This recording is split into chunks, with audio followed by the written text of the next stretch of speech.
Catch the spirit of the game. The Hastings Sodbusters. So proud of the guys. Just kept clawing, kept fighting back, and I'm beyond proud of them. He sends a high fly ball to deep right center field. No one's going to catch that. It is going way back, and that is out of here for a home run. Luke Cossey, a monster shot, clears the 405 sign. Our first home run at Duncan Field since 2023. Touch 'em all, Luke Cossey. Our fans recognize that, and they know that it's a family atmosphere at our place, and that's what we like. One run will score. Here comes a second run home. Johnston digging for third. He slides in, and the Sodbusters have a 3-0 lead as Weston Johnston scorches one over the head of Jake Daly. All the credit to the guys in the dugout playing really, really hard, keeping it simple, throwing strikes on the mound, going right at kids, and then just keep it simple up at the plate. And all the credit to the guys for just busting their butts night in, night out. Catch the spirit of the game. The Hastings Sodbusters. Friday the 13th played out like a horror movie for the Hastings Sodbusters. Their season-opening 8-game home winning streak came to a thundering halt in a 13-2 loss to Casper. The Busters had one fewer error than hits yesterday in a tough night all the way around. It's a chance for redemption today. Hastings will turn to Derek Rocket on the mound as the Sodbusters try to avoid their first 2-game losing streak of the season. It's a pivotal Independence League baseball showdown between the top 2 teams in the league, Hastings and Casper. I'm Steve Stein with producer Mason Henricks. Connor Christensen and Noah Pagel handle tech stuff. Last night, administrative issues kept Coach Josh Prenner from joining us live, but we got a chance to hear his perspective on that contest, and we'll play that interview along with a Sodbuster Spotlight as we hear from starting pitcher Ethan Marshall, who's off to a tremendous start. We'll have the starting lineups and more from Duncan Field. It's all when we come back, and this is Sodbuster Baseball. Hi, I'm a baseball umpire. Now, my job can get pretty stressful. I have to keep my eyes open at all times, and if I don't make the right call, people boo me. So to relax, I visit a Nebraska lottery retailer like this one and buy some scratch tickets. It always calms me down. Hey, you cut in line. I did not. All right, you're out of here. Hey, he didn't cut. All right, you're out of here. I feel better already. The Nebraska Lottery. Top prize odds vary by game. There's nothing like relaxing on a summer day. Nothing like taking in a Hastings Sodbuster baseball game. And there's nothing like an ice-cold Pepsi to make the day perfect. Pepsi Cola of Hastings wants to make your nothing like be the best day it can be, whatever the occasion. Enjoy your favorite refreshing Pepsi product throughout the Sodbuster season and make your nothing like memories. Pepsi Cola of Hastings, a proud sponsor of Hastings Sodbuster Baseball. We feature Sodbuster Baseball.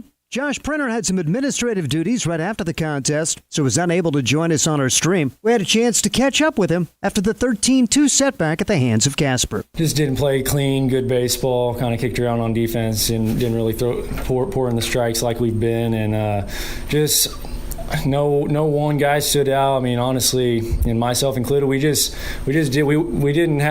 bring our best game today, and showed up and ended up hurting us today, and just giving them free bases on defense and on the bump, and just didn't really feel like we changed our approach or had much of an approach at the plate today, and didn't really make an adjustment at the plate. And there's a psychology. Casper was in the same boat. You guys both had the 8.5-hour drives. It's hard when you have to come back on a game like that, but they handled it pretty well, and you guys with maybe a lesson learned. Yeah, I mean, we kind of had a Johnny Holstaff situation going into it, but absolutely no excuse. We kind of talked to him afterwards and kind of got into him a little bit, but at the same time, understanding that it's a game of baseball. Good thing is we get to come back out here tomorrow against the same team and just don't be satisfied, don't be happy about it by no means, but understand that we're a lot better than what we showed today. So Tyler Welch, I know his line's not going to look great, but talking about what he gave you, 2 1/3, just peppered the zone with strikes. What about his effort out of the pen? Just kind of talked to him early on in the game and asked him if he could eat up an inning or two, and ended up giving me 3. And yeah, I mean, just didn't have much defense behind him, but he threw well, filled it up. Just kind of had some not very good luck happen, but no, I mean, just all about it, and was really, really thrilled that he was able to eat some innings for me. And you're able to see Elijah Thomas for the first time. Talk a bit about that. He looked really good. Ended up getting here, I want to say yesterday or the day before. Scott went and picked him up, and then first day meeting him was at BP today, and ended up going out there to just get his feet wet, and he ended up 1, 2, 3, struck out the beer batter, and he was one of the 2 bright spots from tonight. I want to give Graham Hilton behind the plate some credit. Tough game to catch behind the plate, and ended up having 2 singles, 2 backside singles that were really good, and just working his tail off even when it's way out. I mean, 12-0, he's still working behind the plate. It's a good feeling for you. Yep, that was the guy I was going to bring up, a multi-hit game, and he got the RBI in the 7th inning, hustling down there. So you look for bright spots, and do you try to focus on some of those to kind of point out some bright spots as you do some of that coaching too? Yeah, you gotta pick and choose, but yeah, you can't be all negative. You gotta find the positive in the negatives at times, and then sometimes you gotta find the negatives in the positives. So. Sodbuster coach Josh Printer, after a 13-2 loss to Casper, same 2 teams battling it out as we feature Sodbuster Baseball. Hastings Sodbusters baseball's in full swing, bringing you another fun-filled summer of high-level collegiate woodbat baseball at historic Duncan Field. A great way to spend a summer evening with your families at a Sodbusters baseball game. Go online to HastingsSodbusters.com for their home game schedule or to purchase tickets. Hastings Sodbusters Baseball. It's a hit. Got the spirit of the game. The Hastings Sodbusters. Let's face it, we move our bodies around a lot. And sometimes things happen. A tweak, twist, pull, strain, ache, or pain. At Fisk Chiropractic and Sports Care, their goal is to restore your mobility, keep you moving, and ensure your rehabilitation is effective, efficient, and stress-free. Do you suffer from headaches and neck pain, lower back or sciatica? Call Fisk Chiropractic and Sports Care today. Start to discover wellness through chiropractic care. Fisk Chiropractic Sports Clinic.com. Start feeling better now. It is a Sodbuster Spotlight. We hear from Ethan Marshall, starting pitcher, off to a 3-0 start. His most recent outing helping the Sodbusters with their first combined shutout of the year. Ethan, huge game to get the series split in Casper. Take us through that start. It was a great performance out of our whole team. I'm a pitch-to-contact type of guy. Not really going to blow it by him with the speed or the velocity, so I have to mix it up, throw my different pitches, and my defense is really good behind me, so that helped a lot. Coming into this summer, what were your expectations? I know you didn't get a whole lot of innings at Saginaw Valley State. Did they say you were going to be a starter? Did they say you were a reliever? What was the plan coming in? Well, my whole career, basically in college, I've been up and down health-wise. So basically the plan with the summer with my school coaches was just to get as many innings as possible, just to throw as much as I could, whether that was relieving or pitching, like starting, whatever it may be. In any situation, so just to throw in all the different spots. So it was basically just to be able to get a feel down for my changeup, curveball, basically just be able to hit both sides of the plate with my fastball. So just a lot of everything, basically. We're talking with Ethan Marshall, Saginaw Valley State. It's in Michigan. Talk about your journey to be a Sodbuster. How'd you become a Hastings Sodbuster? Yeah, so the last 2 years, I just played around home. My brother got married, so I just had stayed around for his wedding last summer. But this summer I was like, I really want to go somewhere, get away from home maybe. I've been around. School's only like an hour from home, so I just was basically right by home. So I knew that a couple of guys last year played here on this team, Nathan Masser and Jarvis again. So I just talked to them, my coaches, and this was one of the options that they picked. So kind of just, it worked out really well. It was pretty stress-free. So yeah, it's turned out really good so far. So. And having a couple of Cardinals on the team, does that make it nice too, where you got some guys who you have familiarity with? Oh yeah, especially our team bonded really well, like really fast, a lot faster than I thought, honestly. That's been really good. But yeah, to be able to be here with like Chase Miller and Zane and Jarvis, it's been really good just to like go back and forth on what they think, or like they've seen me play before, so maybe if it's like mechanics or something, they can just give me a little note, say, hey, do this instead. So yeah, it's been really good. We're talking with Ethan Marshall, who came off a tremendous performance, 6 shutout innings.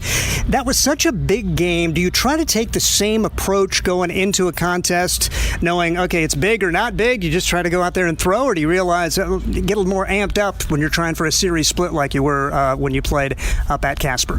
I mean, like, I knew that we were down a game, so it could have, especially coming back here to play them 3 games, so I knew the bus drive would have been a little bit better if we came back with a win after 7 hours on the bus. So in a way, yes, but at the same time, you really can never get the highs get too high and the lows get too low. That's something my dad always says. You just have to stay the course. We always say journey. That's a big thing that my dad always texts me before every start. So I just try to stay even. That way I don't get too high or too low. You talked about your dad. Tell us about your family. Must be obviously pretty important in your life. Is he in the coaching background or just kind of philosophy in general? He was a teacher for about 25 years, superintendent now, but he coached basketball for 37 years. So, I mean, I grew up in like a gym, so I grew around coaching stuff, so he knows all about that stuff. So, was it always going to be baseball, or did part of you want to be a basketball player and salute to dad? Yeah, I mean, that's kind of both. Like, I played basketball. I was in a small school, so I played basketball, football, and baseball. So for me, it was always baseball. My brother was basketball, but there's something about baseball growing up, even since I was 3 or 4, that it just stuck out to me. We're hearing from Ethan Marshall. Tell us about your hometown. Tell us where you're from and how it compares to a town like Hastings. My town's about 3,000 or 4,000 people, so it's about basically everybody knows everything about everyone. There's the news travels fast about whatever happened. So for some people, Hastings is way smaller, but for me, it's about 8 times the size. So it's a lot of farmland. Basically, everything around me is farmland and like tractors and farms and stuff. So it's nice being here because it's not too much different, really. And that's kind of cool because when people from here think Michigan, they probably think Detroit metro area. Michigan's got a lot of farm ground. Exactly. Yeah, I'm from the thumb, so what I like to say is I'm from the middle of nowhere in the middle of nowhere. So like I'm way up in the thumb by like the water and just a lot of farms. There's not much up there, not many businesses or anything. I only have like a couple stoplights in my town. So I like it here. So we have a little bit more restaurants than we have at home, so it's a little better too. Now, spring baseball in Nebraska can be awful. What's spring baseball like in Michigan, or do you play in the spring or you just play in the summer? Yeah, so we hope to start around like middle of February, maybe late February, but probably our first 6 or 7 games get canceled because it just snow. You could have one game that's like maybe high 50s, low 60s, and then one game that gets snowed out because there's like 3 inches of snow on the ground. So you basically just got to get lucky with whatever the weather is, and then you just try to squeeze in games towards the end of the season. Just try to play enough as many as you can. We're talking with Ethan Marshall, a starting pitcher for the Hastings Sodbusters. Obviously coming here to work on mechanics, but is it kind of cool to be in the hunt for a first half championship and to battle for something? Does that make it more special? Oh yeah, definitely. As many games as we play, winning makes it a lot better. As people say, like, winning makes everything better. Like, you don't have to talk or do whatever, but yeah, it definitely makes it a lot better. And like I said, like, this group is really close, and winning's helped that maybe a little bit, but we've already bonded so well, and it just makes everything more fun. And you're coming off your first big road trip of the year. Did that make you guys even tighter? Tell us a bit about some of the experiences you had on 14 hours on the road and 4 days in a hotel. Yeah, like our first 7 or 8 games were all home, so we didn't have to travel at all. So yeah, definitely like the bus rides with Play Mafia, like playing different games on the bus and getting to hang out in the lobby or do whatever with all the guys. You spend more time than you would maybe here like after games where you only got a couple hours before you got to go to bed. So yeah, it definitely helps you bond in a different way than you have so far in the past couple of weeks. How's college going? Tell us a bit about your major and maybe potential plans after baseball. Yeah, so I'm a cardiac rehab major, which basically when someone has like a heart attack or like stuff like that, it's like a different version of like a physical therapist. So I've had some of my own things, so I'm able to like relate to that stuff. So I just really want to be able to help people like how they've helped me. My long-term goal is to own like a sports park, maybe have like 10 or 15 baseball fields, soccer fields, a couple basketball courts. That's kind of like my end goal. Maybe in the Thumb, because I had to travel a couple hours to the nearest travel team or whatever. So that's probably my end goal of what I want to do before I retire. And cardiac therapy, is that like 4 years plus, or what's the college plan? How much schooling are you going to have to get to do that? Yeah, so it's 4 years, and then you have to do a semester-long internship, and then you, depending on how high or low you want to go, you can get different certifications. But it's not like 2 or 4 more years of school. So that's another reason why I like it, because physical therapy would be 4 more years, and then a bunch of internships and stuff. So, but it can be really good. I'm really excited about it. We're talking with Ethan Marshall. Are you a Major League fan? Detroit guy, or Detroit in the area anyway? Are you a Tigers fan, or do you have even time to be a Major League fan? Oh yeah, I try to watch every single Tigers game that I can, especially if I don't. On YouTube, they have a recap of every Tigers game, so I watch that, especially if we're on the road. With the time difference here, it's like an hour later, so basically if they play a night game, it's during our night games. But yeah, growing up, the Tigers and basically Detroit sports were all bad, like historically bad in every single sport, whether it's like Pistons or Tigers or especially the Lions. They're like the worst team. So Detroit's kind of rocking right now of every sport. Like the Lions are like top 3 or top 5, and the Tigers are the best right now in the MLB. Got the best pitcher in Tariq Skubal. So yeah, I'm definitely a huge Tigers fan and Detroit's fan overall. So it's going really well. Now, being in Michigan fan, Michigan State, or neither? Michigan fan, definitely. Okay. My dad went to Michigan, but my grandpa went to State, so half of my family split. So right now we're doing pretty good football-wise. Yeah, we went to the game a couple years ago where Michigan scored like 50 to nothing basically, and that was a lot of fun. So I would definitely Michigan. Yeah. We're talking with Ethan Marshall. Is it hard to wear the green and for the Sodbusters since you're a Michigan guy? Yes and no. I mean, every team that I played for was either like red, some form of like red, blue, or white. So it's a completely different like color for me. But it's also good. It just like it's a different change of scenery, different change of everything. So why not add color into it? So it's been pretty good though. Ethan Marshall, starting pitcher for the Hastings Sodbusters, off to a 3-0 start. He is our Sodbuster Spotlight. At Hastings College, we celebrate all the ways you shine. From more than 20 athletic teams to band, choir, theater, and art, plus esports, creative writing, speech, and media. Join in to earn a scholarship and find your people, the friends you'll hang out and have fun with. It's what makes Hastings great. So check out Hastings College, where your experience matters, in the classroom and in the activities you love to do. Visit us at hastings.edu. Core CPAs is your locally owned, full-service accounting firm. Our team of professionals have years of accounting experience and focus on building in-depth relationships with our clients. Our comprehensive and customized solutions are tailored to your specific needs. We pride ourselves in our commitment to integrity, objectivity, and professionalism. At Core CPAs, we provide tax services, payroll, bookkeeping, assurance and financial reporting, and much more. Visit our website at corecpas.us.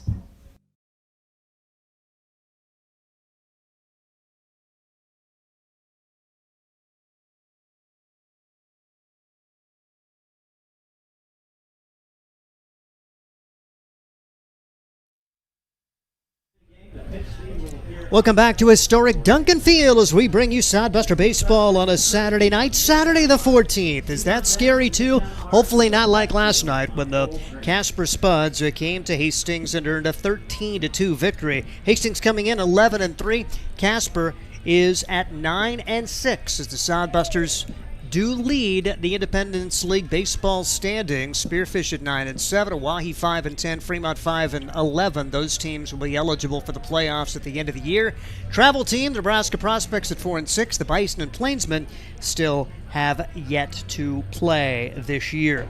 Hastings Sodbusters will turn to Derek Rocket in one of his final starts of the year. He is going to be heading back or ending his Hastings playing days, which is kind of on an innings limit for this summer, but he'll get the start. They're going to try to squeeze in one more start as they piece together the pitching staff until more help arrives. But Hastings coming in looking for the bounce-back performance against the Casper Spuds today. Let's take a look at the starting lineups in advance of the matchup between Hastings and Casper. It's Christian Loera leading off and playing shortstop. Drew Vegas at second base and batting second. Luke Causey in right field, batting third. Jackson Crane bats fourth. He's in left field. Weston Johnston does the catching. He is batting fifth. Then it's Brock Cross at third base. Jude Greaves at first. Graham Hilton, the designated hitter. And Jed Hannaford is the center fielder and batting ninth. Derek Rocket, the aforementioned right-hander, gets the start for the Hastings Sodbusters. Once again for Hastings, Loera, Vega, Causey, Crane, Johnston, Cross, Greaves, Hilton, and Hannaford with Rocket on the mound. Casper Spuds start Matt Marsick in right field. Trent Rucker will be the center fielder. Cale McCarville bats third and plays third base. River Smith, designated hitter, batting fourth. Jack Opine, the shortstop, batting fifth. Then it's Caden Wilcox at second base. Brody Barker is doing the catching and batting seventh. Cody Clausius is at first base, batting eighth. And Sean Glatz bats ninth. He plays left field. Matthew Ramos gets the start on the mound for the Casper Spuds. Once again, for Casper, Marsick, Rucker, McCarville, Smith, Opine, Wilcox, Barker, Clausius, and Glatz, with Ramos doing the pitching. Umpires today, it'll be Chris Sintek behind the plate. Corey Forgu will be in the field today for a two-man umpiring crew here in the Independence League. We are at historic Duncan Field, 408 to straightaway center, 405 to the alleys, 367 down the right field line, 370 down the left field line. Wind blowing in from center field today, pretty much out of the southeast. Maybe more of a straight south wind, so blowing in from right field. Temperatures in the upper 80s, winds gusting up to 20 miles an hour, but pretty nice night for baseball, the first homestand. Sodbusters won them all, but the fans didn't enjoy it. The hardy fans who came out sat through rain, sat through cold weather. Best weather day of the year yesterday. Unfortunately, the worst baseball day for the Hastings Sodbusters. They were run ruled. They do play with a 10-run rule after 7 in the Independence League, and Hastings had it handed to them pretty good by the Casper Spuds. A chance to bounce back here today after Casper took command with 2 runs in the third, 6 runs in the fourth. They added a run in the fifth and 4 runs, put it away in the sixth. Sodbusters ended up getting a couple of consolation runs in the seventh, but out hit 12-5. They also had 4 errors in the game in that loss at the hands of the Spuds. Now they're 2-3 against Casper this year. 5 straight games and now 2 more, so this is a big one as Hastings trying to even up the season series and keep Casper at bay in the first half standings here in the Independence League. Sodbusters under the direction of first-year coach Josh Printer, an Arkansas State Mountain home guy, helped direct the Trailblazers to an NJCAA Division II national tournament trip. They went 33-20 in the spring. Corey Caranda, his assistant coach. The Casper Spuds under the direction of first-year coach Will Iannacone. Will taking over for James Batten. He's an assistant at Navarro College down in Texas. Matt Jeffreyon is the pitching coach. Austin Hummel will coach first base for Casper. Game by the numbers. Sodbusters, team batting average of .256, a team ERA of 3.55. Casper hitting it at a .276 clip, and they lowered their team ERA to 3.67. Versus one another, Hastings now .222 against the Spuds. Casper hitting .271 against the Sodbusters.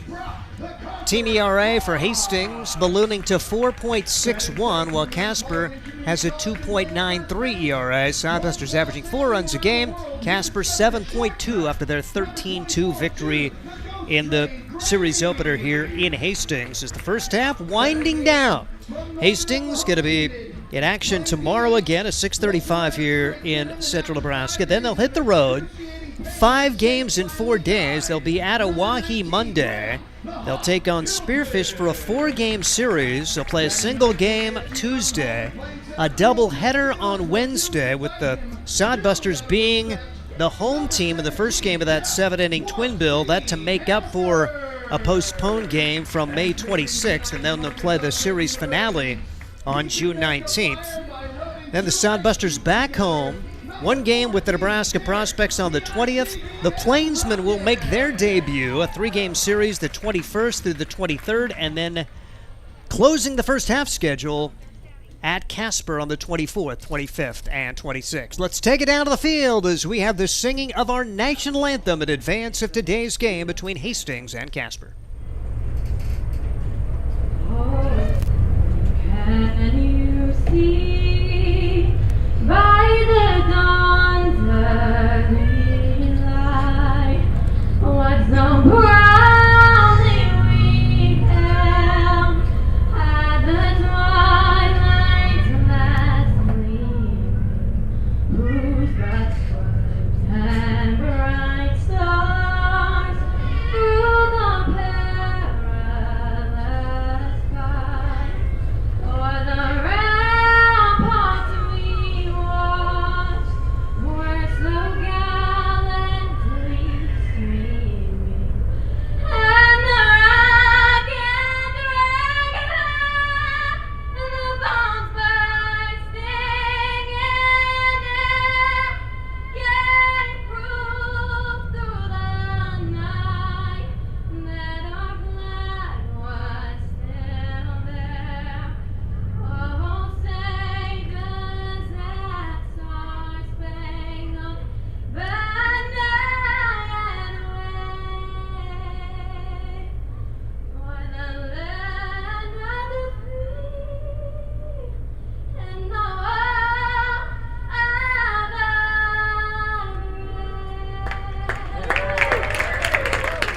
Another great rendition of our national anthem in advance of today's game between the Hastings Sodbusters and the Casper Spuds. As Hastings getting set to take the field behind their right-handed pitcher Derek Rocket, coming in 1-1, a 1.91 ERA. Making his 4th appearance in 14 innings, he's allowed 8 runs, 7 of them earned, 14 hits allowed. He struck out 15, he's walked 7, he's hit 5. Opponents hitting .255 against Derek Rocket, an Arkansas Tech guy. Again, running out of innings here for the summer campaign. One more start after this, and then he'll be... Actually, he's got employment opportunities. He helps his dad on the farm, and so it's getting to be busy farming time, so we'll be doing that. He is from Higbee, Missouri. His last outing, his first loss, and it was the series opener at Casper as he went 3 innings, allowed 4 runs on 3 hits. He ended up striking out 5 and walking 4 in that setback on Monday. They ended up falling by a score of 9-3. Sodbusters have been really good after losses this year. They've bounced back each time. After losing that 9-3 game, rallied for a 10-6 victory on Tuesday. Lost to Casper 8-1, but then came back for a 4-0 win on Thursday. Of course, yesterday 13-2. See if the Sodbusters can right the ship and even the season series at 3 wins apiece. Steve Stein and Ryan Valenta has the day off. He'll be back in tomorrow. Sodbusters defensively, Weston Johnston doing the catching. It's Jude Greaves at first base. Second baseman's Drew Vega. At third, Brock Cross. The shortstop is Christian Loera. In left field, Jackson Crane. The center fielder is Jet Hannaford. And in right field, Luke Causey, as Hastings going to be taking on the defending Independence League baseball champs. They were dynamite a year ago. Wow. Casper went 22-5 in the first half, 41-9 overall, then won the series over Fremont in the championship series to go 44-10 on the season. It's Matt Marsick, one of the returnees from that team, stepping in. Last summer he hit .308, couple of home runs. He's off to a .326 start and raised his batting average with a 3-hit performance yesterday against the Sodbusters. First pitch comes in at 6:38. Now 3 minutes behind schedule. They've been pretty good about pretty much being right at 6:35. No balls and a strike, and the pitch from Rocket. Over but low. 1 ball and 1 strike to count on Matt Marsick. Marsick, a triple, a run batted in, and 3 runs scored. His first triple of the year. Matt Marsick leads the team in runs scored and tied for first in stolen bases. Pitch low. 2 balls and a strike. Casper playing without a Sodbuster killer, Elijah Reeves, who's been really good, playing in his 3rd year with the Spuds, and he'll have another year. Reeves went on to Emporia State. He's at a wedding this weekend, so did not make the trip. I would say that, yeah, I have a wedding too. I don't want to make the 8-hour trip to to Hastings. Convenient not making this trip. Now, I'm sure he really did have a wedding because he's been a regular and a stalwart of that Spud program for the last 3 years. 2-2 pitch on the way after the foul ball. Off speeder beauty right at the letters. Derek Rocket busts off a curveball there. And Matt Marsick goes down on strikes to begin the ball game. That will bring to the plate Trent Rucker. Rucker's starting center fielder for Casper. Rucker coming into today at .312. Tied for first on the team with a couple of triples, 3 doubles, 7 runs batted in, 7 runs scored. Hitting .286 against Hastings this year, 6 out of 21, and bounces this one foul. No balls and a strike on Trent Rucker. Rucker had a big day yesterday, 2 for 4, a triple, 2 runs batted in, and a run scored as they out-hit the Sodbusters 12-5. Won the game 13-2. Derek Rocket brings home the 0-1 delivery. Curveball right across. Quickly 2 strikes on Trent Rucker. Rucker, a product of Texas State, the Bobcats. He's a transfer from Temple College in Texas. From Fairview, Texas. Didn't get a whole lot of playing time in the spring, just 0 for 8. Like many of the guys, looking for more opportunities this summer. Bouncing ball left side, cross charges. Barehand throw. How about that? Cross over to first place. Jude Greaves makes the stretch. And Brock Cross, I would say flashing the leather, but he did not use the leather. A bare hand grab and a throw out of Trent Rucker. And quickly 2 up and 2 down. Here comes Cale McCarville. Sodbusters kicked it around a little bit yesterday, so good to see the first real chance come out successful for the Hastings Sodbusters. Cale McCarville steps in, .306. He's got a triple on the year. Pitch swung on and missed, and they go with the number 3 batter as the beer batter today. How about that? Rolling the dice there. McCarville out of Fort Scott Community College. 2 for 10 against Hastings this year. 0-1 delivery. Swing and a miss. 2 quick strikes on McCarville. So far, so good. McCarville went 1 for 3. He did double, knocked in 3, and scored a run. No balls, 2 strikes, 2 outs. Rocket trying for a perfect first. Shakes off a sign. He's set to go. And brings home the 0-2 delivery. Fastball just misses. Rocket's throwing 87 miles an hour. His sinker at about 77 to 78, curveball at 70, and the slider at 76 to 77. Here's a 1-2 delivery on the way. This is outside. It's 2-2. Good take for Cale McCarville. Appreciate Connor Christensen. He does our flight scope work. That one that he was trying to get the strikeout 2 pitches ago, 89. 2-2 delivery on the way. Swing and a miss. McCarville tried to check his swing, could not. Chris Sintek, the home plate umpire, says he went around, didn't worry about the appeal, and 2 strikeouts for Rocket. The beer batter goes down, so fans are happy here at Duncan Field. Half inning in the books. No score as we'll see Hastings come to the plate, and this is Sodbuster Baseball. Blue Fork Kitchen features elevated comfort food in a family-friendly, fast casual environment. With a full menu, you can sit down for a nice meal or order online for pickup. From salads and wraps to burgers and steaks, Blue Fork Kitchen has your kind of food. Open Tuesday through Thursday, 11 to 9 p.m., and Friday and Saturday, 11 to 10 p.m., with a special brunch buffet Sunday from 9 to 2 p.m. Blue Fork Kitchen is located in the Cimarron Plaza, 38th and Osborne Drive in Hastings. Like them on Facebook. Make your next pit stop at the Coach's Corner. A friendly staff and a deep lineup of snacks. You can find Coach's Corner in North Hastings on Osborne Drive East. More than just a gas station, Coach's Corner is the place to get delicious pizza made fresh for you and your family. Don't take our word for it. It's so good it'll be featured at selected Sodbuster home games this season. For a convenient and clean experience, be sure to check out the new convenience store in North Hastings, Coach's Corner. To the bottom half of inning number 1, no score. Hastings will send Loera, Vega, and Cossey to the plate against Matthew Ramos. Ramos, a right-hander out of Nelson University, the Lions, as he is from Temple, Texas, making his 3rd appearance. No record, no ERA, no runs on 1 hit. He struck out 1, he's walked 2, and he pitched against Hastings on Monday with 1 inning, allowed a hit and struck out one. He also pitched in the second game of the series, so both of his appearances coming against Hastings this week. Pitched a third of an inning in the second outing. No runs, no hits, but he did walk two, as you saw Casper melt down a little bit in the ninth, with the Sodbusters rallying for 7 runs in the ninth inning to win it 10-6. So he's got past experience, but making his first start against the Sodbusters. Christian Loera will try to get things started for Hastings. Loera, 242 on the year, 6 runs batted in, 6 runs scored, 2 for 2 in stolen bases, hitting .235 against Casper this season. 4 out of 17, does have a multi-hit game against the Spuds. Righty-righty matchup as Ramos out of the line for a hit. Good start for the Hastings Sodbusters as Loera sees the first pitch and gets a base hit. Drew Vegas steps to the plate, batting in the 2 spot. Really been scuffling, has seen his average fall to .204. He's knocked in 8, he's scored 8. Tied for first on the team with 6 stolen bases and 0 for 14 against Casper this year. Good time to break that.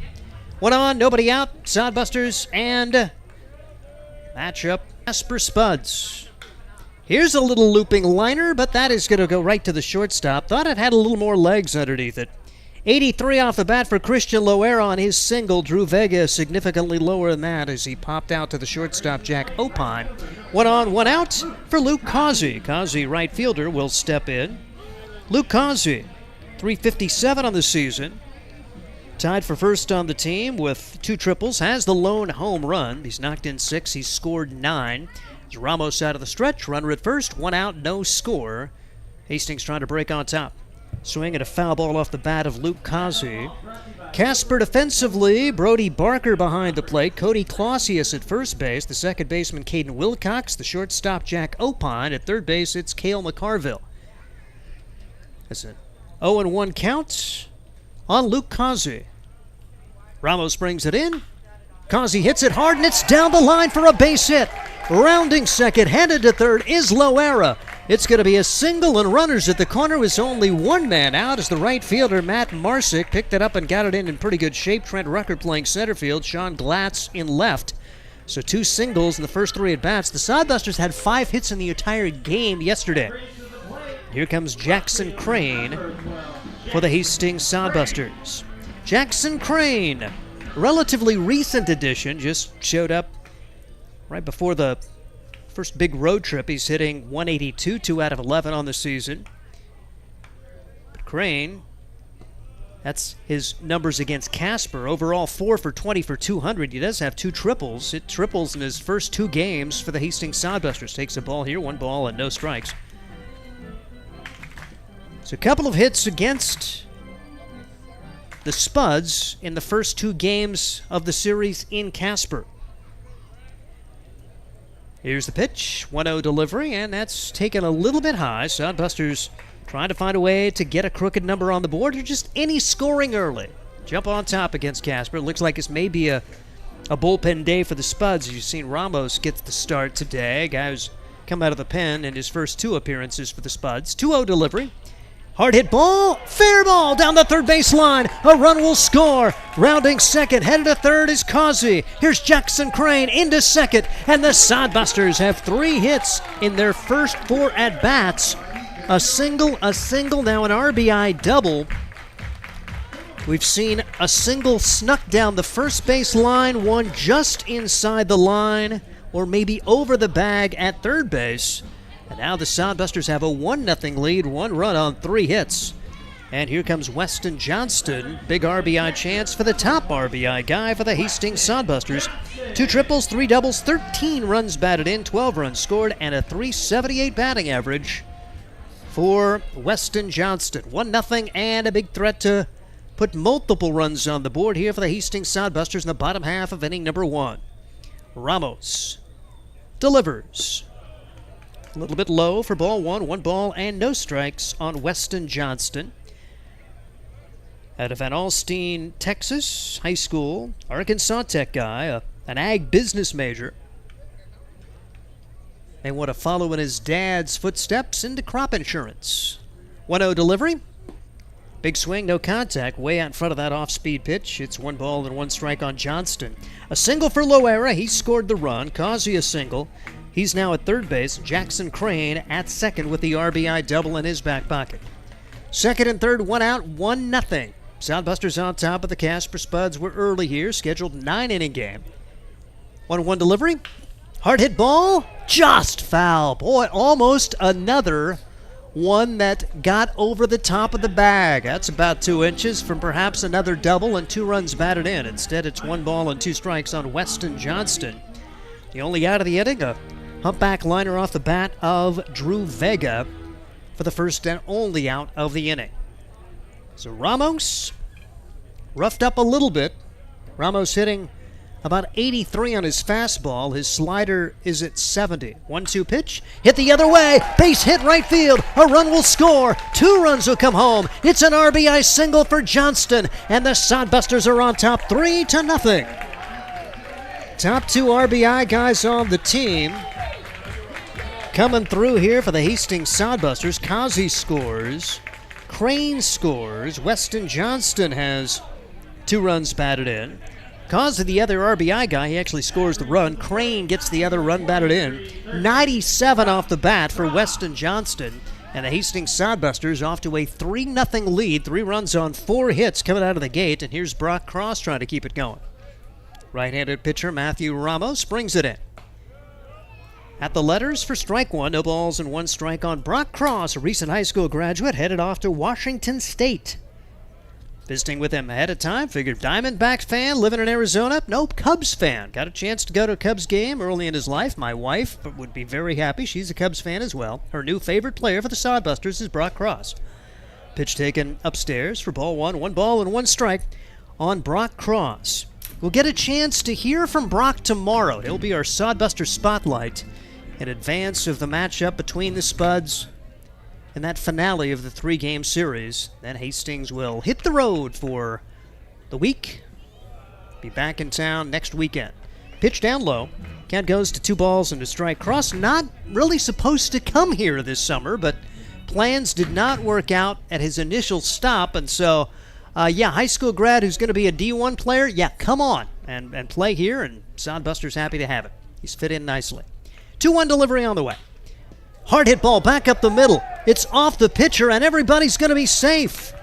Brock Cross got it off the leg of Matthew Ramos. I think it hit off his foot, or else it hit the pitching rubber. Hopefully Ramos is okay. They're going to stop play for a moment.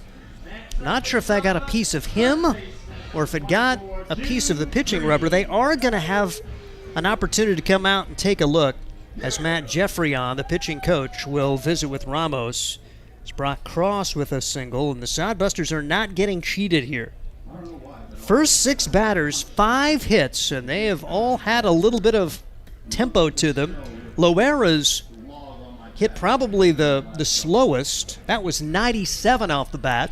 Big tribute to Connor Christensen, who's running the flight scope today. We've got the fancy little thing. It says all those exit velocities and pitching speeds, and it's probably got artificial intelligence. I don't know if I trust it fully, but it's kind of cool for baseball until it tries to take over the world. Then it's no fun. 3 runs, 5 hits for the Sodbusters here in the early going. First and second, still only 1 man out. Here's Jude Greaves. Greaves 0 for 3 yesterday as he steps to the plate for the Hastings Sodbusters. Playing first base in this contest. Hits it pretty hard, but right at the third baseman who steps on the bag. Throw over to first in time, and that does end the threat. Greaves hit it right on the button, but well played there as McCarville made it look easy. A 5-3 inning-ending double play, but the Sodbusters come up with 3 runs on 5 hits, and after 1 complete, Hastings 3, Casper nothing. This is Sodbuster Baseball. Hastings Sodbusters baseball's in full swing, bringing you another fun-filled summer of high-level collegiate woodbat baseball at historic Duncan Field. A great way to spend a summer evening with your families at a Sodbusters baseball game. Go online to HastingsSodbusters.com for their home game schedule or to purchase tickets. Hastings Sodbusters Baseball. It's a hit. Got the spirit of the game. The Hastings Sodbusters. Hi, I'm a baseball umpire. My job can get pretty stressful. I have to keep my eyes open at all times, and if I don't make the right call, people boo me. So to relax, I visit a Nebraska lottery retailer like this one and buy some scratch tickets. It always calms me down. Hey, you cut in line. I did not. All right, you're out of here. Hey, he didn't cut. All right, you're out of here. I feel better already. The Nebraska Lottery. Top prize odds vary by game. Into inning number 2 at Duncan Field. Great start for Hastings, both on the mound and at the plate. Derek Rocket threw 13 pitches, 9 of them strikes, and setting down the side. And then Sodbusters belted out 3 runs on 5 hits and really left runs out there after they hit into a double play. But still, you like the way they swung the bat. Almost everybody got their money's worth in that one. The 5-3 DP to end it. But 4 singles and a double. Crane with an RBI double. Weston Johnston to 2-run singles for the Hastings Sodbusters. Now it's 4, 5, and 6 coming up for Casper here in inning number 2. One of a trio of games in the Independence League. Oahe is at Spearfish. The Prospects playing at Fremont. Yesterday, Spearfish beat Oahe 7-1. Fremont over Nebraska 3-1. And tomorrow, it'll be just Oahe and Spearfish to join the Sodbusters and Caspers, the only games being played. Pitch right across for strike 1 to Rivers Smith. Smith, a big day yesterday. 3 for 5, a double, 2 runs batted in, and a run scored. Smith raised his batting average to .359. Big swing, no contact. Nothing but strikes for the most part for Rocket, who's jumped in front of everyone he's seen. A home run, a triple, 3 doubles, 11 runs batted in, and 10 runs scored for River Smith. 0-2 delivery. Went right after him. Bouncing ball. Great play for Rocket, who goes high to grab it. Underhand toss to first. Fielding his position, Derek Rocket. And 4 up, 4 down for the Casper Spuds. River Smith would have been a tough play if it had gotten by him, but Christian Loera was in position. That was one of those you feel like it probably very easily could have gone off the tip of the glove of the pitcher and then been in no man's land. As Rocket's got it going, 88 miles an hour on that pitch. He has got some velocity, one of the hardest hurlers for this Hastings College team. He is from Arkansas Tech. 1-0 to Jack Opine, who takes ball 2 outside. The first 2-0 count for Rocket. Opine did not join in the fun yesterday. Went 0 for 4 with a run batted in. His batting average now .273. Does lead the team with 6 doubles. An amazing amount of doubles for this Casper squad in the early going, as this team has been pounding out the 2-baggers. Also got 3 home runs, 10 triples, 39 doubles. 3-0 delivery, take it upstairs, and so it's a 4-pitch walk. First base runner for Casper comes with 1 out here in inning number 2, and it'll be Caden Wilcox. Wilcox played yesterday, went 0 for 3, 265 on the year for him. Tied for first on the team with a couple of triples. He's doubled, he's got 8 runs batted in, and 8 runs scored. 250 against the Sodbusters this year. Does have 1 multi-hit game, that coming in the series finale Thursday at Casper. Pitch fouled away. No balls and a strike on Caden Wilcox. Never know whether to call it a 4 and a 3 game series or a 7 game series. I've been kind of dividing it in half since the 4 games up there, the 3 games here. You can kind of look at it a couple of different ways. 7 straight, one way or the other, against the defending Independence League champs. Pitch way outside. Good stop with the backhand there from Weston Johnston. 1 ball and 1 strike on Caden Wilcox. 1 on, 1 out. This Spud team can run the bases. Talked about the fact that Hastings has a bunch of stolen bases this year. Casper's only been caught twice, 26 out of 28. They can fly. Pitch outside for ball 2, 2 balls and 1 strike on Caden Wilcox. Bringing you Sodbuster Baseball today. It's Steve Stein, Mason Henricks, our producer from Duncan Field. 2-1 delivery. Taken high. And now Derek Rocket, who had jumped in front of the first 4 hitters. A 4-pitch walk, and now he's missed 3 out of the first 4 here, and we'll see a visit to the mound here just from the catcher, Weston Johnston, who goes out and tries to get in the mind of Derek Rocket to get him back in the groove. Caden Wilcox out of Dakota College of Botno. He's a Casper guy. A lot of Casper athletes coming home to play for the Summer League team. Neat opportunity to play for the Spuds. 3-1 delivery on the way. Right across for strike, 3 balls and 2 strikes on Wilcox with Jack Opine running at first. Caden Wilcox went 2 for 5 with a double and an RBI. 3-2 pitch on the way. And a bouncing ball into left field for a base hit, so the last 2 have reached. Wilcox had a multi-hit game in one of the matchups in Casper. Gets a single here, and after the Sodbusters put up 3 in the first, Casper coming right back with runners at first and second, only 1 man out, and Brody Barker will step in. Brody Barker out of Lindenwood University in Missouri. Lindenwood in recent years going to the Division I level. That last ball struck off the bat of Caden Wilcox, 83 miles an hour. Bouncing ball just down the third base line for a base hit. A run will score as Brody Barker digs for second. There will be runners at second and third and only 1 out. Sodbusters getting a taste of their own medicine as Barker sneaks it inside the third base bag, much like a Sodbusters did on a couple of base hits in that first inning. And here comes Casper right back. 3-1 the score. The last 3 have reached for the Spuds, and here's Cody Clausius. Clausius, out of Wilmington University, got a pinch hit opportunity yesterday, went 0 for 1 on the season, 167, 3 out of 18. Second and third, only 1 out, and the tying runs in scoring position as the pitch taken upstairs for a ball, 1 ball, and no strikes on Clausius. Against Hastings, 0 for 4. Played in the finale of the 4-game series in Casper, and then the aforementioned pinch hit appearance yesterday. Off-speed pitch, fell out of the bottom there, and Clausius swung over it. 1 ball and 1 strike on Cody Clausius. Hit .327 in the spring for Wilmington University. He's a cybersecurity major. His home state of Pennsylvania. 1-1 delivery. Bouncing ball into right field for a base hit. A run will score. Here comes a second run home. The throw will be cut off. And it's a new ball game here in the second. 2-run single from Cody Clausius. The last 4 have reached, so it all started so well for Derek Rocket. He retires the first 4. The next 4 have all come through. 4-pitch walk, single, RBI double, 2-run single, and it's a 3-3 tie here in the second inning. So here's Sean Glatz. Glatz takes strike 1, no balls and a strike to the number 9 hitter. Glatz seeing limited playing time. He's another Wilmington University guy. The Wilmington Delaware Wildcats, NCAA Division II team, 37-22 in the spring.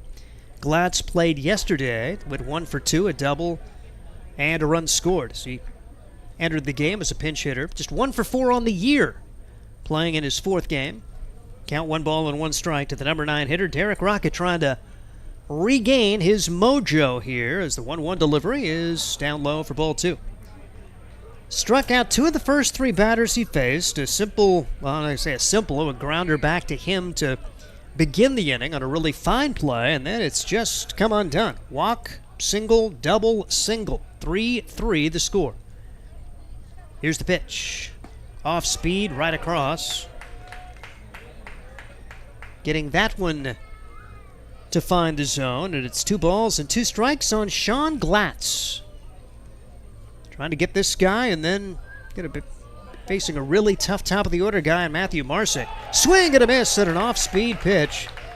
Glatz decided too late, realizing, that's going to curve right over the inside corner, and tied him up inside for the 3rd strikeout. 2 outs in the inning, and here's Marsick. Marsick struck out his first time up.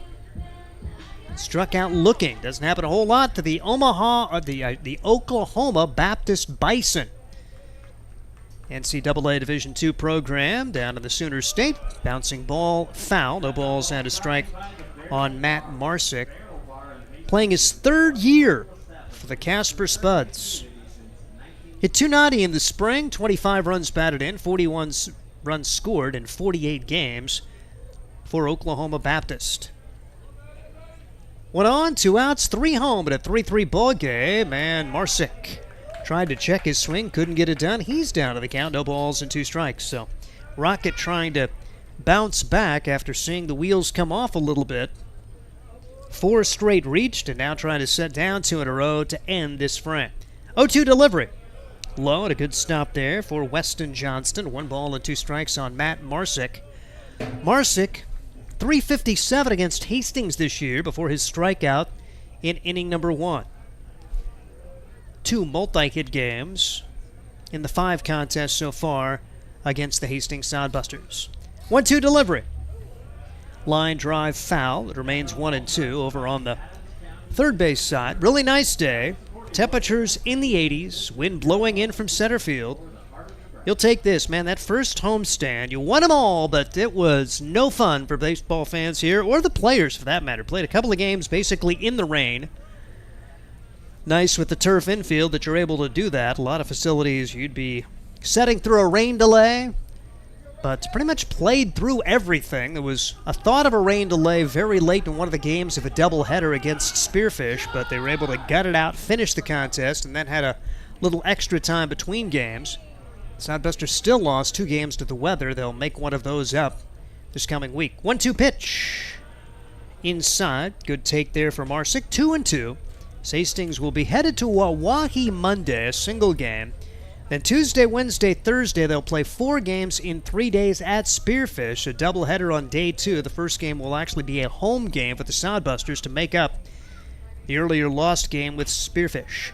Line drive, center field. That's a base hit. Good job for Marsick to hit the off speed and sends it into center field. The inning continues.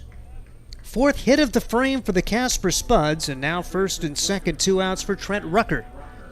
Rucker grounded out to third his first time up on a really good play from Brock Cross. 3-3 the score, top half of inning number 2. Got the makings of one of those 15-12 kind of games. Before the Sodbusters can find a way to get the season series split with a win today. Here's the pitch. Taken high for a ball. 1 ball and no strikes on Trent Rucker. Rucker, 286 against the Sodbusters. It's just been the model of consistency. Hits in every game against Hastings this year, including 2 yesterday. 1-0 delivery. Just misses for ball 2. 2 balls and no strikes on Trent Rucker. 1 for 4, 1 for 3, 1 for 5, 1 for 5, 2 for 4 so far in the 5 matchups against the Hastings Sodbusters. This is game number 6 in 6 straight days. 2-0 delivery. Low for ball 3. Pitch count really elevating for Derek Rocket. Through 13 pitches in the first, he has thrown 30 here in the second. No action behind him. You can't afford, with all of these games coming up, you got to get 5 or so out of Rocket. Pitch way outside. So now the bases are loaded and it gets really dicey as Cale McCarville steps in. We'll see our first visit to the mound as head coach Josh Printer trying to find a way to talk his right-hander through this inning. Clausius now at third. Marsick at second. Rucker at first. Cale McCarville, 3-hole hitter, who had a double and knocked in 3 yesterday, steps in. Dangerous hitter, leads the team in runs batted in with 13. He's got 11 runs scored as well. 2 for 10 against Hastings this year, but had 1 hit yesterday, a big one. He also leads the team in walks, so he's probably going to have a pretty good eye. Derek Rocket needs to regain the strike zone. 43 pitches coming into that recent look. Now 45 pitches and just 25 of them strikes for Derek Rocket. Trying to complete the second and keep it a 3-3 game. Hastings with 3 in the first. Rocket giving up 3 runs to Casper here in inning number 2 to get it knotted up. What a good start for the Sodbusters after Rocket set him down 1-2-3, thinking this is going to be a really special game potentially, but Casper's come right back, taking advantage of opportunities given them. And here's the pitch. Off speed, hit him. So after the conversation, 1 pitch later, Bammo on Cale McCarville, and it'll be the 10th man to bat in the inning. Clausius scores. 4 have scored now. Marsick at third, Rucker at second, and River Smith trying to make it really hurt. He began this inning with a grounder back up the middle. Here's the pitch. Right there for a strike. One strike on River Smith. Derek Rocket trying to work his way out of major difficulties here in inning number 2. 0-1 delivery. Inside, that almost got a piece of River Smith, 1-1. Rocket, the word on him, great arm. But still trying to figure it out. And it has been very evident here in the first 2 innings, a tale of 2 innings for the big right-hander. 1-1 delivery on the way. Off speeder, catches the bottom of the zone, 1-2. Sodbusters a strike away from getting out of the inning again. 4 have scored so far. Opine, Wilcox, Barker, and Clausius. And now a 1-2 delivery from Rocket. Misses low, 2 balls and 2 strikes.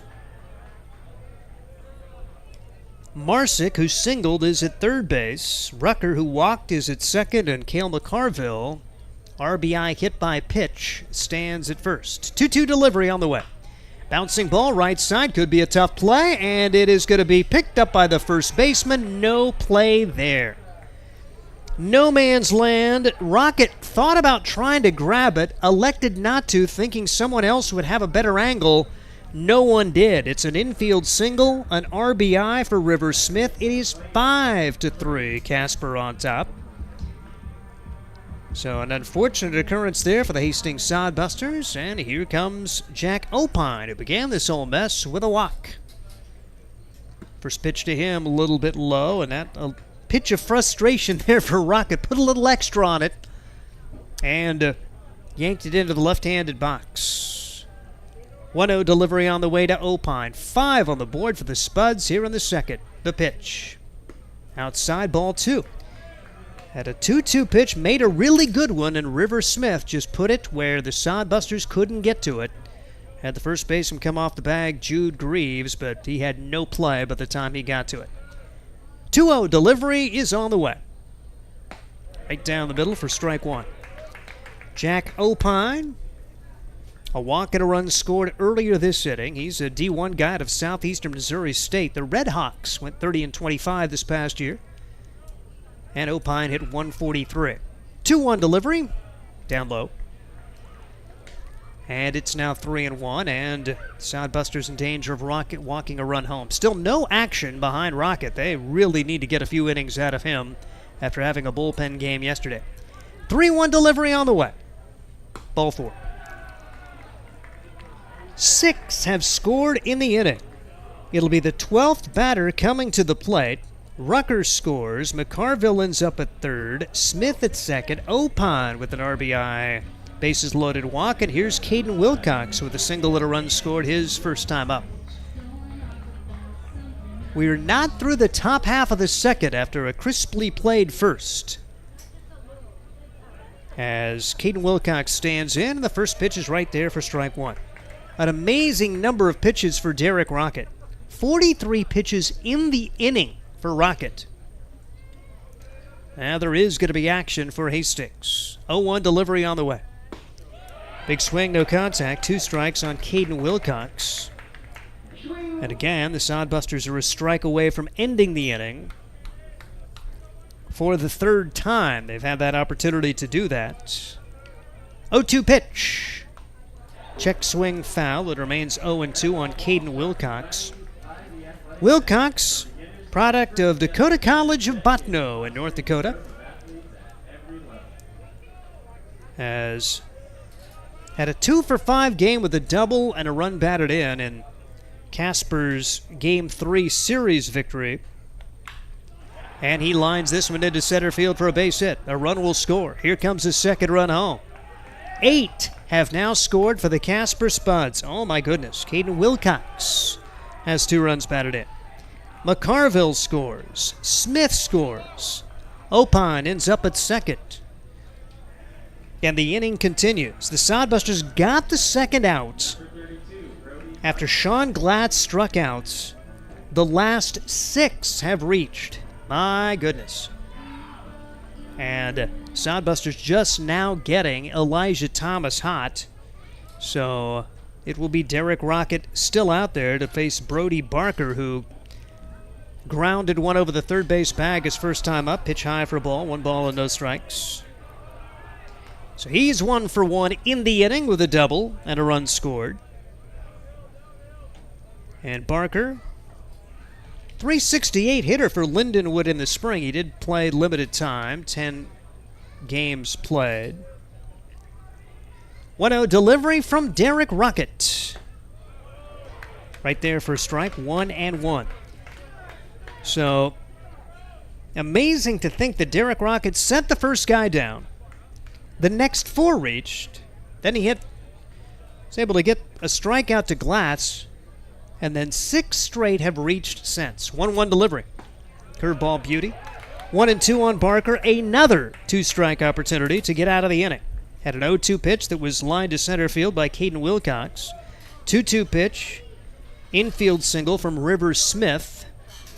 2-2 pitch. Single for Matt Marsick. All among the last 6 batters here.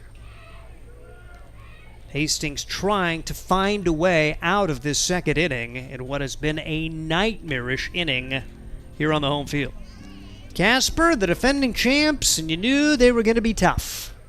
Sodbusters had split a 4-game series up there, but Casper coming in, dominating yesterday, and have overcome an early 3-run deficit to lead 8-3. Pitch fouled away. Another thing Casper's doing, fouling off good pitches, getting another opportunity. Brody Barker did not play yesterday. The series in Casper, who went 2 for 4, did have a multi-hit game in Casper's Game 1 victory, 9-3 on Monday. 1-2 delivery from Derek Rocket. Another foul ball. Good job there for Barker to make Rocket throw another pitch. 64 pitches thrown now for Derek Rocket, 51 in the inning. Amazing. Just cannot get that third out. Give Casper a lot of credit. 1-2 is the count. And the pitch. Bouncing ball, foul. It'll be the 7th pitch of the at-bat to Brody Barker. And you look at it, Rocket, the last 2 batters, threw nothing but strikes to Caden Wilcox. 4 pitches to him.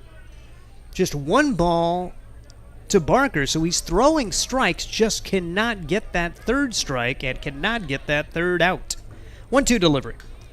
Bouncing ball, foul. At every foul ball, you see the Casper dugout get a little more fired up. They are a motivated group here. The defending Independence League baseball champs knew it would not be easy and that this would be a series that would go a long way toward deciding the first half champion. And Casper trying to win 2 in a row. Swing and a miss. At long last, it comes to an end, but 8 score for the Casper Spuds, and Hastings with some work to do. 8-3 as we head to the bottom of the second. This is Sodbuster Baseball.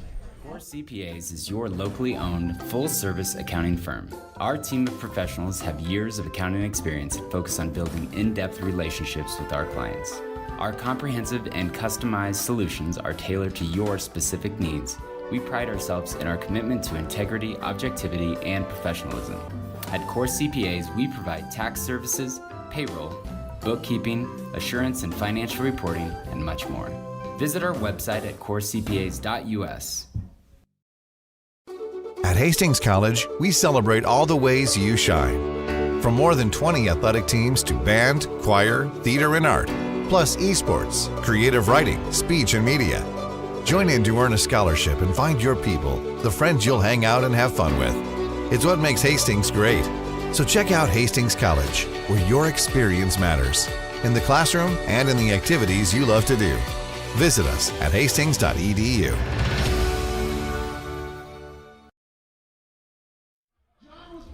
It's been a long rest for Matthew Ramos. Ramos has been in that dugout a while as he watched his teammates bat 13 8 of them scored. Casper getting 8 runs on 6 hits, aided by 3 walks and a hit batsman. Derek Rocket threw 53 pitches in inning number 2, and now the Sodbusters, who got really good swings at Ramos in inning number 1, find themselves down 5 heading into the second. You don't get the feeling that this game is necessarily over, the way Hastings was swinging it against Ramos and Derek Rocket. Well, which Derek Rocket will we see in the third, if we do see him in the third? I saw Elijah Thomas getting hot for Hastings, but you really need more than a couple of innings if you want to keep your pitching in line tomorrow and then heading into a road trip in which you'll play 5 games in 4 days. Here comes Graham Hilton. One of the bright spots yesterday for the Hastings Sodbusters, went 2 for 3 with a run batted in. Sodbusters had only 5 hits, and Graham had 2 of them, getting his second multi-hit game of the season for the Hastings Sodbusters, and takes strike 1. No balls and a strike on Graham Hilton. Hilton raised his batting average to .269, a double, 4 runs batted in, 3 runs scored, and a stolen base. Overall against Casper, now 3 for 7. So he's played 2 of the 5 contests so far. 0-1 delivery, and now playing in his 3rd of the 6 games. 1 ball and 1 strike on Graham Hilton. Bottom half of inning number 2 of an 8-3 game. Wow, if you left for a 20-minute span, you wonder what in the world happened there. Here's the 1-1 delivery, and this one bounced foul, particularly after Derek Rocket set him down 1-2-3. Matter of fact, he was 4 up, 4 down. The next 4 reached, and after a strikeout, the next 6 would reach. Casper would score 8 runs when all was said and done. No errors in the inning. Sodbusters played good defense, but walks, hit batsman, 1-2 pitch. Oh my goodness. A line drive, and it is off the on-deck batter, Jet Hannaford, and I think it caught him cleanly below the belt, if you know what I mean. Oh my goodness. And you are just hoping that Jet Hannaford is okay. We saw a line drive, and it nearly got Hannaford yesterday. He was in the on-deck circle, and I thought, wouldn't that just add injury to insult in a 13-2 loss? Today, Jet took it hard line drive off the bat of Graham Hilton, and you hope that Jet Hannaford can continue and that this isn't a serious situation. Jet Hannaford, kind of wonder about the on-deck circle here, that it's so close, pretty tight quarters, and I'm sure Graham Hilton feels terrible, and you're hoping that Jet Hannaford is okay. Say he nearly caught it yesterday on a line driver over there, and he does take the full brunt of this one, and he's trying to find his way to his feet right now as head coach Josh Printer, assistant coach Corey Caranda, and now trying to get to his feet, and Jackson Crane over to help him out a little bit. Jet Hannaford, Arkansas State Mountain home, as they attend to him, and he will go to the dugout there and likely exit the game as we see Chase Phillips pick up a bat and step into the on-deck circle. A weird turn of events here as the Hastings Sodbusters see Jet Hannaford go down, hit by a foul ball in the on-deck circle. How many times have you ever seen that? Because it nearly happened yesterday, and it did happen today. Jet Hannaford, whew. Well, everybody's got to get back and ready to go. Here's Graham Hilton. 1-2 the count on him, and he got all of it. Unfortunate there. 1-2 delivery. Hilton hits it high in the air, center field. Ranging over is going to be Trent Rucker, and there's 1 out here in the second inning. So Chase Phillips not expected to be in the lineup. You kind of wondered if he was a candidate to pitch sometime today. He's seen a lot of action on the mound for this Hastings Sodbuster team and was not in the lineup as a batter, so you kind of wondered, was he going to be a bullpen guy today? Well, those plans go out by the wayside as Chase Phillips in there for the Hastings Sodbusters and will play center field. It's great to have a guy like Chase Phillips because he can play almost anywhere. And swings and misses here. No balls and a strike. Tried to check his swing. Couldn't get it done.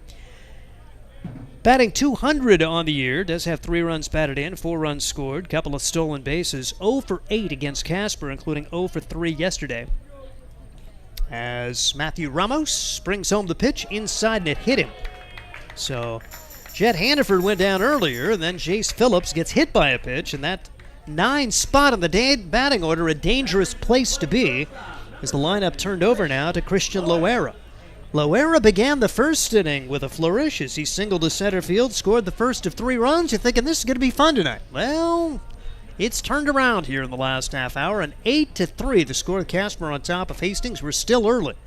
Bottom half of inning number 2 in a game that started at 6:38. Coming up on an hour old, and we haven't completed 2 innings. The pitch down at the knees for strike 1 to Christian Loera. Loera, outstanding defensive player for Hastings and for his home college, Arkansas State Mountain Home, and for his home high school. Westmore High School was the defensive player of the year in Oklahoma after his senior season. 0-1 delivery. Hits this one high in the air pretty well to left field, but this is Duncan Field. And going back is Matt Marsick, plays it well and able to get that ball back in to make sure that Chase Phillips doesn't advance. Fly out to medium left field, and here comes Drew Vega. Vega pop up to the shortstop his first time up as Hastings in danger of squandering the 1-out base runner. 8-3, 8 runs, 6 hits for the Spuds, 3 runs, 5 hits for the Sodbusters. In all likelihood, we will see Derek Rocket out there for the third, I would guess. Here's the pitch, way outside for a ball. 1 ball and no strikes on Drew. If nothing else, I'd like to see him get back to his Sodbuster standards after a .346 batting average a year ago. Got off to a tremendous start this season, but has hit a slide. Bounces this one to the left side. The third baseman's got it. The throw to second, and they'll complete the fielder's choice there. It's a good job for McCarville. Lobbed it over to Wilcox to force out Chase Phillips, and the Sodbusters do not score. No runs, no hits, 1 man left. We head to the third. Casper 8, Hastings 3. This is Sodbuster Baseball. Blue Fork Kitchen features elevated comfort food in a family-friendly, fast casual environment. With a full menu, you can sit down for a nice meal or order online for pickup. From salads and wraps to burgers and steaks, Blue Fork Kitchen has your kind of food. Open Tuesday through Thursday, 11 to 9 p.m., and Friday and Saturday, 11 to 10 p.m., with a special brunch buffet Sunday from 9 to 2 p.m. Blue Fork Kitchen is located in the Cimarron Plaza, 38th and Osborne Drive in Hastings. Like them on Facebook. There's nothing like relaxing on a summer day. Nothing like taking in a Hastings Sodbuster baseball game. And there's nothing like an ice-cold Pepsi to make the day perfect. Pepsi Cola of Hastings wants to make your nothing like be the best day it can be, whatever the occasion. Enjoy your favorite refreshing Pepsi product throughout the Sodbuster season and make your nothing like memories. Pepsi Cola of Hastings, a proud sponsor of Hastings Sodbuster Baseball. Bring you Sodbuster Baseball as we head to the third. Casper turning a 3-0 deficit into an 8-3 lead. And the Sodbusters changed defensively. Chase Phillips, who came in after the injury to Jet Hannaford, is now playing center field. And Jet, you just hope he is okay, as he took the foul ball off the bat of Graham Hilton. Upwards of 90 miles an hour on the fly below the belt. And so now Casper tries to get it going again. After a 1-2-3 first, they send 13 men to the plate in the second and now lead at 8-3. It'll be 8-9-1 against Derek Rocket, and which Derek Rocket will be out there. Bouncing ball, it's off of Rocket and into left field. It hit the foot of Derek Rocket, chased down by Brock Cross out in short left, and a hard hit ball off the bat of Cody Clausius, who's now 2 for 2. And you hope Derek Rocket's okay. That may have actually got him on the bottom of the shoe. It doesn't seem to be making any kind of reaction that injured him in any way. And we'll get it back atop the hill. Say, you're just hoping for 3 or 4 innings out of Derek Rocket, who pitched 3 innings in his last outing against Casper in that series opening loss 9-3 on Monday. Here's the delivery. Bouncing ball to the right side. Could be 2. Throw to second for 1. Over to first. Not in time. Question is, did they get the out at second? They do call him out at second. That was pretty close. The ball from Drew Vega threw it to Christian Loera. I kind of wondered if he was past the bag when he got the ball. It will be a fielder's choice grounder off the bat of Sean Glatz. Clausius erased 4-6 on the putouts. They do get the lead runner, 1 on and 1 out. Top of the order, Matt Marsick coming up. 8-3, Spuds on top of the Hastings Sodbusters. Casper didn't show any kind of reaction, so they must not have thought it was an errant call, and the pitch is in there for strike one. Marsick 1 for 2 with a run scored. One of the big at-bats in that second as they just kept the line moving with 2 outs. 0-1 delivery. Foul ball. They've got a piece of the catcher, Weston Johnston. He seems to be okay. Chris Sintek may have felt the brunt of that, but he is all right as well. And it may have just actually popped out of the glove, Johnston. So 2 strikes the count on Marsick. Runner at first, 1 out. 8-3 the score. Casper on top of Hastings. Here's the pitch. Foul ball. And man, has Casper done a good job of fouling off 2 strike pitches. One of the reasons that they were able to score 8. One of the reasons that they have pushed the pitch count to Derek Rocket to 72. And we're just in inning number 3. Here's the 0-2 delivery. This one outside. 1 ball and 2 strikes on Marsick. So single from Clausius, fielder's choice grounder from Glatz, and back to the top of the order for Matt Marsick, the Oklahoma Baptist Bison. Standing in the left-handed box. Also a pitching candidate. He does have 1 pitching appearance this year for Casper. Certainly not his forte. 1-2 delivery. Inside, and it gets him. So a hit batsman. Second one of those to go along with 3 walks and 4 strikeouts. So it's been literally hit or miss for Derek Rockets. As here comes Trent Rucker. Rucker a walk and a run scored back in that second inning. Grounded out in the first. It was a 1-2-3 first. It's one thing if, okay, he battles his way through the first, not really sharp, but he looked razor sharp. Derek Rocket was 4 up, 4 down. And it has not gone well since. Pitch taken high and tight. 1 ball and no strikes on Trent Rucker. Rucker wearing number 21 today, wore 33 yesterday. 2 for 4 with a triple, 2 runs batted in and a run scored. His first multi-hit game against the Sodbusters, 286 against Hastings coming into today. And Rucker, 312 on the season. Tied for first on the team with 2 triples. Takes this one out of the zone. 6 straight have missed against Trent Rucker. So Rocket trying to find his zone there. There is action again for Hastings with Elijah Thomas back up. 2-0 delivery. Curveball just misses. I'm sure catcher kind of wondered where that one was. Weston Johnston, that's now 3-0. When you're not hitting your spots, it's going to be tough to get those calls, and Rocket has scuffled here in the last inning plus. 3 balls and no strikes. Runners at first and second, 1 man out, and the pitch right there for a strike on the outside corner. 3-1 on Trent Rucker. Casper sent 13 men to the plate as part of an 8-run second. Hastings getting 3 runs on 5 hits in the first. But then a quiet second inning as Ramos settled down for his second inning of work. 3-1 delivery on the way. Popped up, foul territory, and unable to make the play. Jude Greaves had a long way to go and just couldn't quite get there in foul territory. It's 3-2 now on Trent Rucker.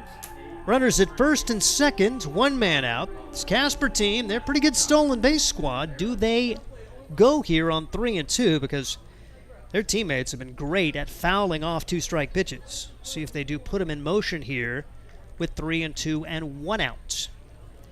Rocket takes a look in at his catcher, Weston Johnston. And a look back to second, maybe having the same idea as they'll keep the runner close. That's Sean Glatz. Matt Marsick runs at first, so pretty decent speed on the bases for the Casper Spuds, leading at 8-3 and looking for more with a 3-2 count and 1 out. Runners do go. Pitch taken outside for ball 4. So a single, a fielder's choice grounder, a hit batsman, and a walk. And traffic on the base paths again for the Casper Spuds.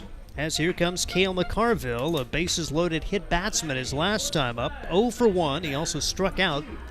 He is the beer batter, and he did succumb to strikeouts in the first, as the Sodbusters now 7 of 10 in beer batters retired this year, as looking for something to celebrate on a night like today, and yesterday for that matter. They did strike out the beer batter yesterday. Here's the 0-1 delivery. Bouncing ball foul. Quickly 2 strikes on Cale McCarville. With 1 home. Should say with bases loaded and 1 out. 0-2 pitch on the way from Rocket. Taken upstairs, 1-2. McCarville, a good job of laying off that one out of the zone. McCarville, out of Fort Scott Community College. He's from Springfield, Missouri. Probably not too far from Fort Scott. Fort Scott right on the Missouri border in Kansas. 1-2 delivery on the way. Swing and a miss. So Rocket strikes out McCarville for the second time, and overall the 5th K, still with a big threat brewing here. Bases loaded behind him, and River Smith, who has been playing really well in this series. 1 for 2 with a single and a run scored. He had one of the key at-bats as part of that 8-run second, just dribbled one to the right side, and the Sodbusters couldn't get anybody there. Infield single to keep the line moving. Bounces this one, similar spot, but foul. No balls and a strike now on River Smith. Hastings Sodbusters on the short end of an 8-3 game. We're still in the top half of inning number 3. As we are now almost an hour into this, 2 minutes shy of an hour. 0-1 delivery, taken high and outside. 1 ball and 1 strike. 3 up, 3 down for Casper in the first. 13 runs, 13 batters came to the plate in the second. 8 runs scored, and they're batting their 6th man this inning. Nobody across yet. 1-1 delivery. Pop-up. Left side, over near the foul line, and caught. Nice running grab made by Jackson Crane. Didn't have the best angle on it, but you'll take it. The Sodbusters get out of this with no damage done. No runs, 1 hit, 3 left. Head of the bottom half of inning number 3. 8-3 Casper. This is Sodbuster Baseball. Make your next pit stop at the Coach's Corner. A friendly staff and a deep lineup of snacks. You can find Coach's Corner in North Hastings on Osborne Drive East. More than just a gas station, Coach's Corner is the place to get delicious pizza made fresh for you and your family. Don't take our word for it. It's so good, it'll be featured at selected Sodbuster home games this season. For a convenient and clean experience, be sure to check out the new convenience store in North Hastings, Coach's Corner. Blue Fork Kitchen features elevated comfort food in a family-friendly, fast casual environment. With a full menu, you can sit down for a nice meal or order online for pickup. From salads and wraps to burgers and steaks, Blue Fork Kitchen has your kind of food. Open Tuesday through Thursday, 11 to 9 p.m., and Friday and Saturday, 11 to 10 p.m., with a special brunch buffet Sunday from 9 to 2 p.m. Blue Fork Kitchen is located in the Cimarron Plaza, 38th and Osborne Drive in Hastings. Like them on Facebook. In the bottom half, inning number 3, Hastings trails at 8-3. 3 in the first for the Sodbusters, 8 in the second for Casper, and it'll be 2, 3, and 4 coming up for the Hastings Sodbusters in this particular inning, as actually 3, 4, and 5. Vega making the out to end last inning. So Causey, Crane, and Johnston against Matthew Ramos, as Ramos, tale of 2 innings for him. Gave up 3 runs on 5 hits in the first. Did hit a man in the second, but set the other 3 down. And for Hastings, don't get a 5-run home run. Just try to do what you can. Have that good approach at the plate you had the first time through the order, and chip away. 8-3, Casper on top. 8 runs, 7 hits for the Spuds. 3 runs, 5 hits for the Busters. It looks like with Rocket getting to 88 pitches. Right now there's no action behind him, so they'll probably send him out for the 4th to try to get one more inning out of Derek Rocket. Here's the pitch. Bouncing ball to the right side and diving attempt, but under the glove of Caden Wilcox. Probably wouldn't have had a play anyway, as Lucasi is 2 for 2. Runner at first, nobody out, and Jackson Crane will come to the plate. Crane with an RBI double and a run scored his first time up. It was a great start for the Sodbusters as 5 of the first 6 reached. Inning double play. Ended what could have been a huge inning as they had got 3 across anyway, but see what they can get done here. Here's the delivery, and that's down low for a ball. 1 ball and no strikes. You wonder how long Ramos has got. Guy who's been a relief pitcher in his other 2 appearances. 29 pitches coming into this frame. Wondered if they would have more of a bullpen approach in this contest. 1-0 delivery. Fouled away. And it's going to be all hands on deck for the Hastings Sodbusters as they will not have a day off again until the 27th of June. Matter of fact, we'll play a doubleheader in there as well, so they'll play more games than days during this stretch. 1-1 delivery. Bouncing ball foul. Count to 1 ball and 2 strikes on Jackson Crane. Good to have Jackson back in the fold after he had a really good summer last year. 338, couple of triples, 3 doubles, 15 runs batted in. He went to Arkansas Tech, then transferred to Arkansas State Mountain Home. Hit 300 in the spring for that school. 12 runs batted in 26 games. So playing for Josh Printer, and it sounds like he's going back to Arkansas Tech now. 1-2 delivery on the way. Crane hits it well but foul. It remains 1 ball and 2 strikes on Jackson Crane. Bottom half of inning number 3. Leadoff single from Luke Causey, another Arkansas Tech guy. We'll have Weston Johnston waiting on deck. He is a wonder boy. And I'm not just talking about him individually. That's the mascot for Arkansas Tech. Looping line drive, left field. That's a base hit. Sodbusters first and second. Nobody out. Just 1 batter at a time as you try to climb the mountain here. Down 8-3, and Weston Johnston had a 2-run single his last time up.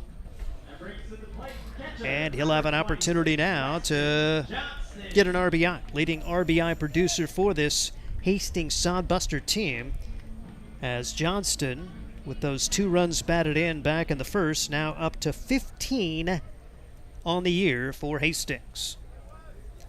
Sodbusters trying to work the yellow uniform magic. They're 3-0 in the yellows this year. Big swing, no contact for Weston Johnston. No balls and a strike on Johnston. He likes hunting. As far as his baseball team of choice, he's from Texas, likes the Rangers. The Astros, not so much. 2-1, nobody out. Sodbusters trying to make a big comeback here. Down 8-3, but we're still early in this one. Here's the pitch. Outside, good stop with the backhand there from Brody Barker.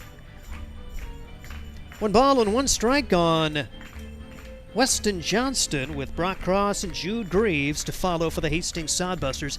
8-3, Casper on top. They've out-hit the Sodbusters. Actually, they have not out-hit the Sodbusters, with the Sodbusters getting 2 hits this inning. The hits are even at 7, but it's a 5-run deficit. Hard hit ball, but right at the first baseman. Throw to second, low throw. That's all they'll get. Really good job of the shortstop Opine to bail out Cody Clausius. They'll get the middle runner, and it'll be a fielder's choice grounder for Weston Johnston. Crane forced out. 3-6 there. Causey ends up at third base. Runners at the corners. And that one hit right on the button by Johnston, but nothing to show for it. And we'll see what the Sodbusters can do here with Brock Cross. Cross, a single his first time up. 8-3. Just find a way to get a couple of runs here. You feel like you're right back at it. Saying we're still early in this one. This has got the making of a slugfest here at Duncan.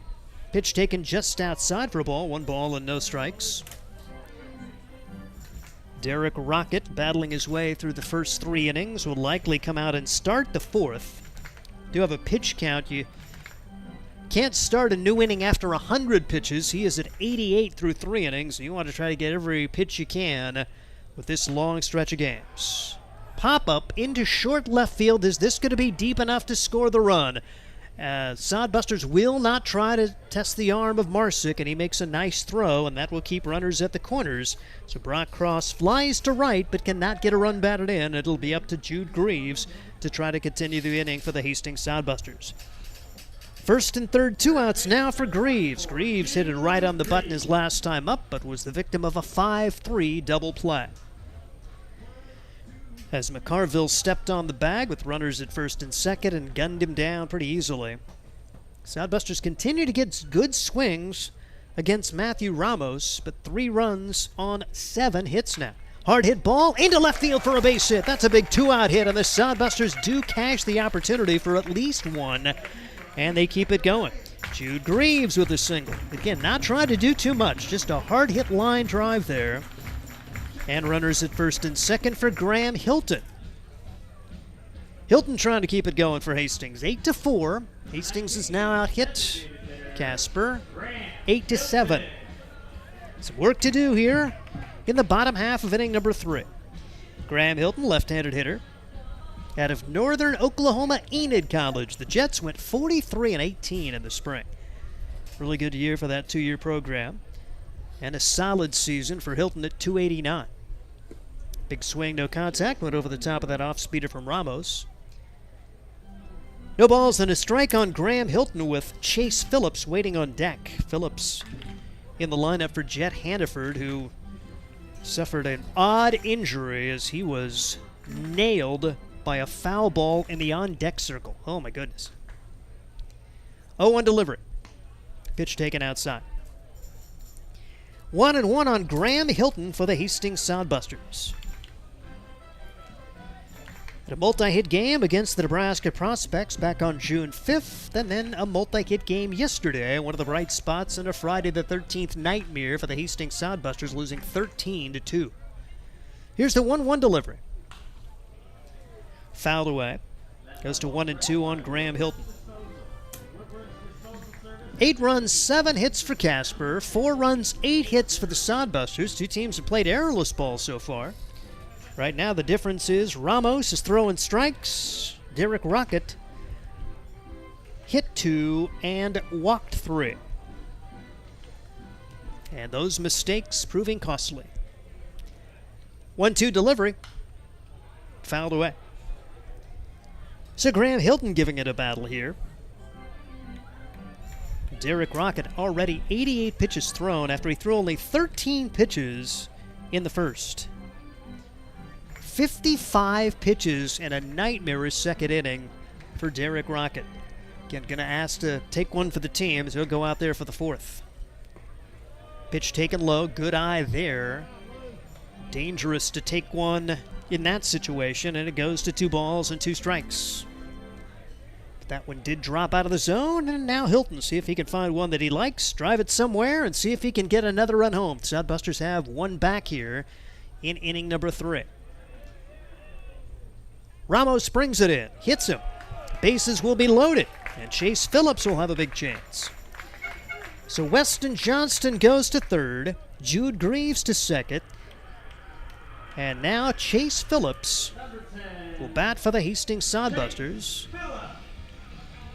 Be a visit to the mound here for the catcher, Brody Barker. Chase Phillips, big chance here for the Hastings Sodbusters. Visiting with Chase yesterday, didn't pitch in the spring. He's coming off Tommy John surgery, so they didn't want to risk him coming back too soon, but getting an opportunity to pitch here in the summer, and he's been really good for this Hastings team. Did pick up a win against Casper in relief, and can play a middle infield position. He's out in center field now for the injured Jet Hannaford. And a big RBI chance. Love to see him come through with a single.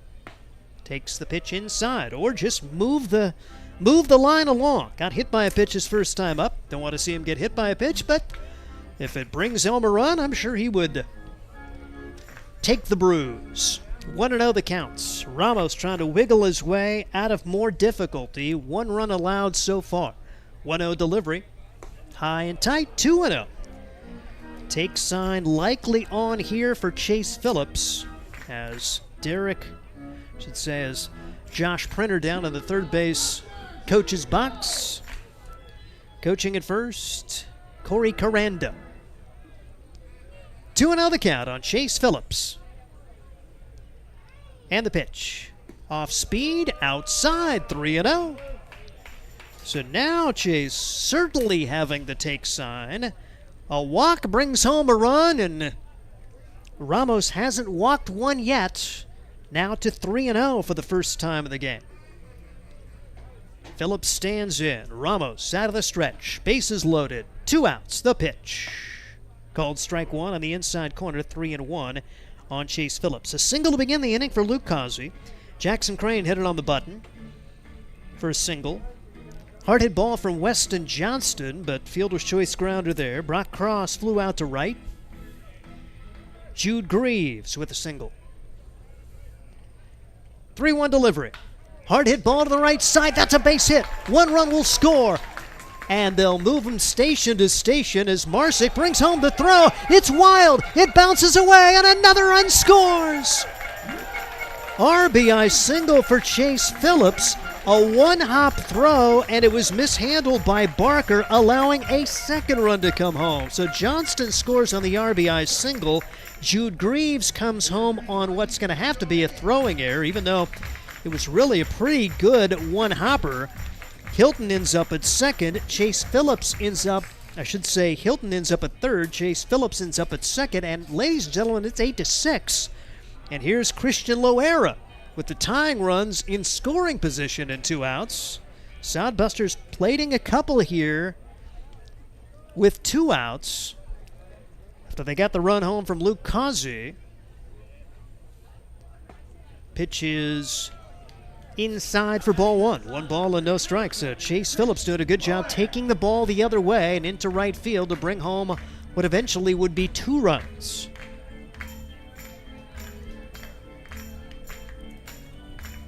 One and 0 the count. 1 for 2 today for Christian Loera, and he watches this one go by for ball 2. 2-0 the count. The pitch count mounting for Ramos now. He's thrown 51 pitches. Good share of those this inning. Ramos trying to find his way out of difficulty. The Sodbusters trying to tie the game after 3 if they can get a hit here from Loera. 2-0 delivery. Strike at the letters, 2-1 on Christian Loera. Drew Vega waits on deck. Single, fielder's choice grounder to bring home a run for Weston Johnston. Brock Cross, a flyout. Jude Greaves, a single. Hit batsman for Graham Hilton. Then an RBI single for Chase Phillips. An error allowed another run to score on that play. That's where we are as the 7th man make it the 8th man to bat in the inning. We've seen our share of big innings already. It's 8-6. We have not completed 3 yet. 2-1 delivery on the way. At the knees on the inside corner. Really tough pitch to handle there for Christian Loera, and it's 2 balls and 2 strikes. Ramos trying to survive the inning, still in front. Had a tough first inning. Pretty good second. Has battled his way through the third. Sodbusters really trying to make it hurt. 2-2 delivery on the way. Ball 3. 3-2 now. Loera, see if he can get something to swing at here for the Arkansas State Mountain Home product. 242 coming into this one. Does have a multi-hit game against Casper. That coming in the series opener on Monday in Casper. 3-2 delivery. High for ball 4, and they're loaded. And it'll be Drew Vega trying to come through here and continue this with 2 outs. There's going to be a visit to the mound, however, as Matt Jeffrion will come out and talk with Matthew Ramos. They look down to the bullpen. Have not seen a signal at this point.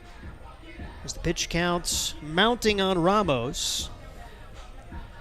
A pat on the backside generally means the end of the day, and it will be a pitching change. Let's take a break. It's 8-6 Spuds against the Sodbusters, and this is Hastings Sodbuster Baseball. Hastings Sodbusters Baseball's in full swing, bringing you another fun-filled summer of high-level collegiate woodbat baseball at historic Duncan Field. A great way to spend a summer evening with your families at a Sodbusters baseball game. Go online to HastingsSodbusters.com for their home game schedule or to purchase tickets. Hastings Sodbusters Baseball. It's a hit. Got the spirit of the game. The Hastings Sodbusters. Hi, I'm a baseball umpire. My job can get pretty stressful. I have to keep my eyes open at all times, and if I don't make the right call, people boo me. So to relax, I visit a Nebraska lottery retailer like this one and buy some scratch tickets. It always calms me down. Hey, you cut in line. I did not. All right, you're out of here. Hey, he didn't cut. All right, you're out of here. I feel better already. The Nebraska Lottery. Top prize odds vary by game. Sodbuster Baseball as we see a pitching change. Lawson Moreno from the University of Texas, Dallas, new NCAA Division II program. He's making his third appearance in one inning, allowing 3 runs on 3 hits. He struck out 1. No walks, he's hit 1. Opponents hitting .500 against him. And Lawson Moreno, both of his appearances coming against Hastings. So he'll make his third appearance against the Sodbusters on Monday. Worked an inning, no runs, no hits. The second game, no innings pitched, 3 runs, 3 hits, a hit batsman. He was part of that 9th inning struggle that saw the Spuds give up 7, and Hastings rallied from behind to win 10-6. So Sodbusters need to be kind of patient against Moreno. His last outing was a little bit of a tough one against this Hastings team. And it'll be Vega to try to keep the inning going. Sodbusters getting a run. Single from Luke Causey.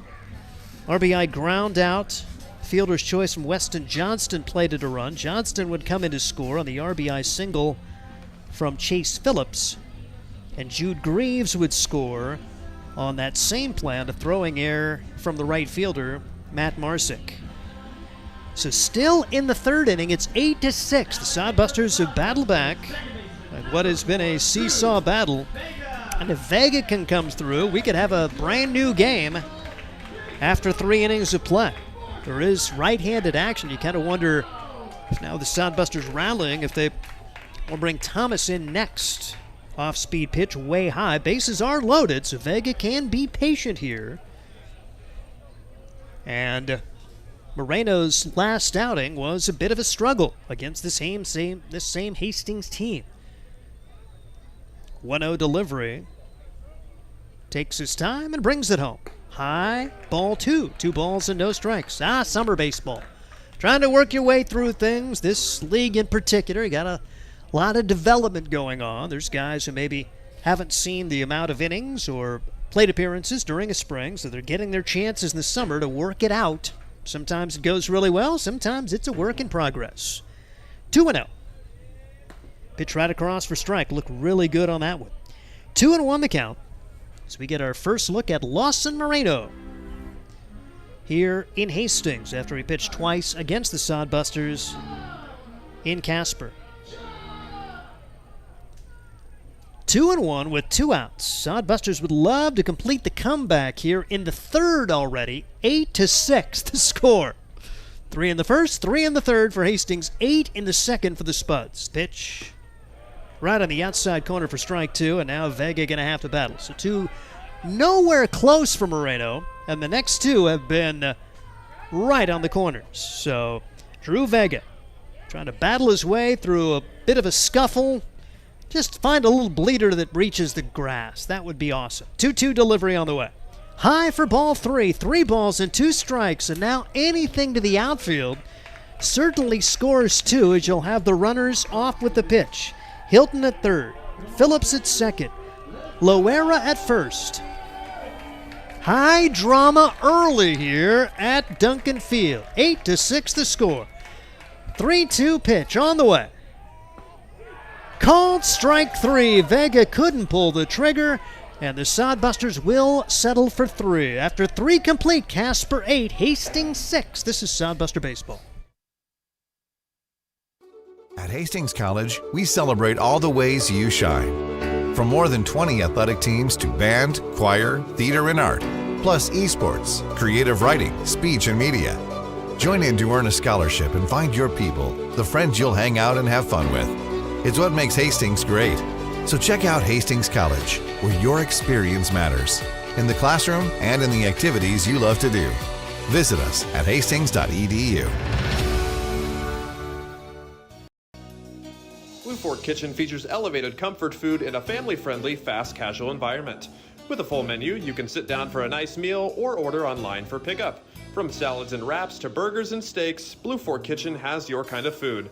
Open Tuesday through Thursday, 11 to 9 p.m., and Friday and Saturday, 11 to 10 p.m., with a special brunch buffet Sunday from 9 to 2 p.m. Blue Fork Kitchen is located in the Cimarron Plaza, 38th and Osborne Drive in Hastings. Like them on Facebook.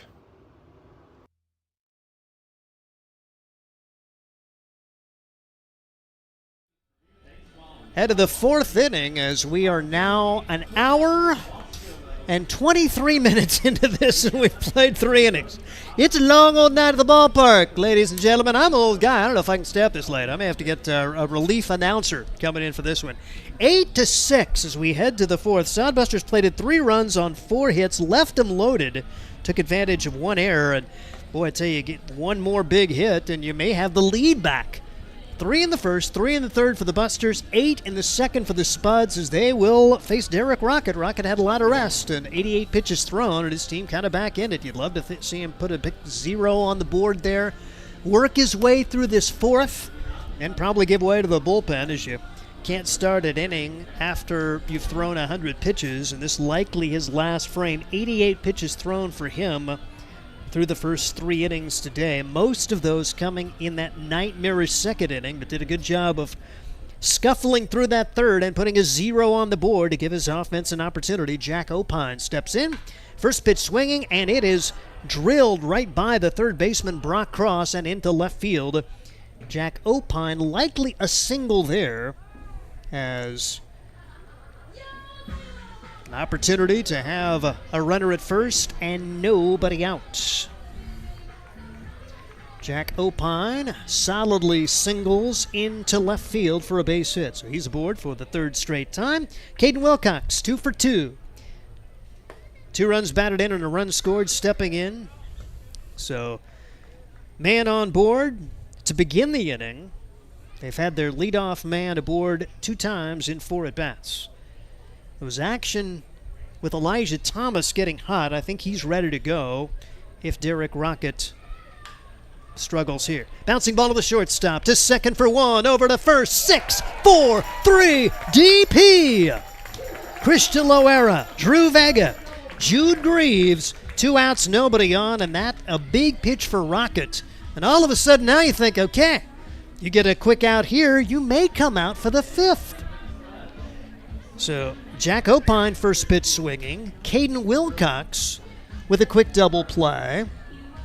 So the 6-4-3 twin killing. And now it's going to be Brody Barker coming to the plate. He doubled and scored his first time up, struck out his last time up against Rocket. Both of those at-bats coming in the second. We're now in the fourth. 8-6, Spuds on top. Pitch count for Derek Rocket now at 92. So if he does get an out here, you could bring him back if they wish to in the 5th before he hits that 100 pitch mark. 1-0 delivery. Outside for a ball. 2 balls and no strikes on Brody Barker. Barker, one of the big hits in that 8-run second inning. Derek Rocket showing some courage coming out there for the 3rd. Got in trouble in the 3rd, but able to get out of it with no damage done. 2-0 pitch on the way. 3-0.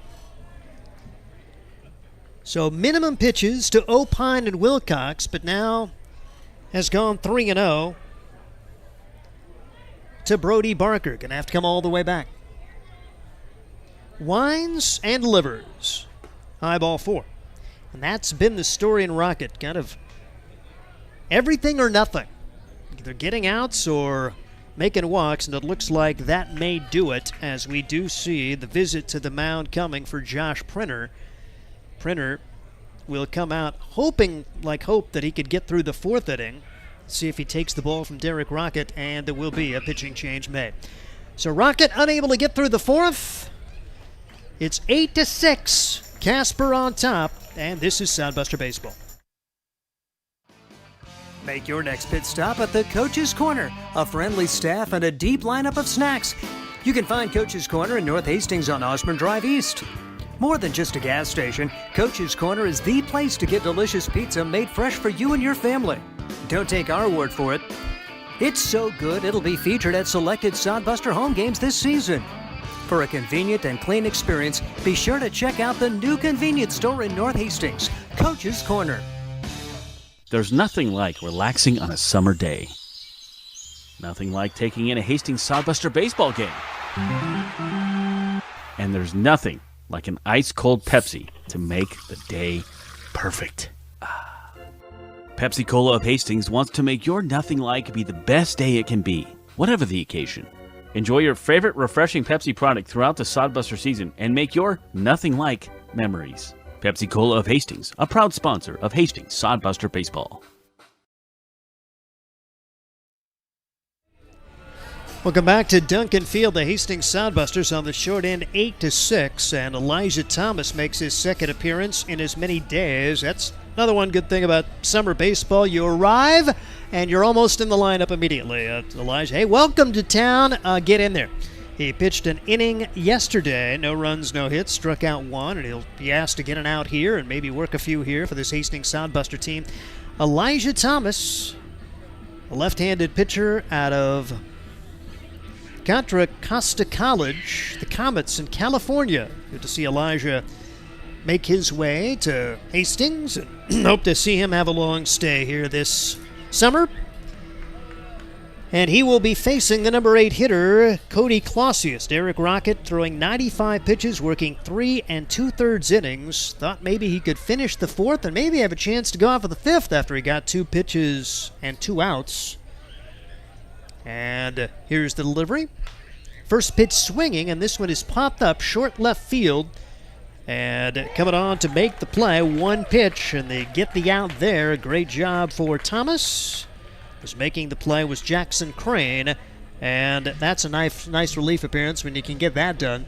As we head to the bottom half of inning number 4, Sodbusters keep them off the board. No runs, no hits, and I should say no runs, 1 hit, and 1 man left. Head to the bottom half, inning number 4. Hastings trails at 8-6, and this is Sodbuster Baseball. Hi, I'm a baseball umpire. My job can get pretty stressful.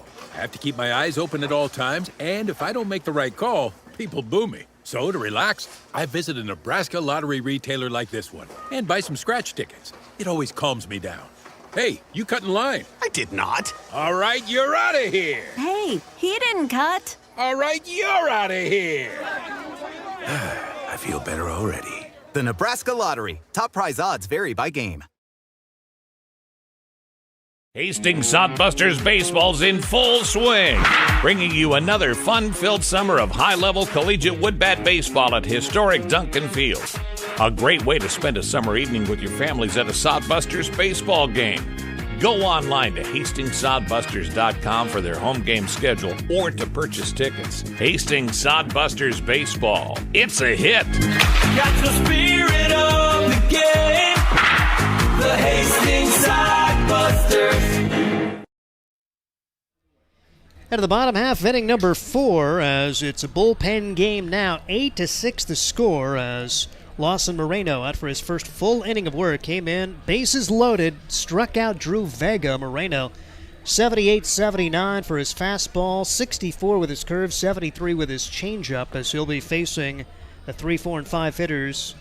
Sodbusters batted around in the 3rd and scored 3 times. Causey, Crane, and Johnston.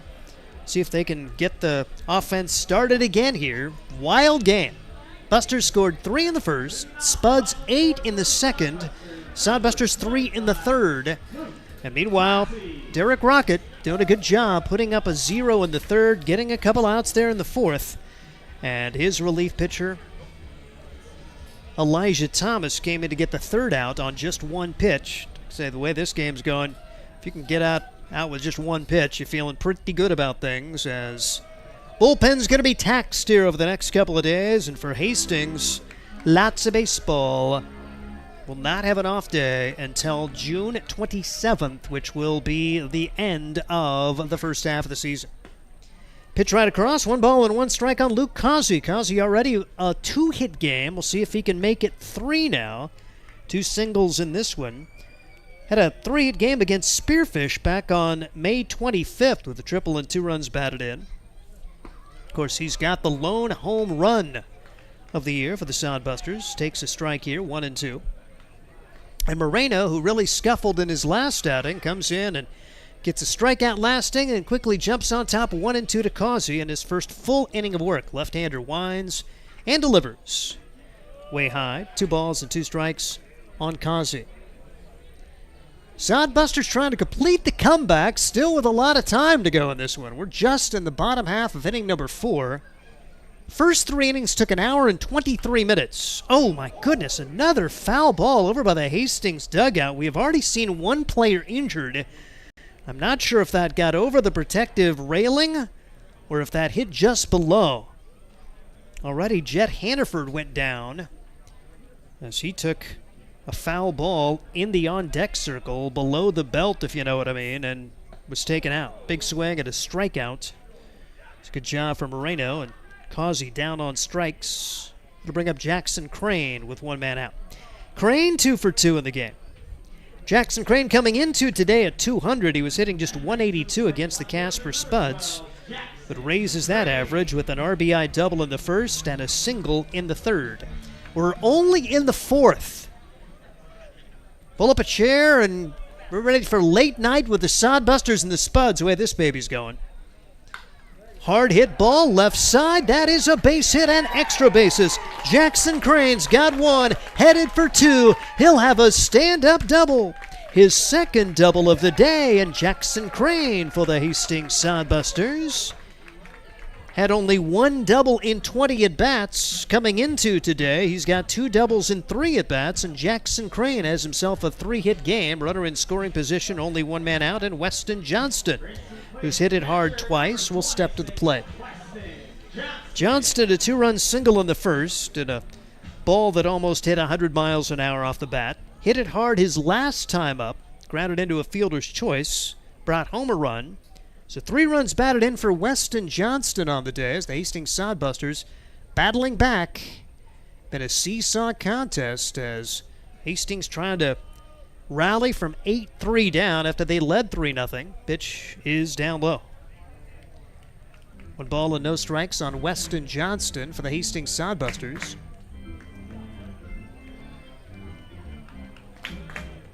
Stands in the right-handed box. Left-handed pitcher, Lawson Moreno. Atop the hill. And brings home the 1-0 delivery. Bounces in there. Good stop for catcher Brody Barker to keep it from going to the backstop and allowing that runner to move on to third.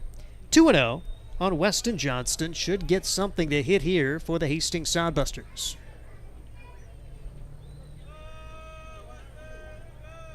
Lefty Lawson Moreno at the top of the hill.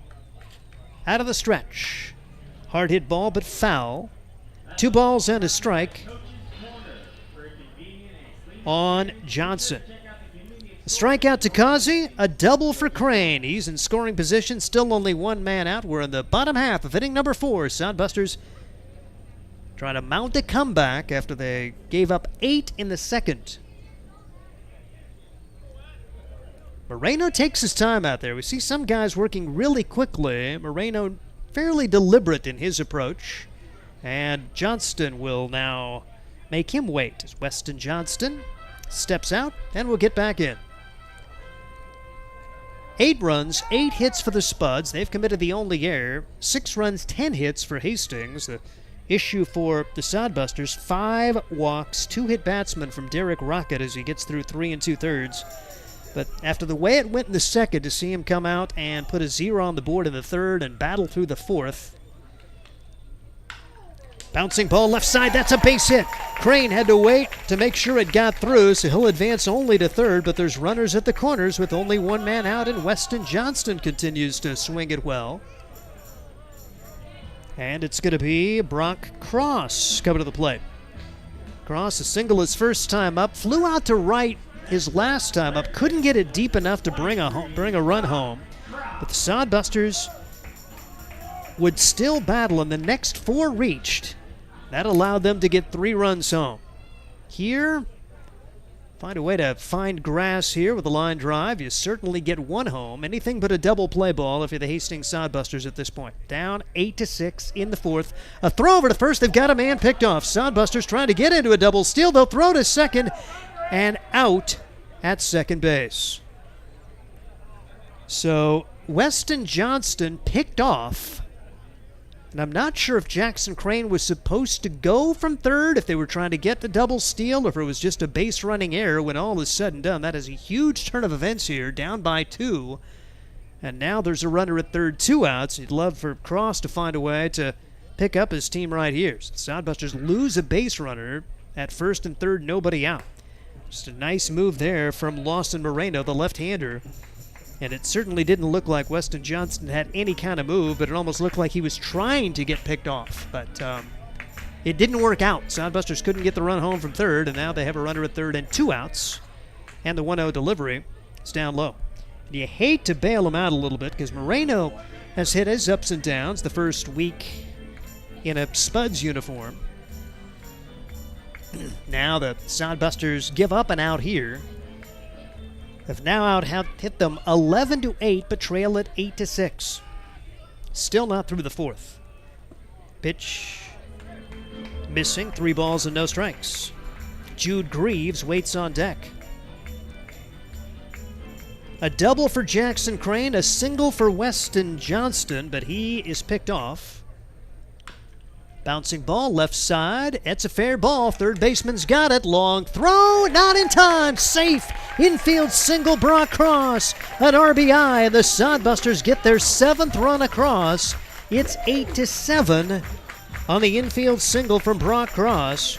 Jackson Crane scores from third. Cale McCarville did what he could, but he had to go deep behind the bag right on the line at third base. And Cross, too much speed down the line, and here's Jude Greaves trying to continue the inning. 8-7, the Sodbusters back to within 1 now. It's a big 2-out production there after the Sodbusters could have had disappointment after the pickoff at first.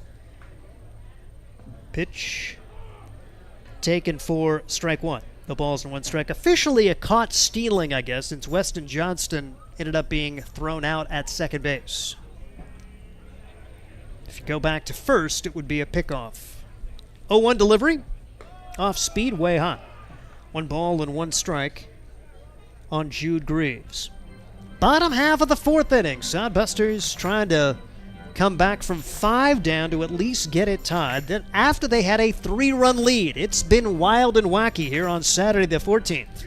1-1 delivery. Swing and a miss. At 1 was tailing out of the zone. 1-2 on Jude Greaves.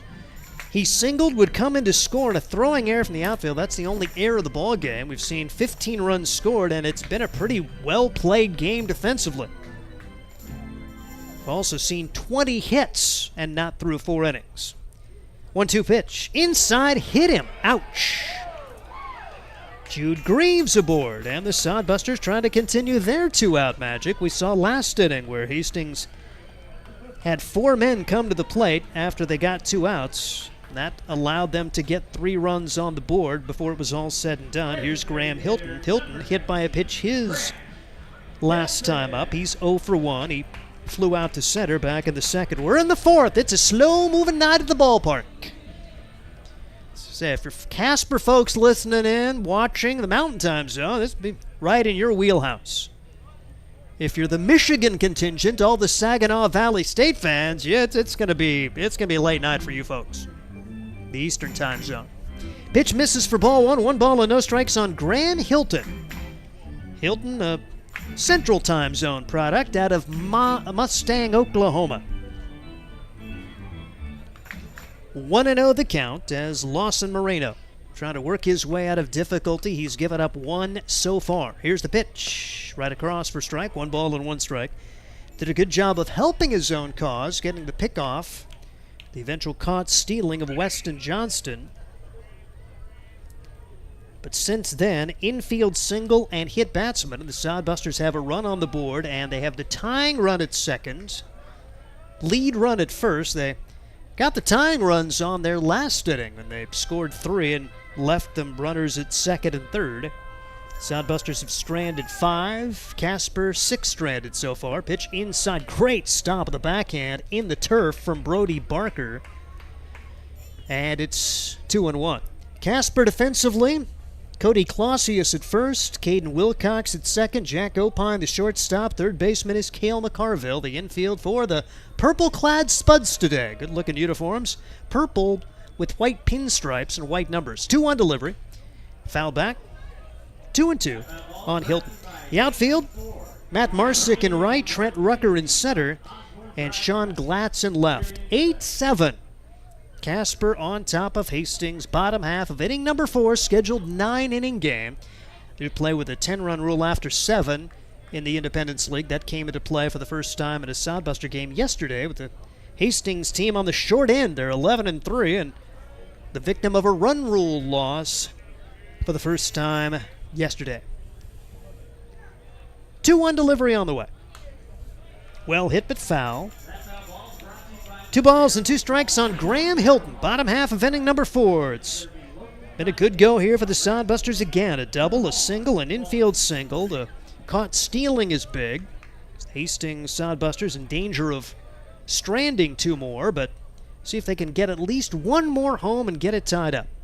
2-2 pitch. Low. Another great stop from the catcher Brody Barker to keep the runners at first and second, but now it's 3-2 on Graham Hilton. The runners will be off of the pitch. Make sure that pitch is going home, boys, particularly over at first. Watch out Jude Greaves, because Sal Moreno with a good move to first earlier.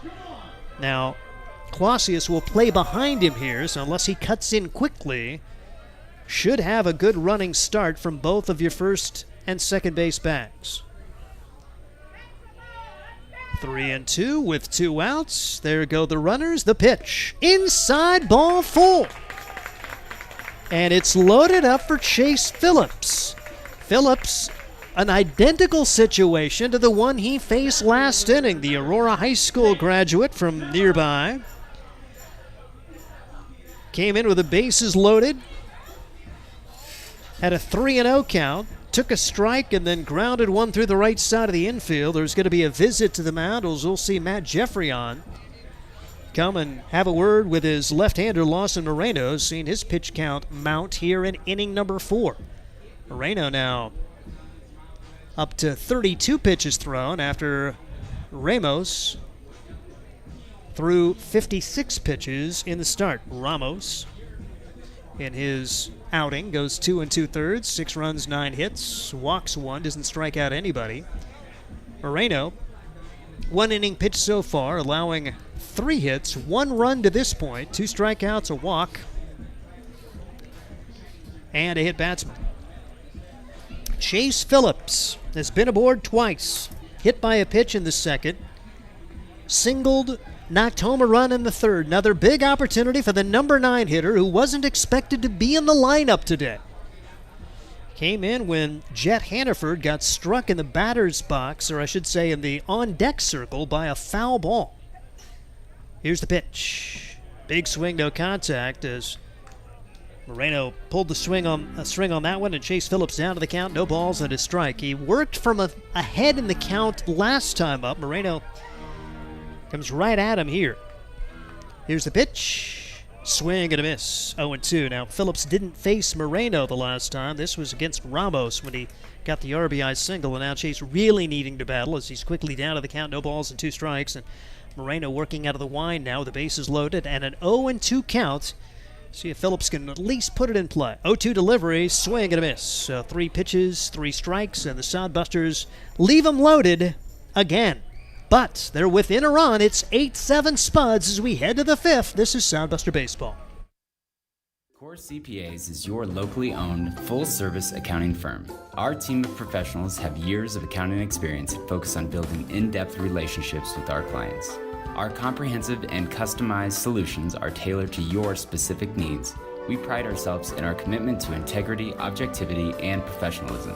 At Core CPAs, we provide tax services, payroll, bookkeeping, assurance and financial reporting, and much more. Visit our website at corecpas.us. Let's face it, we move our bodies around a lot. And sometimes things happen, a tweak, twist, pull, strain, ache, or pain. At Fisk Chiropractic and Sports Care, their goal is to restore your mobility, keep you moving, and ensure your rehabilitation is effective, efficient, and stress-free. Do you suffer from headaches and neck pain, lower back or sciatica? Call Fisk Chiropractic and Sports Care today. Start to discover wellness through chiropractic care. Fisk Chiropractic Sports Clinic.com. Start feeling better now. Back to Sodbuster baseball. Hastings trails at 8-7. Like to see the efficiency of the pitches that we saw from Elijah Thomas. He comes out of the pen, throws one pitch, gets a fly ball out. He'll be asked to maybe work a few innings here. We're just in the 5th inning. Sodbusters with their second pitcher, Casper, into the bullpen. And we've already seen 15 runs. We've seen 20 hits in the game. And the Sodbusters going to be seeing the 9-1-2 hitters. For Elijah Thomas, a solid first inning, and it was neat to see him come in and get that out of the way yesterday, so can kind of figure it out and get his approach, get his mental mindset ready to go, and that first game jitter thing is gone, particularly in a 13-2 game. Now comes in much more high-leverage situation here as he tries to keep the Hastings Sodbusters very much a part of this one, facing 9-1-2. Sean Glatt steps in and takes on the inside corner for strike one. No balls, one strike. Glatt's 0 for 2. A strikeout and a fielder's choice grounder, his first 2 at-bats. And the left-hander brings it in. A little bit low for a ball, 1 ball, and 1 strike. Hastings Sodbusters have out-hit the Spuds 12-8, but they trail 8-7. Hastings leaving a bases loaded each of the last 2 at-bats. This one at the knees for strike 2, 1-2. So says home plate umpire Chris Sintek. Corey Forgue, the field umpire today, last-minute replacement. 1-2 delivery on the way. Inside, 2-2. Sodbusters very much a part of this one and kind of lamenting maybe what could have been. In the bottom half of the 4th inning, the Sodbusters get a run on 3 hits. 2-2 pitch. Just misses, 3-2. They also received a walk and were hit by a pitch. You get 3 hits, a walk, and a hit batsman. It's hard to score only 1 run, but that's what happened to Hastings. 3-2 pitch, ball 4. Disappointment there, jumped in front of Glatz, but now a walk. And back to the top of the order for Matt Marsick. The big caught stealing put the damper on the inning, and so the only run they got was the infield single from Brock Cross to bring home Jackson Crane. Then Greaves hit by a pitch. Graham Hilton walked, but Moreno did a good job of battling back and striking out Chase Phillips on 3 pitches to end the threat. Here's the pitch. Comes across with the letters for strike 1. Matt Marsick struck out looking his first time up. A single run scored. He was also hit by a pitch. Marsick batting at the top of the order. Sodbusters not having to go against Elijah Reeves here in this series. Elijah, stalwart of Spud baseball, a Casper guy, an Emporia State Hornet in college, but missing the game, is involved in a wedding. Found out it is not his own, but is in a wedding this week. So, and if you're going to schedule a wedding in the Independence Baseball League, schedule it the week you're supposed to make the 7.5-hour road trip. That's just a tip. Smart for Elijah. 1 ball and 2 strikes the count now on Matt Marsick. And the pitch way outside, and it gets away from the catcher. Advancing to second base will be Glatz. Throw down from Johnston almost got away, but a good job of keeping it in front from Loera. And the wild pitch will put a runner in scoring position with nobody out. 2-2 the count on Matt Marsick. 8-7. Love to put a 0 on the board. Keep it a 1-run game and get the offense right back out there. As Thomas brings it in and misses 3-2. So he has gone the distance to each of the first 2 batters he's faced. Walk to Glatz, and now 3-2 to Marsick. Was pretty sharp coming in yesterday. 1 inning, no runs, no hits, and a strikeout. Thomas hitting 83 on his fastball, and this one swung on and missed. Big strikeout to Marsick. So Marsick, 2 strikeouts today at the top of the order. Thomas hitting 71 on the slider, 70 on the curveball. And there's 1 out, 1 on for Trent Rucker. Rucker 0 for 1, a ground out back in the first. He's since walked twice and scored a run, and he takes the pitch for a ball, or for a strike rather, on the inside corner. Free pass is an issue. One reason that you've out-hit your opponent by 4, but trailed by a run. 6 walks in the game to go along with 2 hit batsmen. 0-1 delivery from Thomas. It's high, knocked down by Weston Johnston, and the count goes to 1 ball and 1 strike on Trent Rucker. A walk and a strikeout so far in this frame. No action behind Thomas. Love to find a way to get 2 or 3 innings out of him today. And it's a high fly ball. Crane started in, but now goes back, and this will have plenty of air underneath it, allowing Jackson Crane to get underneath. 2 outs in the inning, and Glatz retreats to second base. 2 outs, and Cale McCarville will try to salvage the inning for Casper.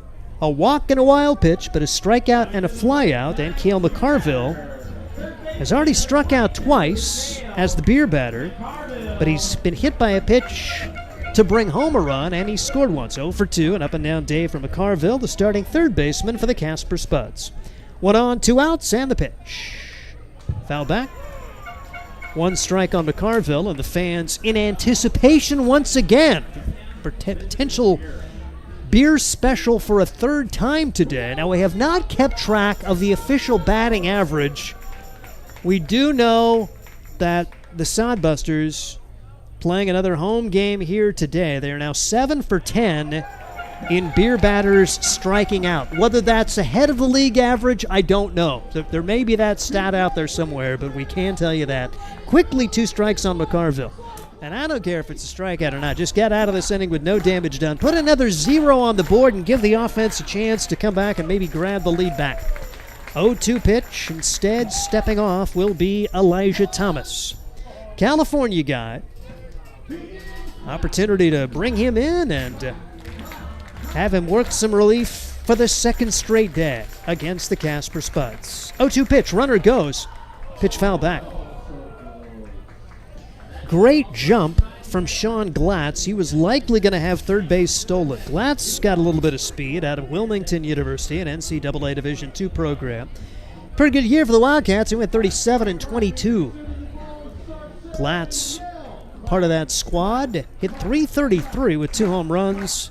9 runs batted in, 10 runs scored in 27 games played. A look back to second. They'll keep Glatz close there. No balls, 2 strikes, 2 outs. Sodbusters trying to put a 0 on the board for the 3rd straight inning. Casper has 8 on the board, all in the 2nd. 0-2 pitch. Bouncing ball to the left side. Going to be fielded by Cross, the third baseman. Sets, throws to first. Low throw. Dug out nicely there. Good job for Jude Greaves. They don't get the strikeout, but they get the out. And after a leadoff walk, no damage as Casper set down the next 3. We head to the bottom half of inning number 5. It remains Casper 8, Hastings 7. This is Sodbuster Baseball. There's nothing like relaxing on a summer day. Nothing like taking in a Hastings Sodbuster baseball game.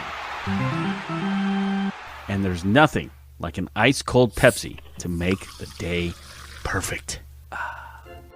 Pepsi Cola of Hastings wants to make your nothing like be the best day it can be, whatever the occasion. Enjoy your favorite refreshing Pepsi product throughout the Sodbuster season and make your nothing like memories. Pepsi Cola of Hastings, a proud sponsor of Hastings Sodbuster Baseball. At Hastings College, we celebrate all the ways you shine. From more than 20 athletic teams to band, choir, theater, and art, plus esports, creative writing, speech, and media. Join in to earn a scholarship and find your people, the friends you'll hang out and have fun with. It's what makes Hastings great. So check out Hastings College, where your experience matters, in the classroom and in the activities you love to do. Visit us at hastings.edu.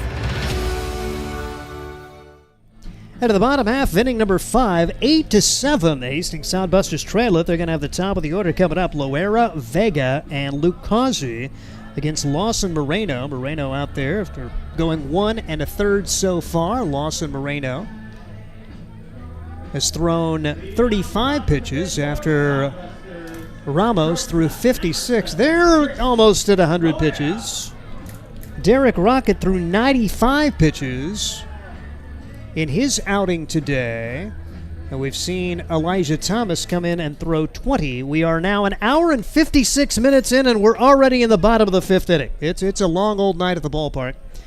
As Christian Loera taking ball 1. 1 ball and no strikes for the leadoff man for the Hastings Sodbusters. He's already batting for the 4th time here in the bottom half of the 5th inning. Squares to butt and takes a strike. 1-1 the count on Loera. A single and a run scored back in the first. A fly out in the second, a walk in the third. He's now batting here in the 5th inning. Sodbusters trail at 8-7, but feel like they've lost a lot of runs, left a lot of runs out there.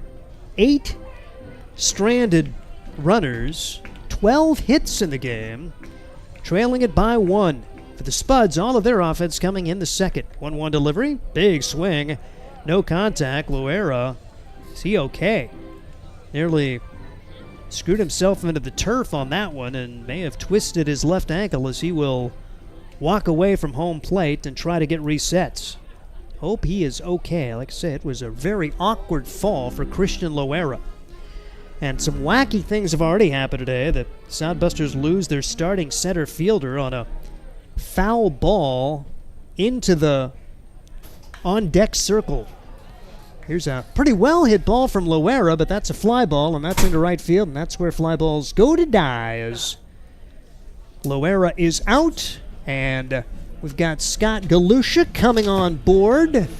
Kind of wondered if we were going to get stood up today, but there's been so many things happening in this wild and wacky contest that so many big confusing innings and Yes. and many missed opportunities, but by golly, you're within 1 run after giving up an 8-run inning, and Drew Vegas steps in trying to find the way as you don't generally give up 8 and have a chance to come back, and not only have a chance to come back, you had the tying run aboard in the 3rd, the go-ahead run aboard in the 4th. Yeah, Derek came out and 3 up, 3 down, pretty simple. 5 hits, bottom of the 1st. 3 runs, a little disappointed on the double play, but I'm like, okay, this is a great response from our kids. Mm-hmm. Gets that first out in the 2nd. I'm like, hey, there we go, and then boom, boom, boom, 3 hits, and then he lost it for a little while. So Yep. I'm glad that we let him work himself out of that a little bit. I think that'll pay him dividends down the road. But really, hats off to our kids to continue to compete, which is what I love about these guys to start with. Bouncing ball at the bat of Drew Vega. The shortstop Opines got it, throws to first, and Drew really fighting it right now. 2 up, 2 down. You'd like to see him kind of regain his mojo a little bit, but that's baseball. Sometimes it looks so easy, and sometimes, well, it's hard. Sometimes it looks easy, but it's always hard. And you get frustrated. Matter of fact, he just visually looks a little frustrated now, which you don't see from Drew very much. Yeah. The other night he was 0 for 4 and hit the ball hard 4 times in Casper, so that's disappointing. But he's pressing a little bit right now, but he's one of our leaders, and we're going to get a good at bat from him. We just got to get him going back the right way. Want another count on Luke Causey. Last inning you scored a run, but it's hard to score only 1 run when you get 3 hits, a hit batsman, and a walk.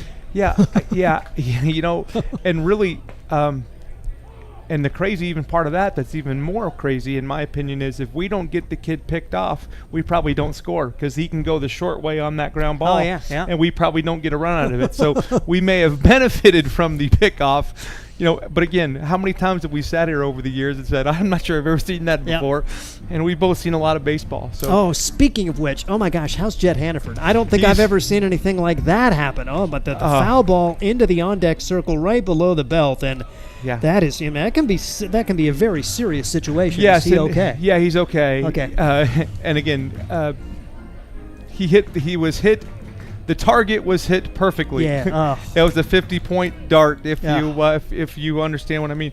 But I went down and there we Causey, go. line drive base hit, runner at first now, and 2 outs. Yeah, I went down and sat. Let him have a few minutes, and I went down and sat with him for a little while. I've had a problem down there before with the baseball, so unfortunately I've lived that. But he seems like he's in better shape, and I think he's going to be fine. He's gonna go once nobody's paying attention to what he's doing. He said, "I'm going to try to sneak out to the bathroom and make sure all the parts are there." Yeah. But he should be fine. He looked good. Here's Jackson Crane. Another hard-hit ball off the bat of Luke Causey, who's got a 3-hit game in the contest. Jackson Crane already has a 3-hit game as the Sodbusters have 13 hits. Throw to first, pick off, and back in safely was Luke Causey. Now, just double-checking, so you had the caught stealing. It almost looked like he was trying to get caught and getting a rundown. Was that? No, that was not a. That was just. And I'll tell you, Moreno's got a pretty good move. Yeah, it was a good move, and no, it was not. That was not a play that we called. Yeah. But again, he did a good job of just trying to beat it out, and matter of fact, forced a little bit of an errant throw there. Yeah. But again, when you look back at it, probably got us a run, because that ground ball that Brock Cross hit is probably the short way if it's not there. So, it's weird how those things work out, but that was just a mistake. Got caught leaning a little bit, and that happens. Yep. And a throw over to first, and another good move. I mean, Causey's about a step off, and he still had no read on that play.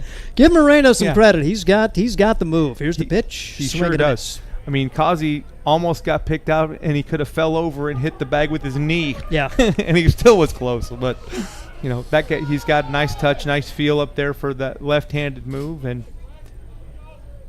8-7 the score. Sodbusters on the short end in a wild, wacky game as the pitch is popped up. And the Sodbusters will not score here in the 5th as Marsick makes that look easy, and Crane retired for the first time today. We head to inning number 6. We'll keep Scott Galusha here if he wants to be. Absolutely. And 8-7 the score. The Spuds on top of the Sodbusters. So, really good news for Jet Hannaford. And it's got to be tough. Okay, Chase Phillips, was he going to be in the bullpen today? Everybody who is available is usually available at this time of year. So no, we were going to try to get him one more day. So it was kind of a day of rest for him, but he's been put into action, which is fine. But yeah, so there might be some other. We've got a few people available today, but we're going to try to save them as long as we can. And our new guy Elijah, who I'm glad he's here, because all he wants to do is fish. Awesome. Yeah, all he wants to do is fish. He's from California, He's right? from California, yep. And I picked him up at super nice family. I've met mom and dad and via Zoom, and super nice family. And all the way down here, he said, "Do you like to fish?" I said, "I do like to fish, Elijah." And he's got it bad. Oh, good. And so about every 10 minutes or so, "Hey, can I use your truck? I want to go fishing." Sure. And so I brought him down. He went and bought a pole. Yeah, so he's fishing all the time. I don't know if he's going to go tonight after the game, but it wouldn't surprise me because he loves it. He said it's relaxing for him. Those crazy teenagers. Yeah, that's I'll right. tell you what. That's right. But he has a nice job. I've had it's a little difficult when you show up here and your teammates are on the road. So got him some time with his host families, Dale and Kathy Schultz. And super nice people, and agreed to help us out this year, which is nice. But a little bit awkward for him first when all his teammates were on the road, but he's excited to be part of it now, and he's throwing the ball pretty good. I told him he was going to be ready to go, and he's actually been working for the last couple weeks with his coach, Gabe Rojas, there in California, so he's been throwing live a little bit, so we knew he was ready when he got off the plane.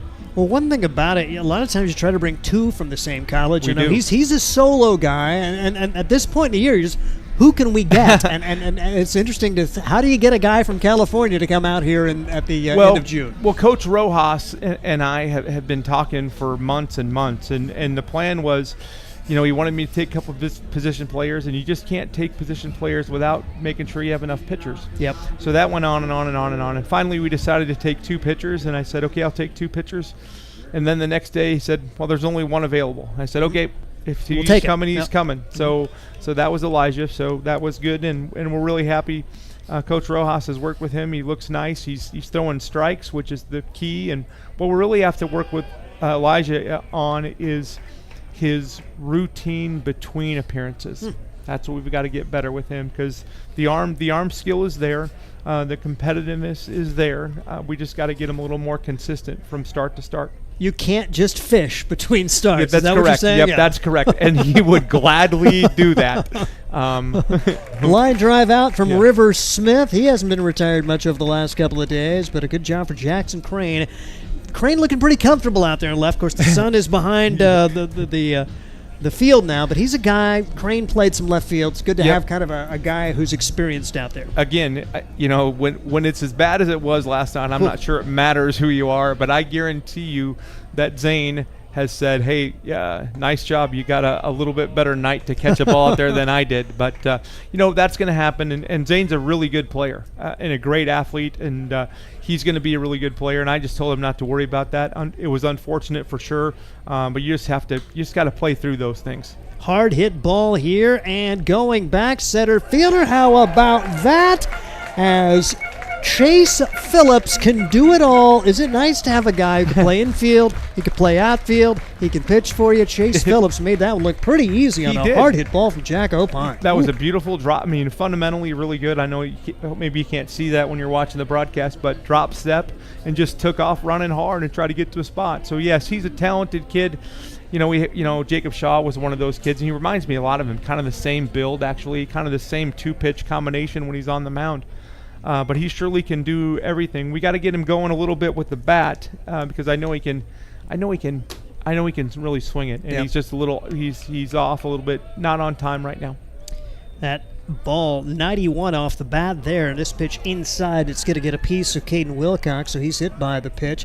Although he did strike out with the bases loaded, but keep in mind he did have the big RBI single in his previous at bat with the bases loaded, and that was a big bat in the ball game because 2 runs scored on the play, and you feel like, okay, you're back in the ball game at 8-6. Yep, that's right. So, it's been a battle. Thankfully we're home, because I think I said to a couple fans as I was walking around, this might be one of those nights that the last people that hit going to win this game. And that's it's not been badly played. Just one error in the game, and that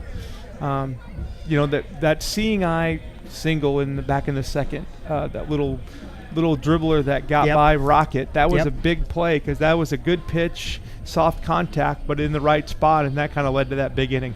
Yeah, they had 6 in a row reach with 2 outs, and you're going to score some runs when that happens. Batted 13 as the pitch across is now 1 on and 2 outs here in the top of the 6th inning. It only took an hour and 56 minutes to get to the bottom of the 5th today. Well, speaking of which, before you motion me over, I was like, I better turn the lights on longer than 10:30 tonight. Yeah, I think I'm going to have to get to that pretty quick, because this might be one of those a little bit longer nights. Like I said, for the folks in Casper watching in Mountain Time Zone, this is right in their wheelhouse. Or the Californians, if mom and dad are watching Elijah Thomas, the throw over to first, pretty good move there, but diving back in safely was Wilcox. Now, I told the Michigan folks, it's a late night for you guys. Yes, it's going to be a late night. Yep.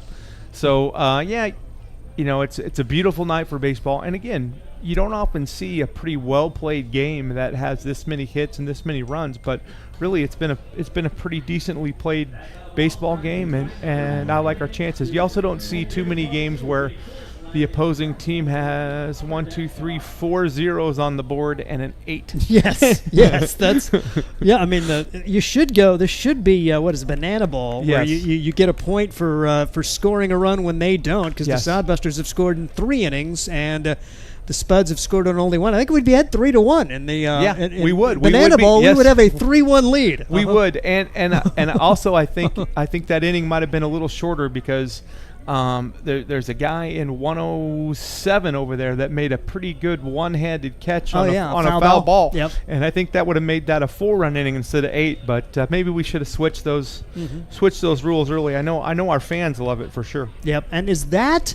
As you look, you could play a lot of baseball in a few amount of days, but are you going to have an opportunity to do any of that, perhaps toward the end of the year? Well, Steve, I tell you what, that is always in my back pocket. Our fans love it.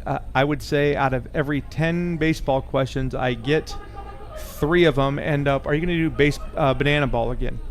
So, with our league and for as many games as we play, good pitch, attaboy.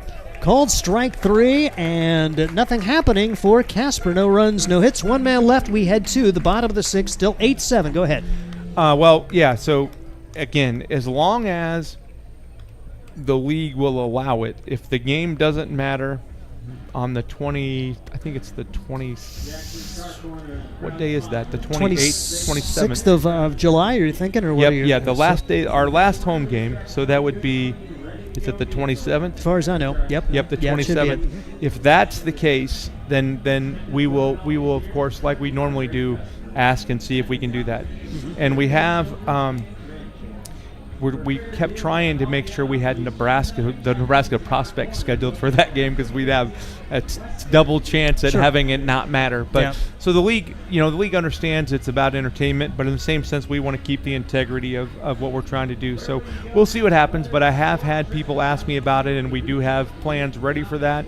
If it works out. And in a perfect world, Steve, we'll win about 5 or 6 more games in a row here, win the first half, and then we can I don't know if I can ever say relax, but we can relax in July and enjoy baseball and try to get ready for that championship series. You bet. And this is a huge series. I mean, Yes. this is a big game of a huge series, because you've lost the first one, won the second, lost the third, won the fourth, lost the fifth 13-2, but it really doesn't matter if you come back and win today. No, it doesn't. And this would be a monster win after giving it up an 8-run second, and you're right there to get it done as Moreno's back out there. Yeah. Give him some credit. They're eating some innings. Both teams kind of, okay, can we get another inning out of these guys? Yep. And maybe one of the biggest innings, Derek Rocket getting through the third and into the fourth. And I thought he was going to finish the fourth, but for him to get 4 after almost 4 after giving up 8 in the second, helps the bullpen. Well, I think Josh, I'm really proud of Josh there, because it was extremely difficult for him, I know, and anybody that was watching that to be patient with him. But I think he still has his eye on the long game, and it was important that we get every single out of everybody we can get right now, because we're just in the middle of that stretch that's just so difficult. And I keep telling our guys, it gets better, it gets easier, it gets better. And that's easy to say because I don't have to play every single day. Although they love playing, but still it's a grind when you have to play that many days in a row. Sodbusters will have Johnston, Cross, and Greaves coming up out of the 6th. 8-7 the score, as the Spuds with 8 in the second and 5 zeros on the board. Other than that, Sodbusters 3 in the first, 3 in the third, 1 in the fourth.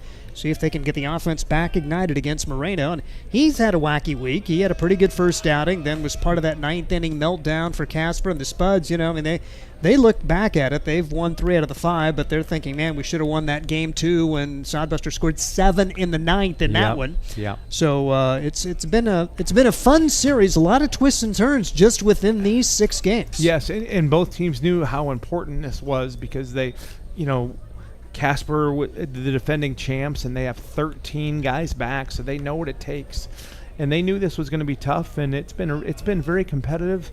Other than last night, it's been, even the game we lost 8-1, Steve, we had bases loaded 3 times, didn't score. We also had a leadoff triple and didn't score in the same game. So we had chances that game to get a few things done. So it's been competitive. Two good teams, and everybody in our league is pretty even this year. I'm really happy with everybody. I mean, the group at Ojai is doing a good job. Jamie's doing a good job with his crew. And Fremont's going to get it figured out, because that's what Fremont does.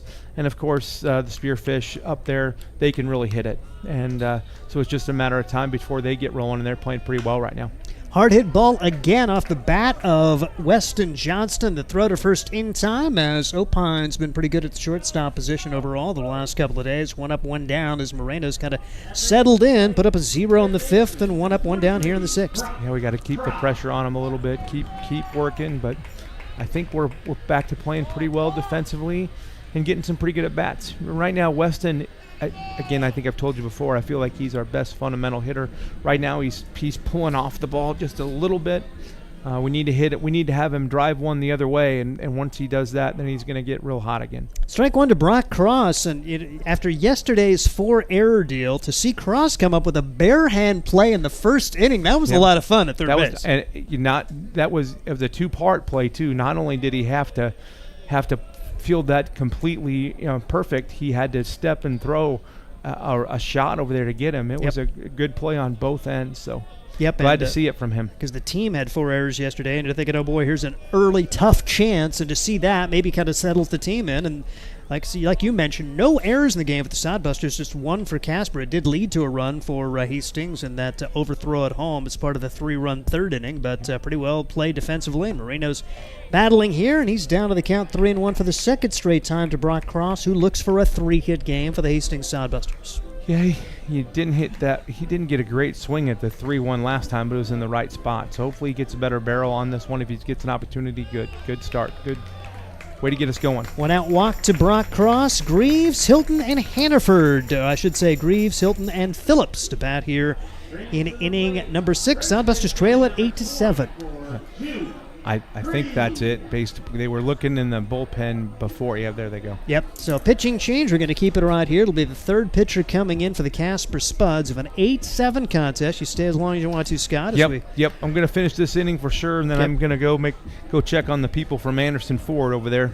Or Hastings Ford. I always say Henderson Ford, and that's not very good because we're in Hastings, but it's Hastings Ford, and Ashley has a good crew over there, and they're visiting us tonight. So appreciate them coming. And last night, the 7 innings of winning, but it turned into 7 innings of winning, and so yes, it still was successful. Yeah, Obviously, it's never fun to be on the side of on a side of a game like that, but unfortunately, I mean that's part of the league. I mean, when you get down, you just can't afford to burn guys that you're going to need when that happens. So, unfortunately, it happened on a beautiful night, on a big night for us, but that's baseball.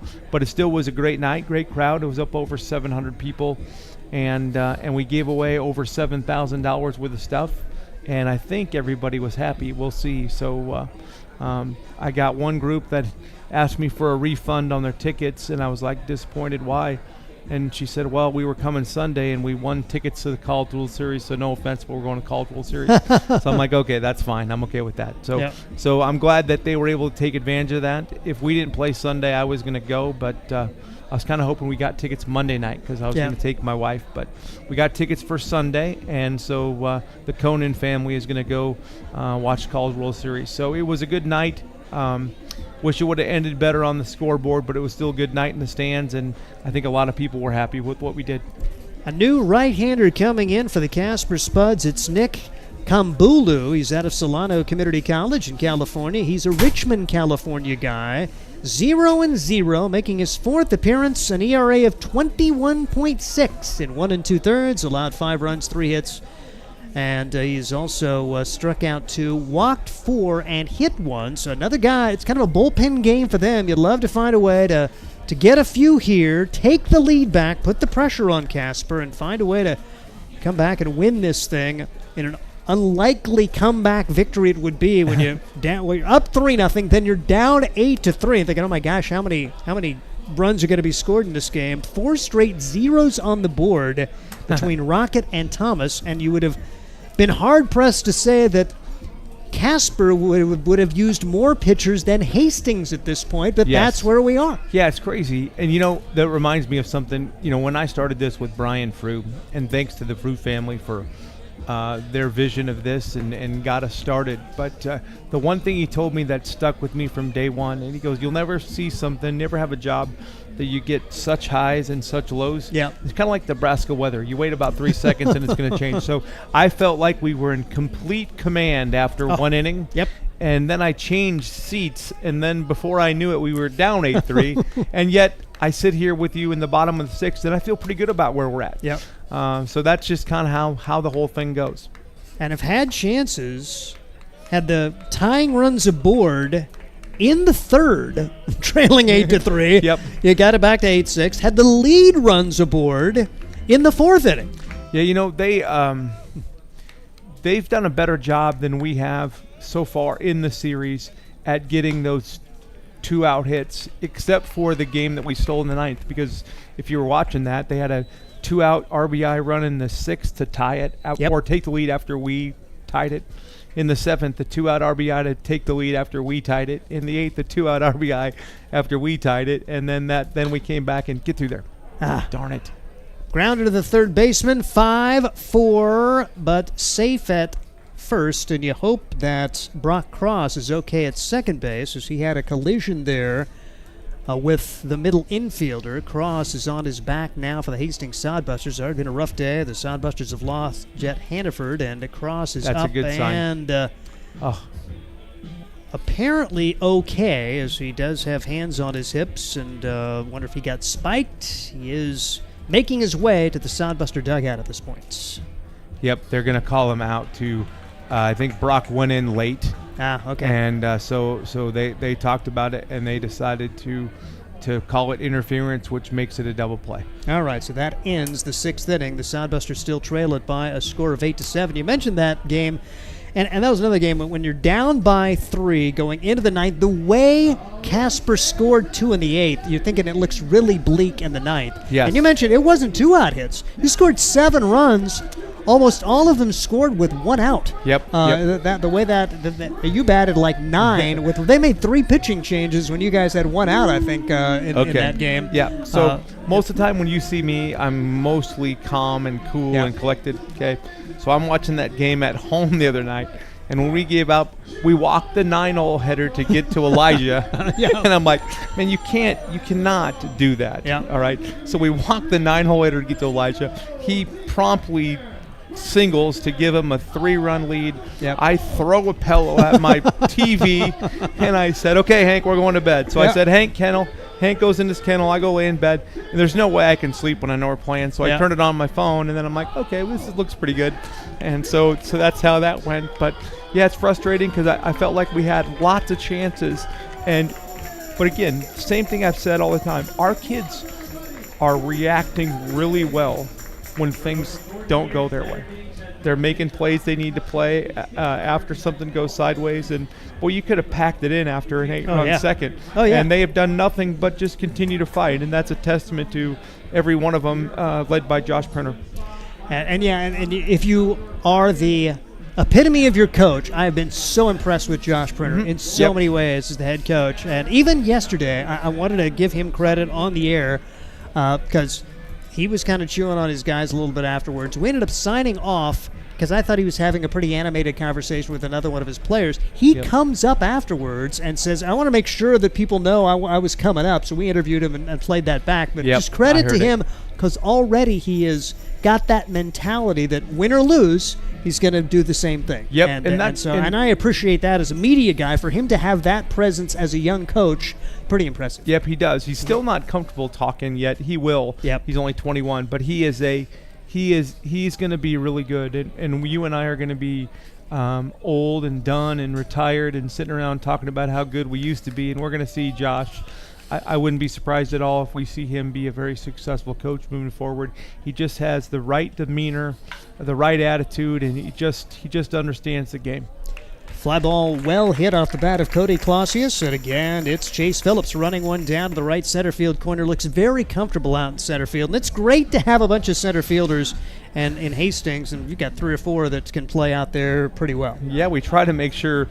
Ideally, we'd like to play at least two every night. There is so much room out there, but boy, they just love to run them down out there, and they do a nice job. Elijah Thomas continues to put up zeros, and this Hastings team continues to put up zeros after that 8-run second. It's 8-7 as the game settles into a little bit of normalcy after the wacky first 4+ innings. Like I say, it took an hour and 56 minutes to play 4.5 innings today.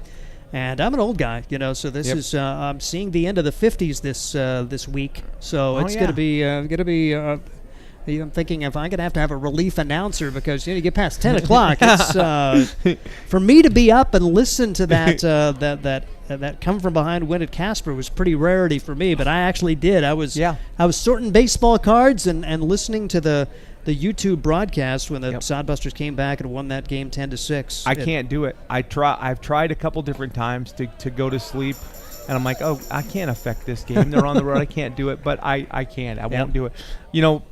My lovely bride, Karen, lately, we're both 53 and grandparents, which is the greatest job in the world, by the way.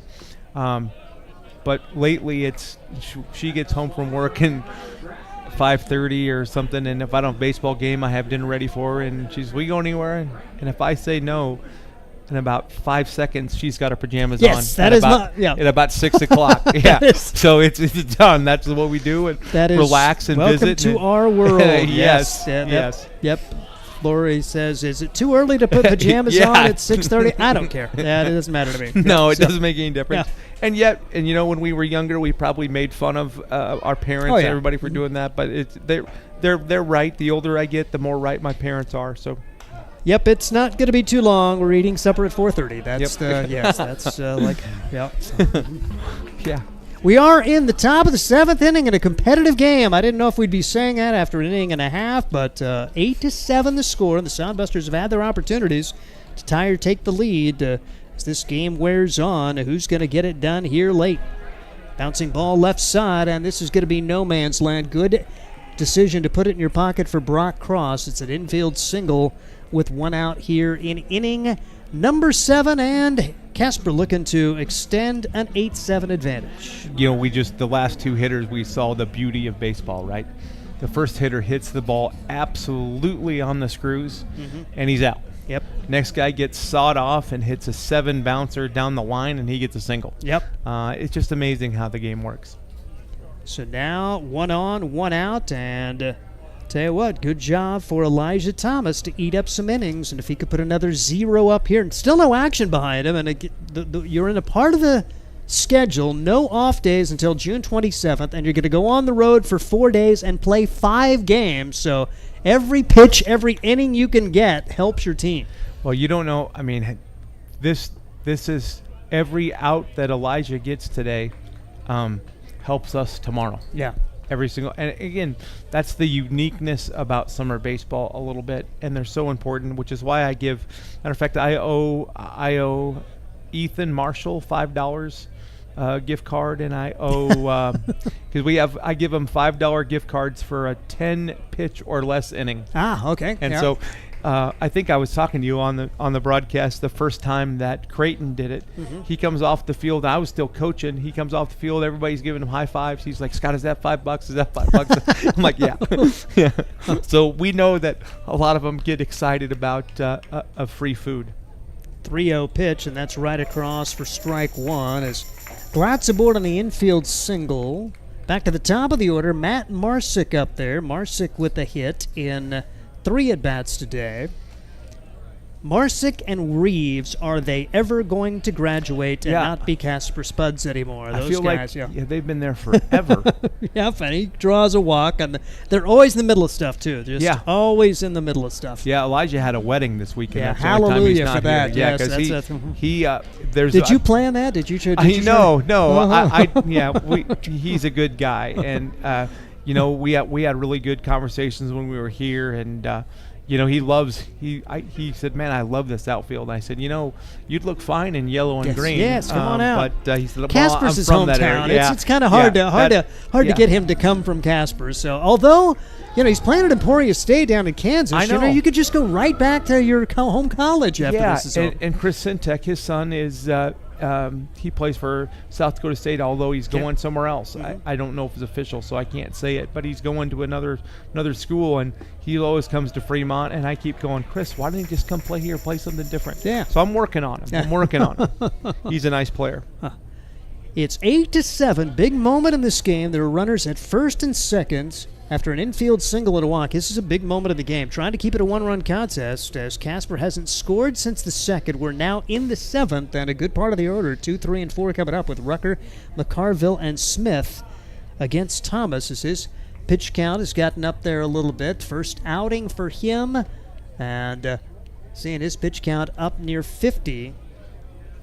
Yeah, he threw 1 inning last night to get loose a little bit, but this is the guy really that I was the most impressed with. I knew what I was going to get out of Elijah, but I've been really impressed with this young man's at-bats in our series so far. And he's really not the guy I'd like up, but Elijah, that was a nice pitch to get back in the count there. Good location on that breaking ball. As 1 ball and 1 strike, 8-7. Sodbusters have out hit the Spuds 13-9. This one struck pretty well. Chase Phillips on his horse, going back, twisting, turning, makes the catch. Runner tags at second, and what a throw in for Phillips. Runners at the corners now. Chase Phillips certainly saving a run, maybe 2, and the Sodbusters still have a chance to get out of this with no damage done. Boy, that ball anywhere else is, it may not be out of here, but it probably is off the wall at a lot of places we play. Yep. So that's a Duncan, another fly ball that goes to die, and that ball was hit hard again. Again, the 2 hardest balls hit the whole inning are outs. Going to be a visit to the mound here for Josh Prenters. He's going to come out and talk things over. And, that was one of those where Glad's tagging at second, a throw or a poor throw, you may see a 2-bag sacrifice fly. That's exactly what I thought was going to happen. Yeah. And again, those are things that I'm glad you noticed, because not everybody sees that. So that throw by Chase, if that's not a good throw, it's probably 9-7 because I know they were thinking 2 there. Yep. And so, again, little plays that make a difference. Like, how many runs has their catcher saved in the last maybe 3? Well, the last three times we've had a chance to score, he's blocked numerous balls per the at-bat. I can't believe that's not a stat, because their catcher, whoever it is, I don't know who it is tonight, but he's doing a wonderful job back there. Brody Barker is doing the job today. Barker Excellent job out of Lindenwood. Lindenwood now playing Division I athletics. I know. They used to be in the MIAA. Yes. Yep. Yeah. All right, runners at the corners. Big spot in this game is Thomas trying to get out of it. We'll see if Casper tries to get something going. They will try to steal. Here's a bouncing ball to the third baseman. Cross, throw it up first. Yes. In time. Sodbusters out of trouble in the top of the 7th. Stretch time. And 8-7 continues to be the score. 3 hardest balls hit, all 3 outs. Yep. Welcome to Duncan Field. I'll tell you what, I'm going to stay if you don't mind, or watch us hit, and then I'm going to watch the end of the game from my side. But nice job, Elijah Thomas, and another good play by Brock Cross over there. As Elijah Thomas getting through the inning now, 52 pitches thrown for him.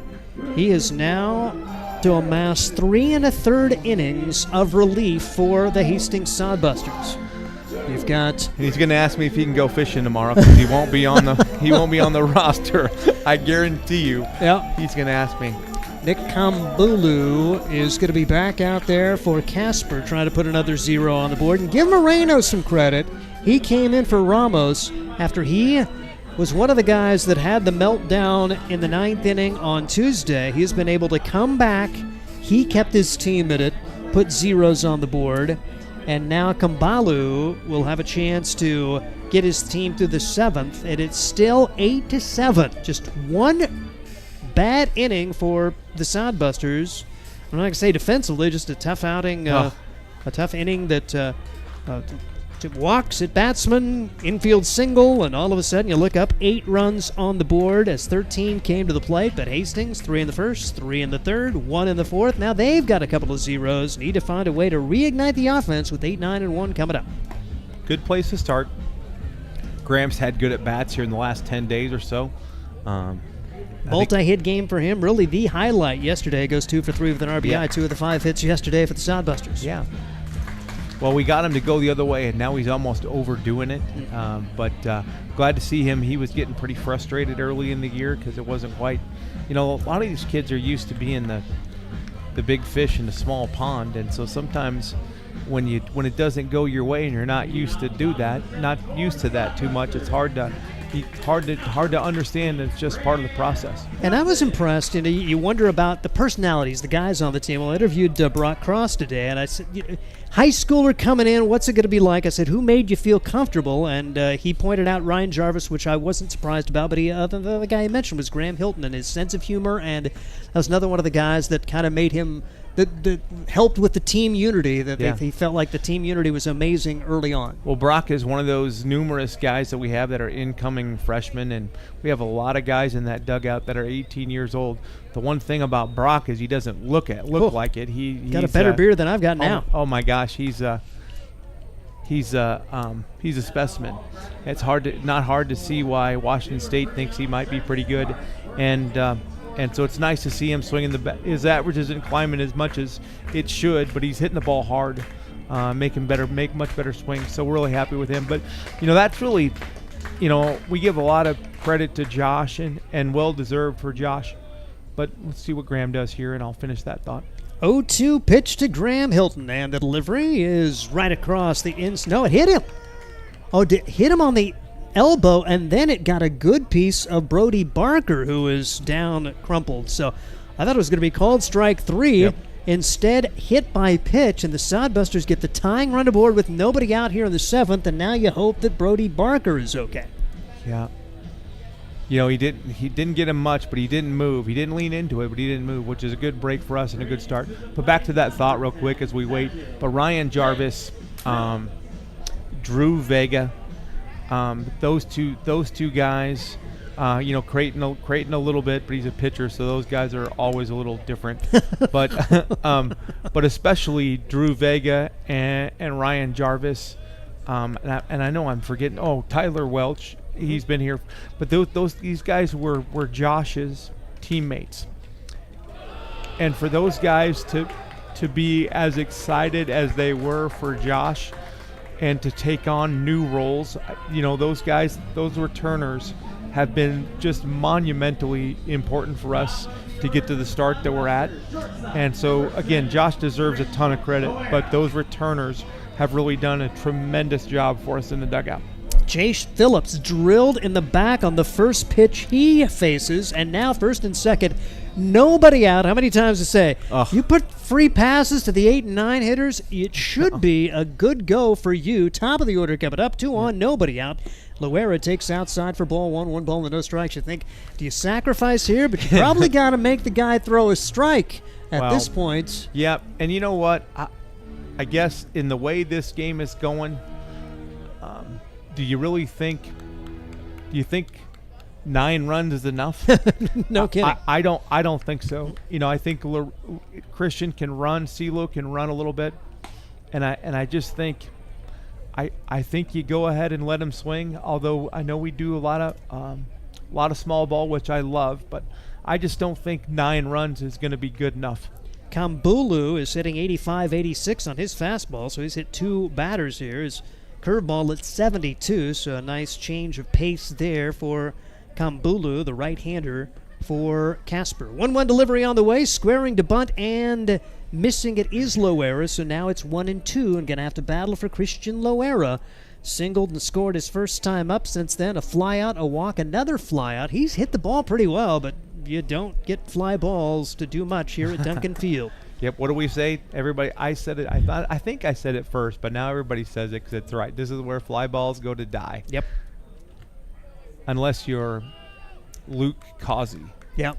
Actually, was it Graham that hit one to the center field off the bottom of the wall center field a couple games ago? That may be right, and then I certainly remember Weston Johnston taking it the other way on a one-hopper to right field.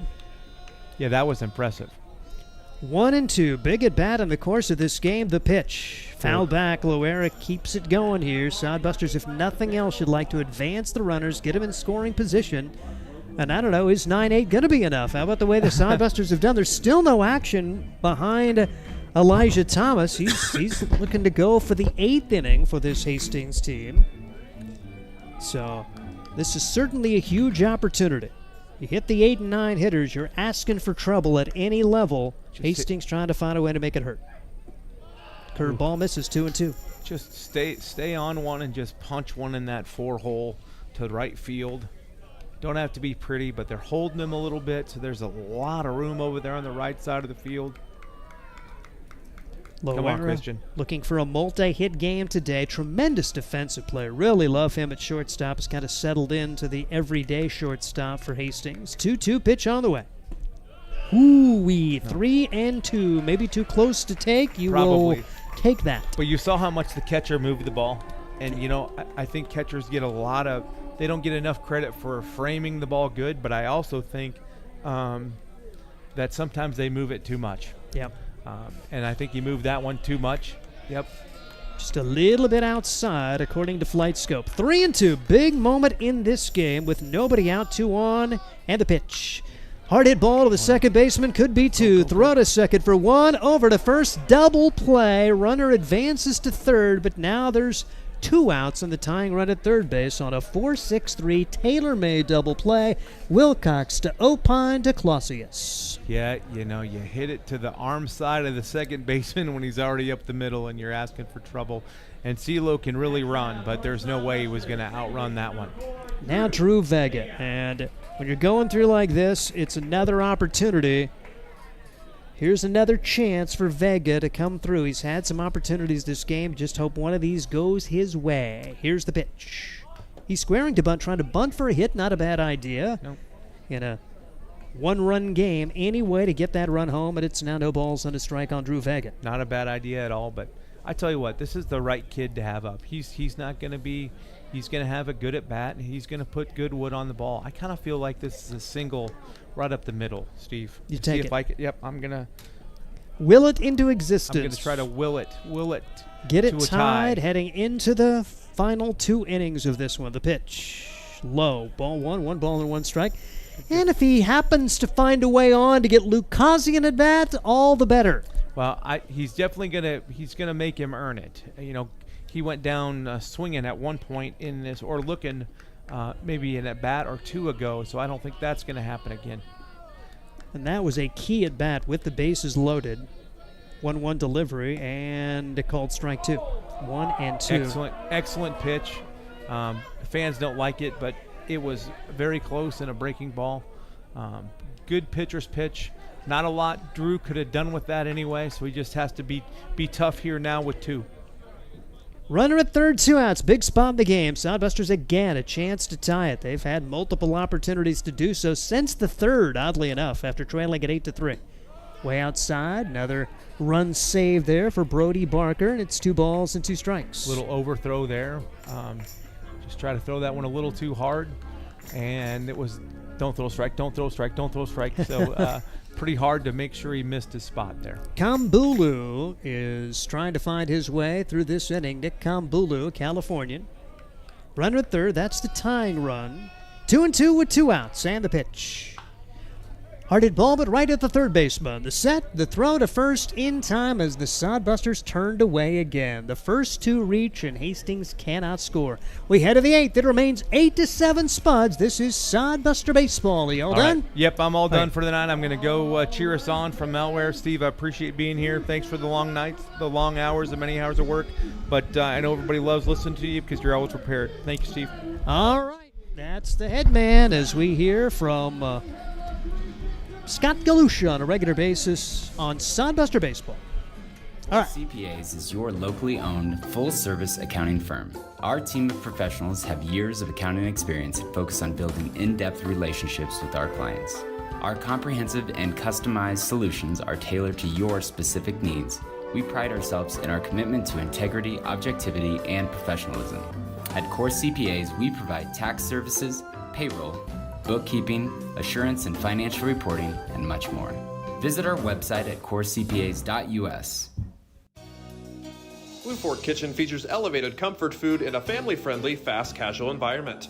With a full menu, you can sit down for a nice meal or order online for pickup. From salads and wraps to burgers and steaks, Blue Fork Kitchen has your kind of food. Open Tuesday through Thursday, 11 to 9 p.m., and Friday and Saturday, 11 to 10 p.m., with a special brunch buffet Sunday from 9 to 2 p.m. Blue Fork Kitchen is located in the Cimarron Plaza, 38th and Osborne Drive in Hastings. Like them on Facebook. It's getting late here at Duncan Field. We head to the 8th, and if you'd have told me Casper would still only have 8 runs after the second, I'd have told you you're crazy, but great job for Derek Rocket to battle through an inning or 2, and then how about Elijah Thomas? Californian coming to town, likes fishing, but he also likes mowing him down as he's been able to battle through and continues to put zeros on the board. And for Elijah Thomas, 54 pitches thrown. He has allowed no runs, 1 hit. He's walked 2, and he's hit one to go along with 2 strikeouts. A really good line for Elijah Thomas to keep his team in the contest, just continuing to put zeros on the board. Has battled through a couple of innings with base runners behind him, and he faces the 4, 5, and 6 coming up here. Rivers Smith is in there now. Smith, 1 for 4, an infield single, a run batted in. As part of that 8-run second inning, they have not scored runs other than that. We have not seen a run scored at all since the 4th. This game's settling in nicely after a wild and wacky start as the pitch misses here. 1 ball and 2 strikes, the count on Rivers Smith for the Casper Spuds at 9-6. Hastings 11-3. Top 2 teams in the Independence League coming into today, and Casper can draw ever closer with a win here heading into the matchup tomorrow at 6:35 at Duncan Field. Pop-up left side of the infield, and it's going to go into foul territory, and Wade Cross, I should say Brock Cross, has got it for the Hastings Sodbusters. 1 out. Going to hear from Brock. He'll be our featured Sodbuster spotlight tomorrow. And Jack Opine will bat now. Opine, a good job at the shortstop position. We've only seen 1 error today, and that was even a kind of a tough luck error on a throw that was basically 1 hopper to the catcher, and it got away. That allowed a run to score for the Hastings Sodbusters as part of their 3-run 3rd inning. Other than that, really good defense both sides. Opine, tall, shortstop-looking guy. He's got the frame, D1 guy, and he takes the pitch here. 1 ball and no strikes on Opine. Jack Opine out of southeastern Missouri State. The Redhawks went 30-25 in the spring. Hits this one hard but foul. We've had a couple go right over the third base bag on both sides today. That one just left of the bag.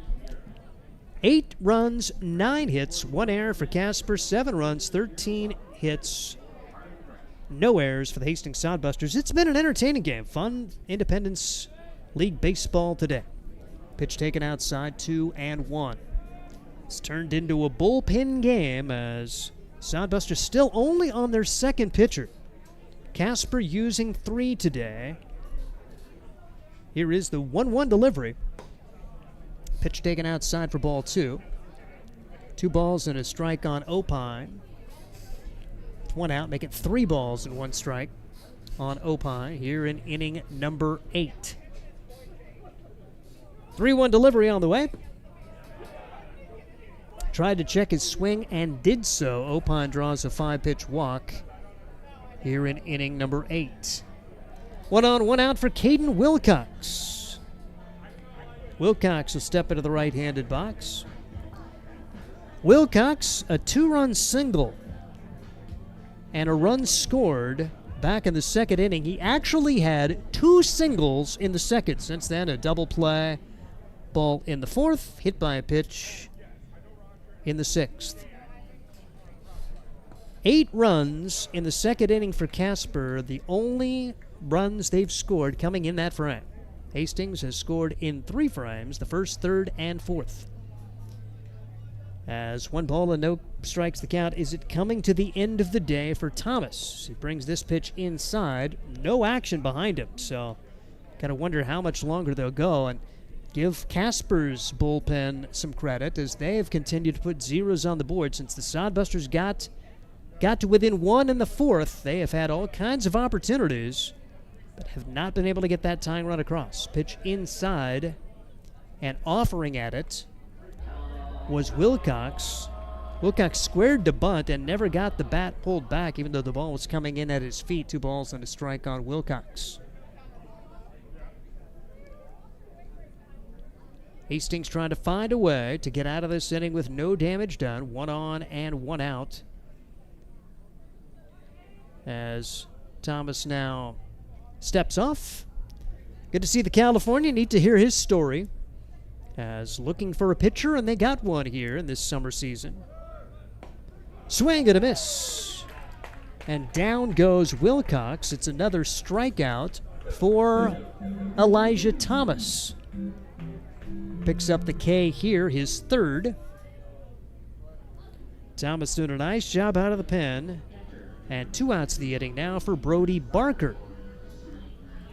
Barker, a double An RBI and a run scored back in the seconds. He also struck out to end that same frame. Since then, a walk and a strikeout. 1 for 3 on the day for Brody Barker. Top of the 8th inning. Sodbusters trying to rally late again. They've got 3 walk-offs already this year. And looking for another in this pivotal game of the series. Sodbusters losing yesterday. They're now trailing in the season series, 3-2. Pitch taken high. Love to find a way to sneak one out here. Put Casper another game behind. You're going to have to be playing every day, sometimes twice a day, all the way through June 26th. That's the end of the first half of the Independence League schedule. 1-0 delivery.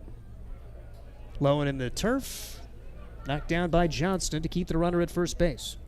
Haven't sent Opine, turned him loose yet.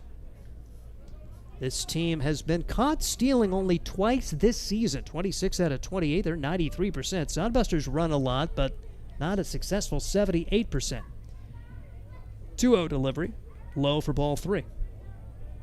3-0 now on Brody Barker. Casper 9-6, Hastings 11-3. Spearfish still in the hunt at 9-7. Oahe 5-10, Fremont 5-11 of the full-time teams in the Independence League baseball. Nebraska Prospects, a travel team at 4-6. 3-0 pitch, strike 1. Same 2 teams tomorrow, 6:35, and then Hastings hits the road. Play 1 game at Oahe, go up to Pier, and then get on the bus and go on to Spearfish for 4 games in 3 days. The middle day, you play a doubleheader, pair of 7-inning games. 3-1 pitch is ball 4. So runners at first and second, 2 outs now. And Cody Clausius tries to find a way to bring home a run. It's be a huge insurance run the way this game has unfolded. Hastings has seen the offense go quiet with 3 straight zeros on the board. Clausius, a 2-run single and a run scored in the second. He singled in the 3rd, flew out in the 4th, and flew out in the 7th. Now in the 8th inning, Hastings trails at 8-7. All kinds of missed opportunities. Sodbusters have stranded 10 now in the game. Pick play back to second. Going nowhere was Opine as he gets back in. Pretty good job for Loera. Throw went to Loera, and Opine was kind of cutting between. For Thomas and Loera to hook up there, that very easily could have been thrown into center field. Pitch across for strike. Plus, Thomas just getting familiar with his infielders. Again, he showed up when the team was on the road in Casper, so probably haven't had really much of a chance to work on any kind of pick plays with your teammates. A little bluff on the pick play to keep Opine close, as Loera shuffled his feet right behind Opine and sent him scurrying back toward the bag. Although, I don't know, Opine's a big dude. Do big guys like that scurry? Maybe not. Big swing, no contact, and Thomas on the verge of getting out of this with no damage done. Like his presence on the mound. He hasn't seemed to be phased. He's had people behind him. Now the bluff for Opine. He was halfway to third base and then went sprinting back. No balls and 2 strikes. A lot of jockeying out there between Opine and Loera. Thomas has been keeping an eye on him. 0-2 pitch. Way outside. Good spot there, trying to prompt a swing there. Clausius would not go. We're in the top of the 8th. High drama here when the Hastings Sodbusters looked like they were going to get blown out of the water for the 2nd straight day. They've hung in there. Hard hit ball center field. Chase Phillips comes on and makes the catch.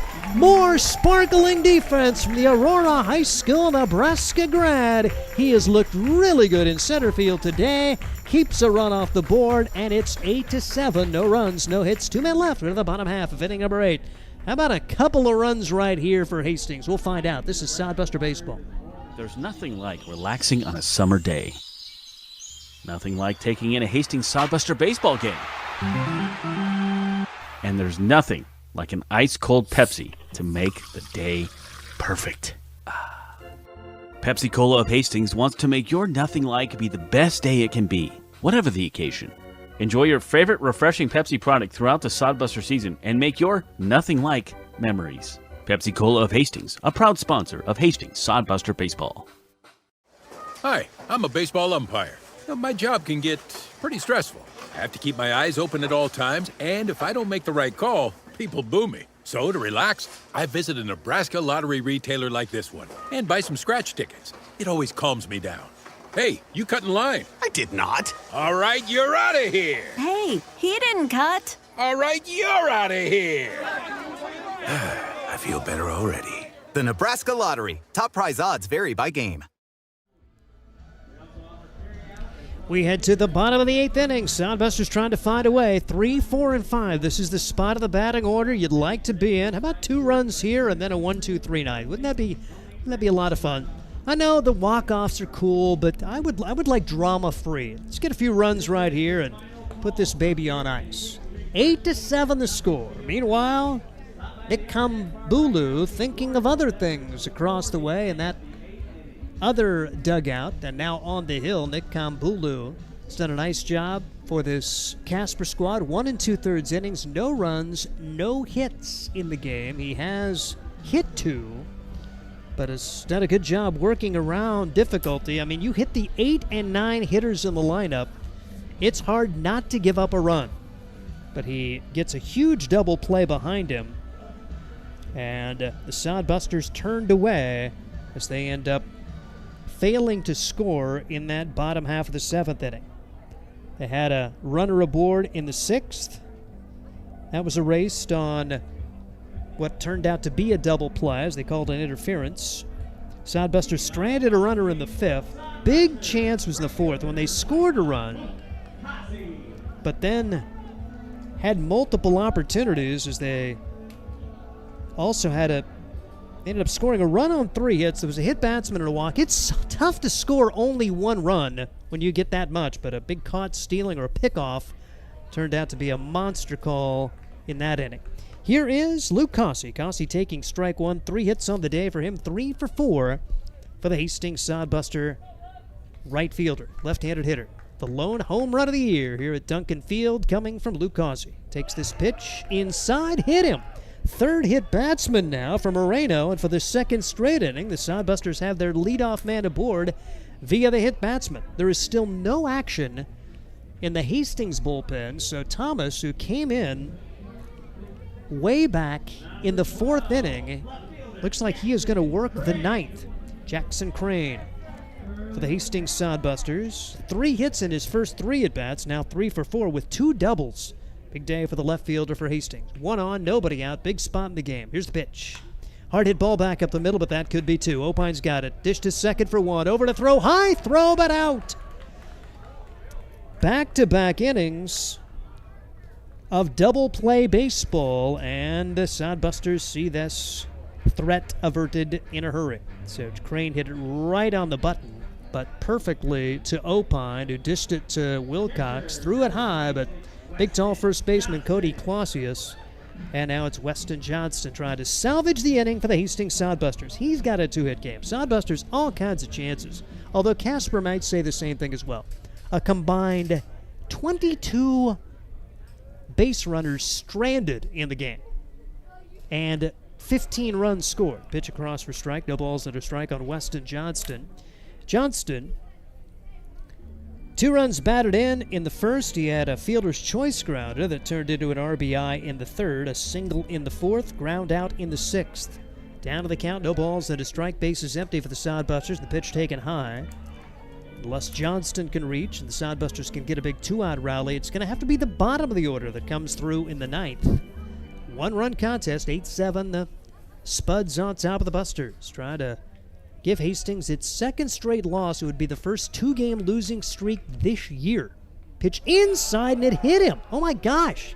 4 hit batsmen in the last 2 innings by the right-hander, Kambulu.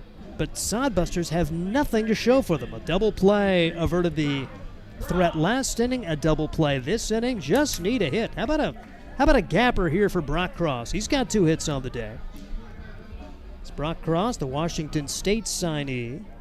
Had a 2-hit game against Oahe. Also had a 2-for-5 game against Casper on Thursday in that getaway day victory 4-0 that saw a big rain delay. Just what you want on getaway day, right? Pitch fouled away. No balls and a strike on Brock Cross, recent high school graduate. One of the young Sodbusters here. No balls and 1 strike. Kambulu trying to work around 2-hit batsman here in this sitting and misses with this one. 1 ball and 1 strike. So Kambulu has been effectively wild, if you will. He hasn't walked anybody, but he's now hit 4. And he has pitched 2 1/3 innings. 1 ball and 1 strike. Kambulu brings home the pitch. Hard hit ball at the third baseman. Take it to second base the short way, and they'll get the out there. Good job for Cale McCarville to field his position as he throws it over to the second baseman, Wilcox. They force out Johnston, and the Sodbusters do not score. No runs, no hits, 1 man left. We head to the 9th. It's 8-7 Casper, and this is Sodbuster Baseball. Blue Fork Kitchen features elevated comfort food in a family-friendly, fast casual environment. With a full menu, you can sit down for a nice meal or order online for pickup. From salads and wraps to burgers and steaks, Blue Fork Kitchen has your kind of food. Open Tuesday through Thursday, 11 to 9 p.m., and Friday and Saturday, 11 to 10 p.m., with a special brunch buffet Sunday from 9 to 2 p.m. Blue Fork Kitchen is located in the Cimarron Plaza, 38th and Osborne Drive in Hastings. Like them on Facebook. At Hastings College, we celebrate all the ways you shine. From more than 20 athletic teams to band, choir, theater, and art, plus esports, creative writing, speech, and media. Join in to earn a scholarship and find your people, the friends you'll hang out and have fun with. It's what makes Hastings great. So check out Hastings College, where your experience matters, in the classroom and in the activities you love to do. Visit us at hastings.edu.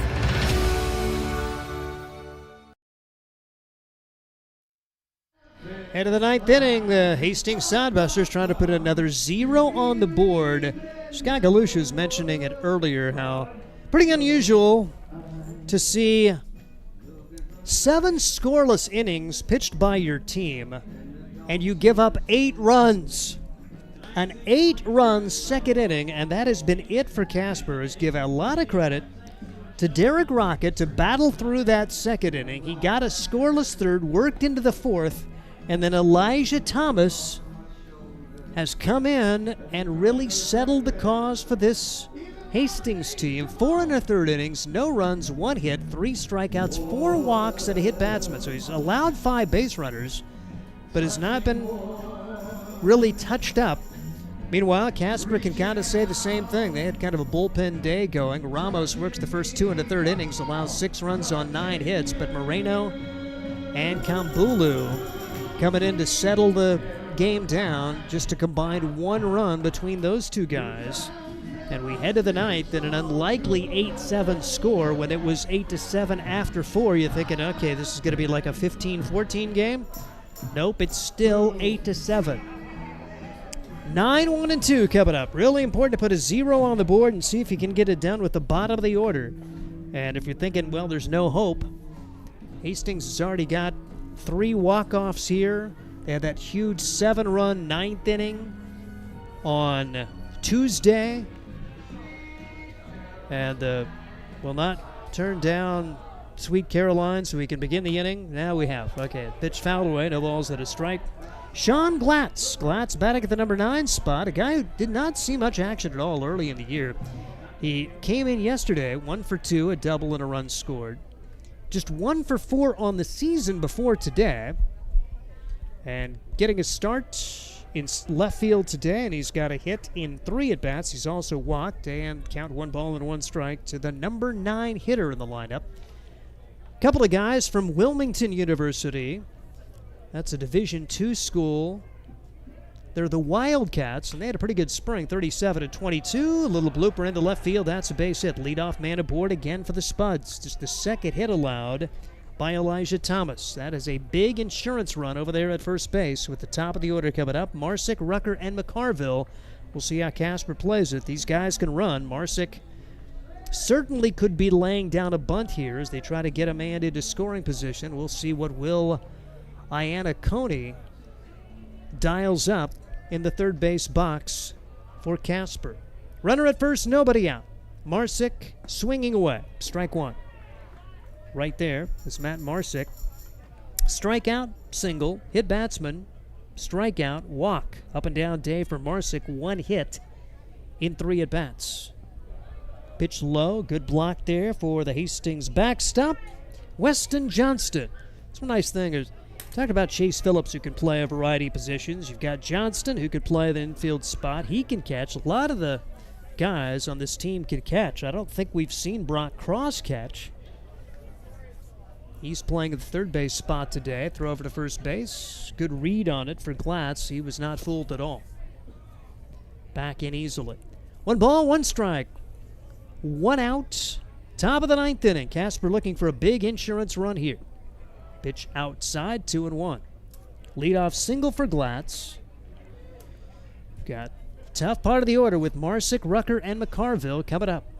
Now 10 hits in the game for the Spuds. The Sodbusters still have out hit them 13-10. Here's the pitch.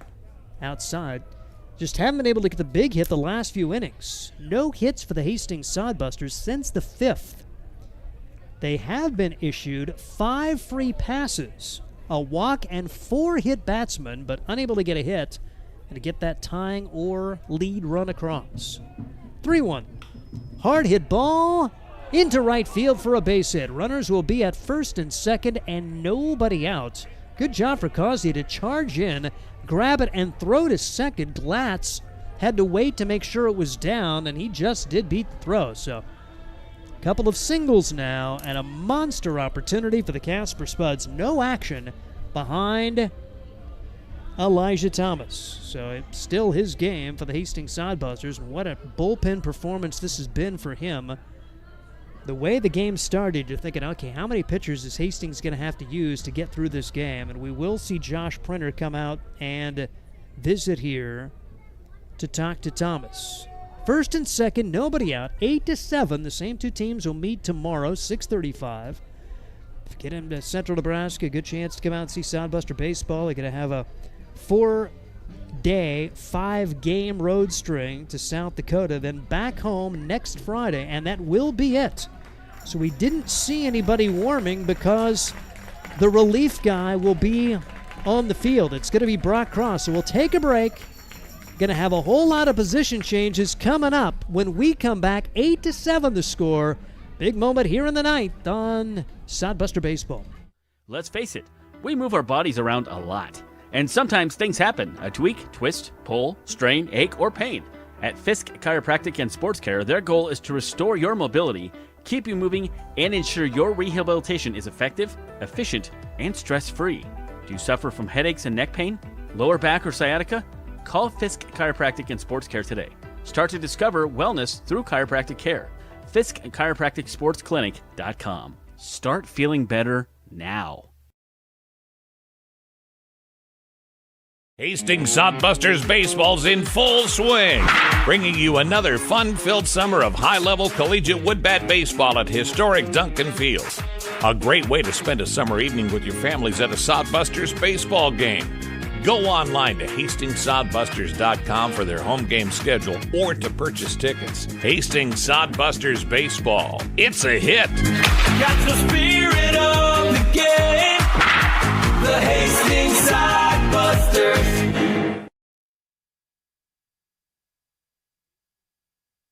The Hastings Sodbusters making a variety of changes here, most notably coming from third base to do the pitching will be Brock Cross. Cross has been dynamite since showing his ability to pitch here at this level. We kind of wondered if he was going to be allowed to, but he came in, was been kind of the closer. He's 1-0 with a 3.85 ERA, making his 4th appearance in 4 2/3 innings, allowing 2 runs on 4 hits. He's struck out 3, hasn't walked anybody.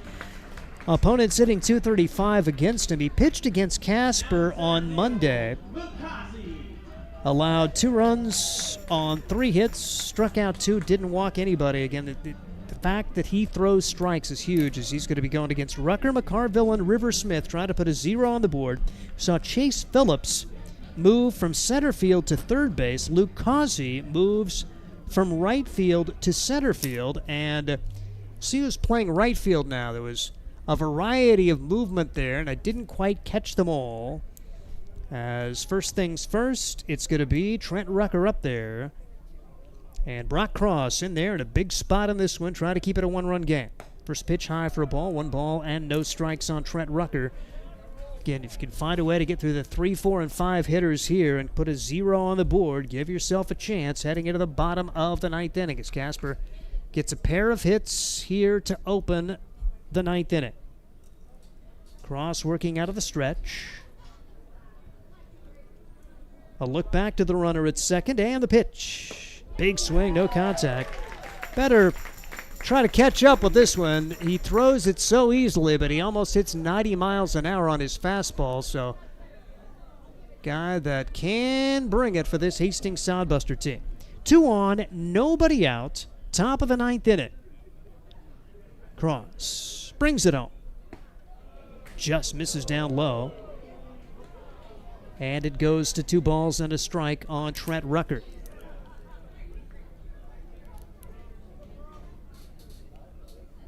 Sodbusters out in left field. I believe that is still Jackson Crane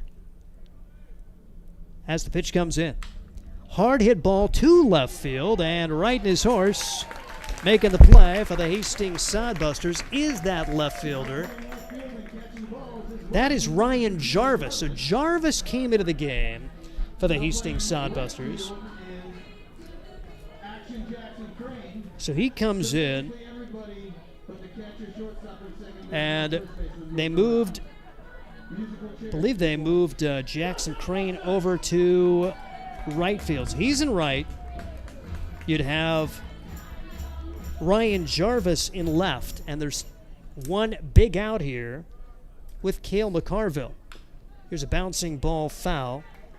Again, it's not like a big leagues where they're shouting out the movements to you. You just kind of have to pick it up on the fly, and so I think we got them all. Move the center fielder to the third base, right field to center, left field to right, and Ryan Jarvis comes into the game in the DH spot for Graham Hilton. Jarvis bats there. Here's the pitch. Big swing. No contact. Quickly 2 strikes on Cale McCarville. McCarville hit by a pitch, brought home a run, and scored in the second. 0 for 4 on the day. He's the beer batter, even though they can't do this in the 9th inning. So folks are still fired up. Pitch just missing. Or did it? No, it's a strike. Went around or called strike 3. Not sure which. One way or the other, there's 2 big outs. As Cross hitting 85 with his fastball, 75 with his slider, and 69 with his changeup. Big thank you to Connor Christensen for his help on Flight Scope today, providing those stats. So 2 outs, 2 on for Rivers Smith. Still a big third out to get to try to keep it a 1-run game. A look back to second, and the pitch. High for ball 1, 1-0 the count. Rivers Smith, an infield single and a run scored back in the inning. They scored 8 in the second. When you talk about the production, all you have to do is say the second inning, because that is the only runs they got. 8 in the second. Here's the pitch. Curveball misses outside. 2 balls and no strikes. Sodbusters trying to put a 0 on the board and walk it off at home again. They've done a pretty good job of finding ways to win late. Can they do it again and break Casper's heart this time? 2-0 delivery on the way. 3-0. First things first, you got to get that all-important third out. A single for Glatz, a single for Marsick. They run at second and first respectively. Then a line out from Rucker.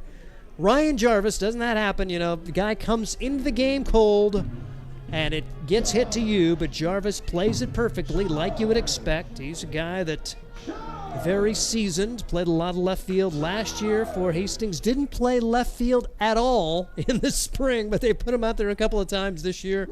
Made a diving grab in the season opener and makes a pretty tough hit look easy earlier this inning. 3-0 pitch, strike 1. Again, Jackson Crane moving to right field. And Causey to center field. with Chase Phillips now playing third base. Here's a high monster pop-up into short left field. Tough play for everybody. And it is caught! Christian Loera! Da-da-da-da, da-da-da. How about that for Christian Loera? Saving a run, keeping it a one-run game. And ladies and gentlemen, we head to the bottom of the ninth.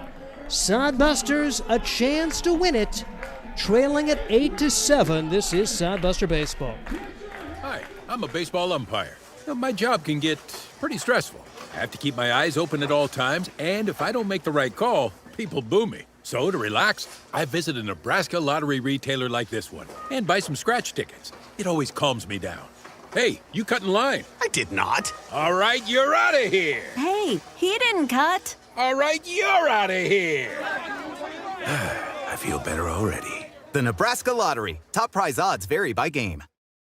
Hastings Sodbusters baseball's in full swing, bringing you another fun-filled summer of high-level collegiate woodbat baseball at historic Duncan Field. A great way to spend a summer evening with your families at a Sodbusters baseball game. Go online to HastingsSodbusters.com for their home game schedule or to purchase tickets. Hastings Sodbusters baseball. It's a hit. Got the spirit of the game. The Hastings Sodbusters. Hastings trying to find a way in the bottom of the ninth. They trail it 8-7. And for Casper, they have a new right-hander in there. Another one of the guys who's been around a while. Cooper Hack becomes the fourth pitcher of the day for the Casper Spuds. He's out of Point University, the Skyhawks. It's in West Point, Georgia, an NAIA school. He's from Casper, so he goes to school a long way away from his hometown. His third year with the Casper Spuds. In the spring, he went 1-0, a 5.4 ERA. Here in the summer season, an 8.31 ERA, making his fifth appearance in 4 1/3. He's allowed 4 runs, 6 hits, struck out 4, walked 4. He's hit 4. Opponents hitting .333 against Cooper Hack. Sodbusters need just 2 to win this thing after a tremendous play from Christian Loera. So you had first and second, nobody out. Line drive. Trent Rucker lined to Ryan Jarvis, who came into the game cold and made a great play.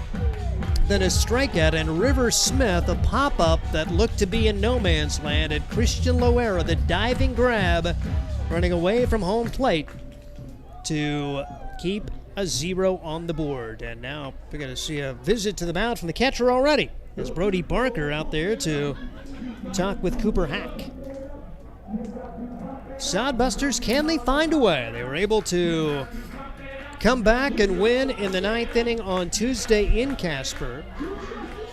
Took a 4-0 victory on Thursday to even the series at 2. They lose yesterday.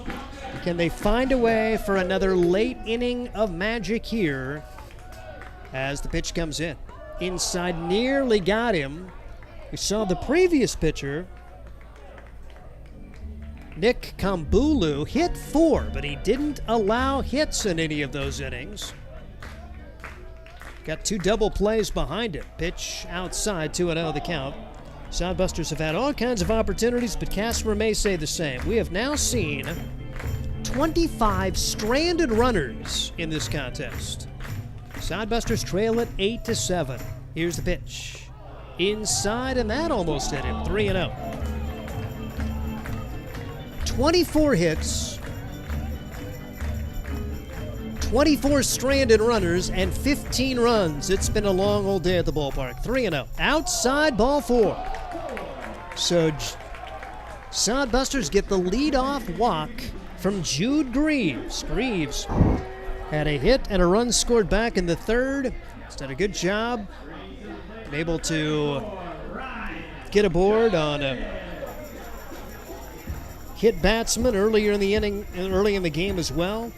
And now here's Ryan Jarvis. Jarvis bats for the first time. The Hastings Sodbuster, pretty clutch player for this Hastings team. A guy you'd like to have up there in the 9th, and takes a strike right on the inside corner.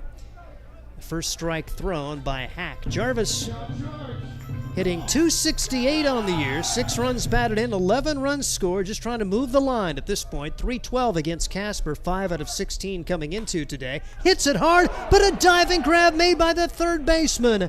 Wow! Great job for Cale McCarville. It would have been first and second, nobody out. A rocket off the bat of Ryan Jarvis, and a loud first out.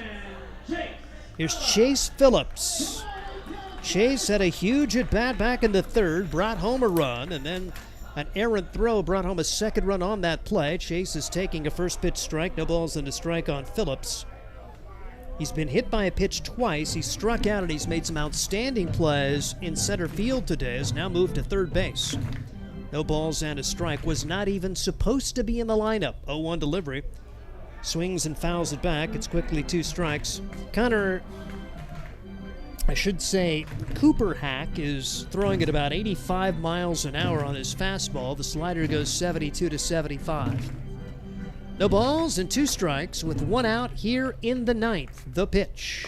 High and away. 1 ball and 2 strikes on Chase Phillips. Phillips into the lineup after Jet Hannaford got hit by a foul ball in the on-deck circle below the belt, if you know what I mean. Apparently is okay. 1-2 pitch. Curveball stays high. 2-2. Find a way to move the line. A walk to Greaves. A hard hit ball off the bat of Ryan Jarvis that turns into a line out. 1 on and 1 out.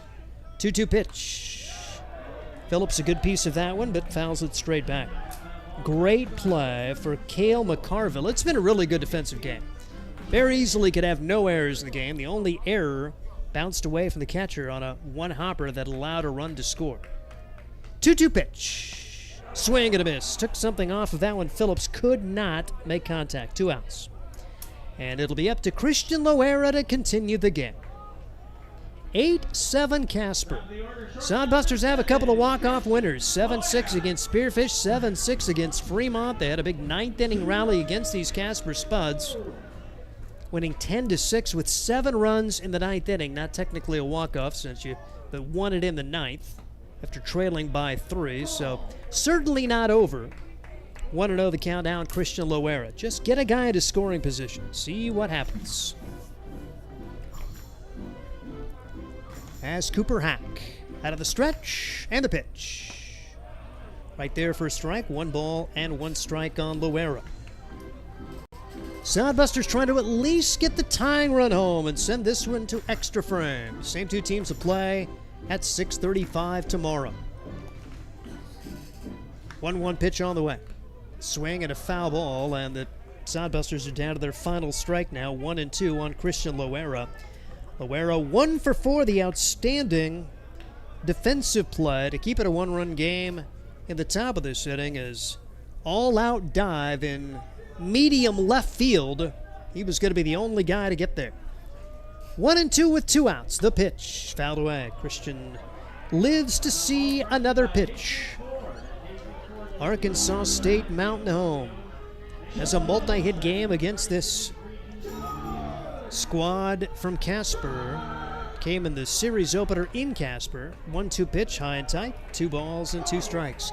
Cooper Hack trying to lock down his first save of the year. He's played a lot of ball for the Casper Spuds the last couple of years after playing on the home field during his high school and Legion days. 2-2 pitch, outside, 3-2. That will give the extra advantage to Jude Greaves, who runs at first base. See if the Sodbusters can get a second runner aboard here as Loera's come all the way back to get it full. Cooper Hack trying to finish it right here. 3-2 with 2 outs and the pitch. Bouncing ball foul. Josh Printer's got it over in the third base dugout. Printer pretty much feels anything that comes close to him. He's still got it. He could go play shortstop for this team right now if he had any eligibility, and if he weren't such a darn good coach. It's great to have Josh as the head coach. Really like his demeanor. Just done a really nice job with this Sodbuster franchise. 3-2 pitch again. Swing and a miss, and the Casper Spuds survive here today. 8-7. Wild and wacky baseball Casper scores in 1 inning. The Sodbusters score in 4. No runs after the 4th. And when all is said and done, it's a Casper victory 8-7 as they send the Sodbusters to their second straight loss. It's the first 2-game losing streak of the year for Hastings as Casper goes to 10-6. Hastings to 11-4, and the Spuds draw closer here in the first half standings in Independence League Baseball. We'll talk about it right after this, as this is Sodbuster Baseball. Let's face it, we move our bodies around a lot. And sometimes things happen, a tweak, twist, pull, strain, ache, or pain. At Fisk Chiropractic and Sports Care, their goal is to restore your mobility, keep you moving, and ensure your rehabilitation is effective, efficient, and stress-free. Do you suffer from headaches and neck pain, lower back or sciatica? Call Fisk Chiropractic and Sports Care today. Start to discover wellness through chiropractic care. Fisk Chiropractic Sports Clinic.com. Start feeling better now.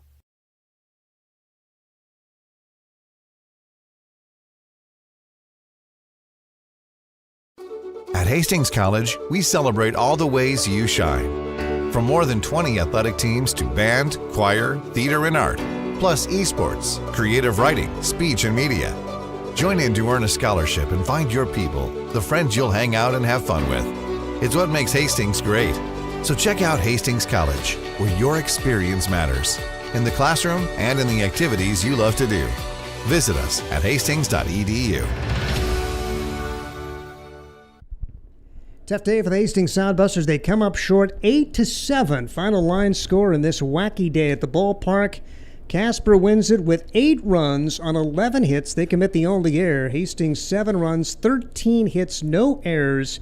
How about 14 stranded base runners for Casper? Hastings strands 12, so a combined 26 stranded base runners in this game, and the Sodbusters fall by a score of 8-7.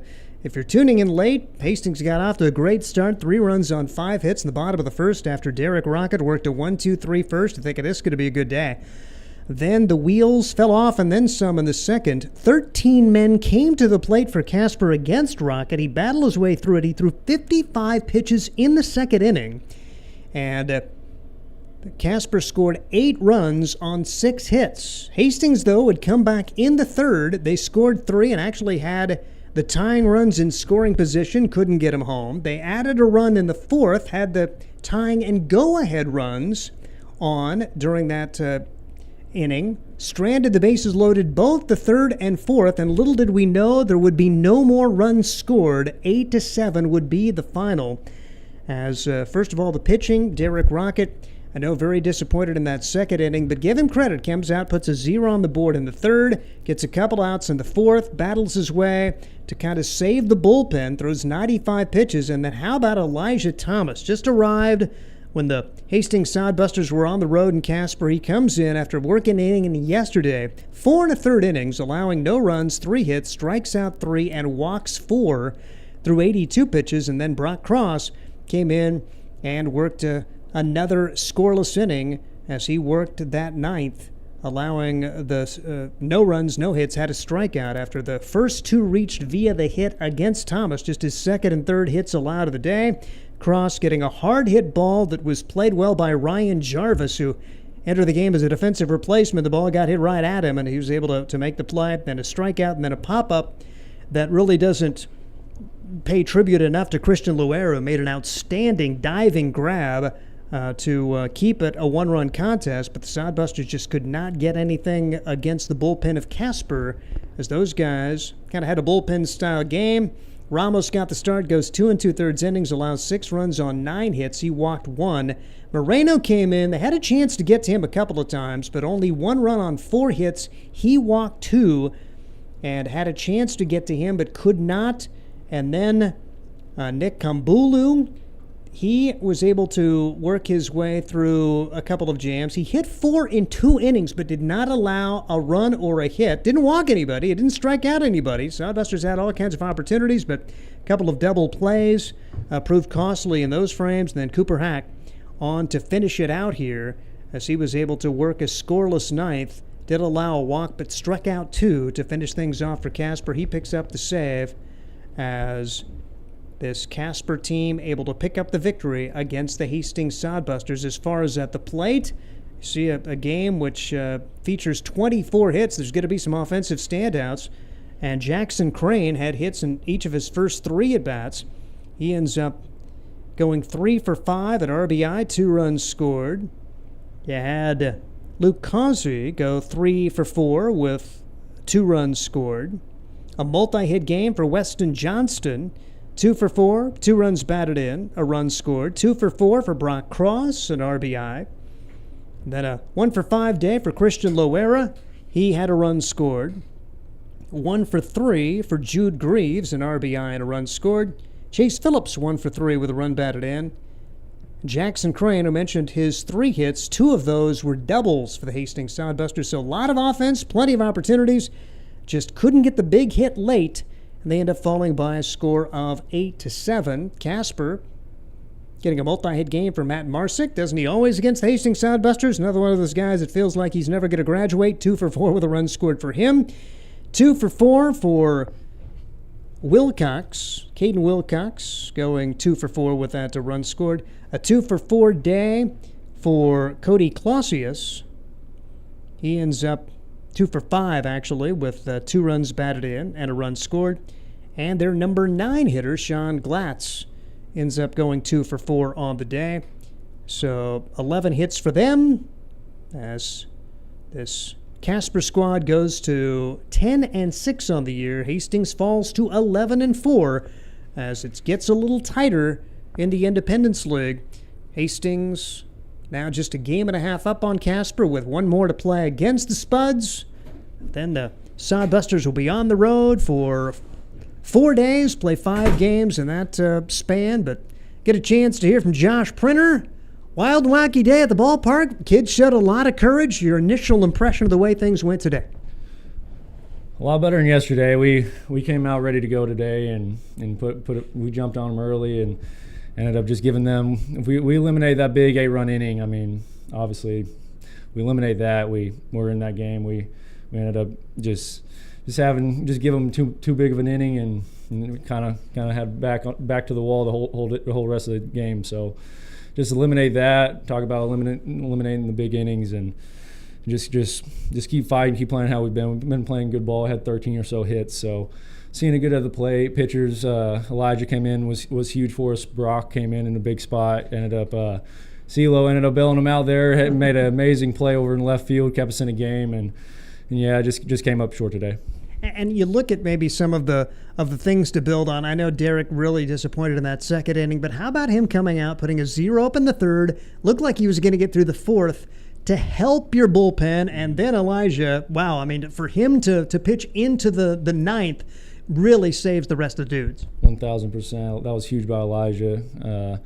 Yeah, I mean, especially, that's his second outing. He pitched last night, had 1 inning, had 1 clean 1-2-3 inning last night, and then he wanted the ball, and we got 5 and 2/3 or 5 and a third, yep. 5 1/3 innings out of him, which was huge, and then Brock came in and helped us out as well. But yeah, just being able to bring Brock off to third base is just showing the versatility that we have up and down the lineup, being able to throw Chase, who can play infield, outfield, Jarv can play infield, outfield, and just give them a couple different looks that we can go to. Officially 4 1/3 inning for Thomas, with the 1 inning going to Cross. He worked into the ninth, but didn't get an out there for Thomas as the Sodbusters again. It's showing the versatility. You never know what you're going to see in baseball. Jet Hannaford takes one in the on-deck circle, right where you don't want to take it. And you mentioned Chase Phillips. Okay, probably going to get the day off, so you're ready to pitch tomorrow. He gets an RBI single, a huge spot in the game, and a couple of big defensive plays out there in center field, too. Oh, 1,000%. I always make sure they're all locked in and ready to go. You never know, like you said, never know in a game of baseball. And he ended up stepping up and he played really well for us and had a pretty good day. He scored a couple runs and also saved a couple runs, so. You know, it's weird. It's 8-7 after the fourth. You're thinking there's no way this game is going to end 8-7, but just could not get hits down the stretch. I mean, you get hit 4 times in 2 innings. There's double plays. Some of those things that were kind of going your way early in the year not happening now. It's just a matter of trying to put those behind you and come out and keep playing the way you can play, and maybe they'll go your way tomorrow. Absolutely. Yeah, just keep playing. Don't change nothing. We've been playing good ball, and just like I said, just didn't catch our break today, and just be back ready for it tomorrow. So. But a tremendous job to battle through. And I'm sure the post-game conversation was totally different today compared to yesterday. Yeah, it's a loss, but this was good baseball. I mean, both sides. There was a lot of neat things that happened. You would have just liked to have been on the winning side. Absolutely. I mean, totally different game. And obviously we had that 9-hour bus ride, but there's no excuse because they had that same 9-hour bus ride even later than us. They left at 5 in the morning, so no excuse there. We just came out flat yesterday, and props to our guys picking it up for today. Josh Brenner, head coach for the Hastings Sodbusters. They fall short today by a score of 8-7. As Hastings slipping to 11-4, Casper goes to 10-6, and the series finale tomorrow gets a little big for Hastings, as Casper right on their heels now. And if you don't win that one, you're just a half game up on the Spuds. Keep in mind, you got to go on the road for the 5 games. You got to start winning some contests, and the final 3 games of the first half will be at Casper. So this is a really big one tomorrow as you try to get back on the winning track on getaway day before a big 4-day road swing that you'll play 5 games at Oahe and Spearfish. Well, that'll do it for our broadcast today. A big thank you to Connor Christensen for his work on Flight Scope, Noah Pagel in the opposite booth as well. Big thank you to Mason Henricks, our engineer. Final score once again from Duncan Field. It was Casper 8, Hastings 7. I'm Steve Stein. Good night, everyone. Catch the spirit of the game. The Hastings Sodbusters. Get the ultimate fan experience at a Hastings Sodbuster game this summer. Enjoy high-level collegiate summer woodbat baseball at the beautiful and historic Duncan Field in Hastings. Baseball and a whole lot more. Affordable family fun. That's what the Sodbusters and the Independence League are all about. Sodbuster Baseball. It's your team. Catch